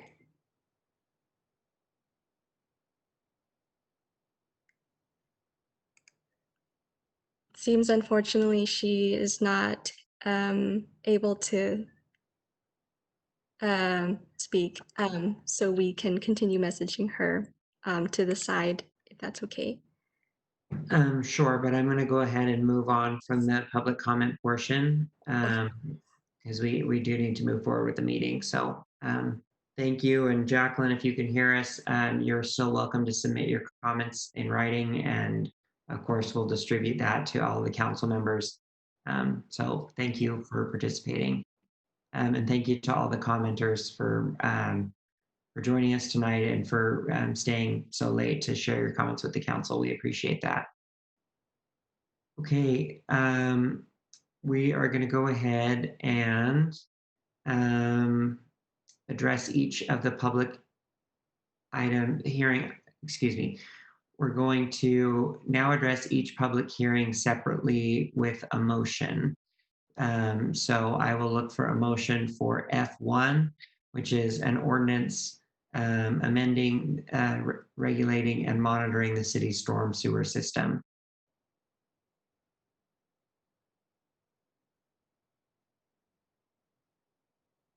Mr. Chair.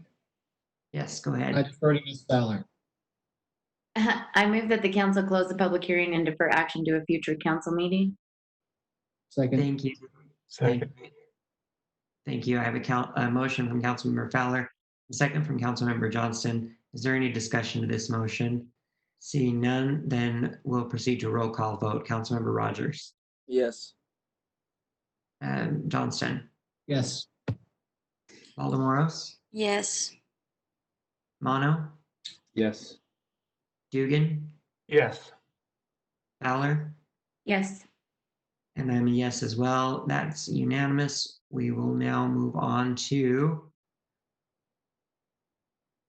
excuse me,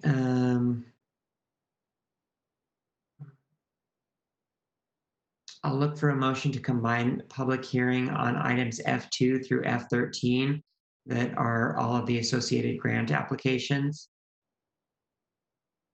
Mr. Chair, I move that the council close the public hearing and refer items F2 through F13 to a future consent agenda for action. Second. I have a motion from Councilmember Johnston and a second from Councilmember Rogers. Is there any discussion to this motion? Seeing none, then we'll proceed to a roll call vote. Councilmember Rogers. Yes. Johnston. Yes. Valdemoros. Yes. Mono. Yes. Hugan. Yes. Fowler. Yes. And I'm a yes as well. Those are, that's unanimous. We will move on to item G2, which is questions to the mayor from the city council. Are there any questions for Mayor Mendenhall tonight? Mayor, thank you for being here and staying up with us through the comments. Councilmember Rogers. Just a quick comment. Mayor, it's just like you're still on the council. Looking over there, it's a little comforting to see that you're still up with us. So thanks.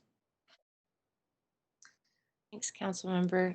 I just remember sitting through long public hearings for 6 years on the council and wishing there was a mayor sitting there listening with us. So I'm glad I can do this with you. Thank you, Mayor. Okay, we will move on to item H. We do have one potential action item under item H. That is item H1, an ordinance that would amend the final budget of Salt Lake City, including the employment staffing document for the fiscal year 2019-2020. I'll look for a motion. Mr. Chair. Yes. I I move that the council adopt an ordinance amending the fiscal year 2019-2020 final budget of the Salt Lake City as proposed by the administration, except item D7, which was previously adopted, and 2 council added items as shown on the motion sheet. I1, release $150,000 from holding account for 2020 jurisdictions with halfway house and parole violator center grant.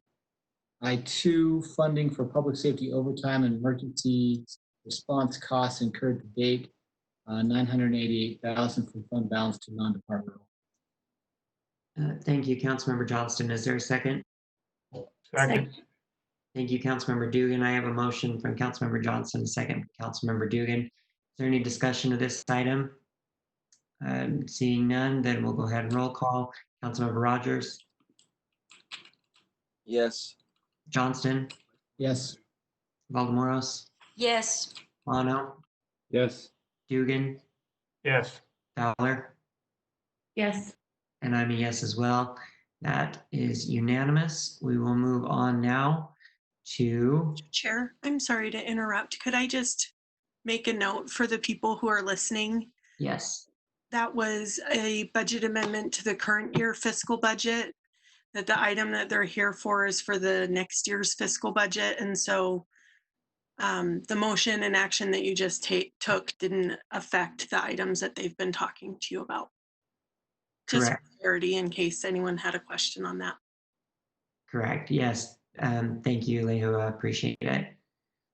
So yeah, that was for the 2019-2020 budget, and that's just a budget amendment. We did not just adopt the budget for 2020-2021. Okay, we're now at new business item I1. That is approving the appointment of Lisa Schaefer as the Salt Lake City Chief Administrative Officer. I'll look for a motion. Mr. Chair, I move that we approve the appointment of Lisa Schaefer as the Salt Lake City Chief Administrative Officer. Second. Thank you. I have a motion from Councilmember Fowler, a second from Councilmember Johnston. Is there any discussion to this item? Too late, Lisa. Too late. I don't know. That was Rogers, actually. Sorry? That was Councilmember Rogers who seconded. Oh, I'm sorry. Councilmember, I have a motion from Councilmember Fowler, a second from Councilmember Rogers. I'm ignoring Lisa. Turn her camera off. And I don't see any discussion. We'll proceed to a roll call vote. Councilmember Rogers. Yes. Johnston. Yes. Valdemoros. Yes. Mono. Yes.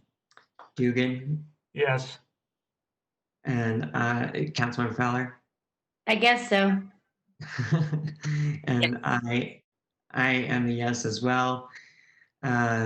Lisa, I'm still excited to give you your art to hang in your office if we can ever get back into the building someday. I'm a yes as well. That's unanimous. We'll move on now to item I2 on the agenda, which is the appointment of Aaron Bentley as the Salt Lake City Chief Information Officer, Director of Information Management Services, or IMS. I'll look for a motion. Mr. Chair, I move that we approve the appointment of Aaron Bentley as the Salt Lake City Chief Information Officer. Second. I didn't hear Councilmember. I have a motion from Councilmember Fowler. I heard Councilmember Valdemoros as a second. I think it was Johnston. No, Valdemoros. Okay, I'll take it. I second it. Okay, any discussion to this? Seeing none, let's proceed to a roll call vote. Councilmember Rogers. Yes. Councilmember Johnston. Yes. Valdemoros. Yes. Mono. Yes. Dugan. Yes. Fowler. Yes. And I'm a yes as well. Aaron, I'm sorry I didn't draw a picture for you. I'd be happy to do that at some point. We'll now go to item J1, which is unfinished business. We have council members a resolution authorizing the issuance and sale of not more than 200 million aggregate principal amount of public utilities revenue bonds series 2020 relegated to related to water, sewer, and stormwater capital improvements. The council's action includes authorizing the execution of a supplemental indenture, a bond purchase agreement, and other documents as required. I'll look for a motion. Mr. Chair, I move the council adopt a resolution authorizing the issuance and sale of public utilities revenue bonds related to the water, sewer, and stormwater capital improvements and setting a hearing date of July 7th, 2020. I have a motion from Councilmember Johnston. Is there a second? Second. A second from Councilmember Dugan. Is there any discussion to this item? Seeing none, then we'll roll call it. Councilmember Rogers? Yes. Johnston? Yes. Valdemoros? Yes. Mono? Yes. Dugan? Yes. Fowler? Yes. And I'm a yes as well. That is unanimous. Lastly, we are at section K, the consent portion of our agenda. I'll look for a motion. Mr. Chair, I move that we approve the consent agenda. Second. I have a motion from Councilmember Fowler and a second from Councilmember Moto to approve the consent agenda. Is there any discussion to this item? Seeing none, we'll go ahead and proceed to a roll call vote. Councilmember Johnston. Yes. I mean, Rogers. God. Yep. It's Rogers. cool. No, I understood who you're talking to, bro. Councilmember Johnston. Yes. Councilmember Valdemoros. Yes. Councilmember Mono. Yes. Councilmember Dugan. Yes. Councilmember Fowler. Yes. And I'm a yes as well. And that's the last item on our agenda, council members. We are adjourned for the evening. Thank you all. Have a good night. Good night. Everyone, good night. How come I'm never confused for Dan Dugan?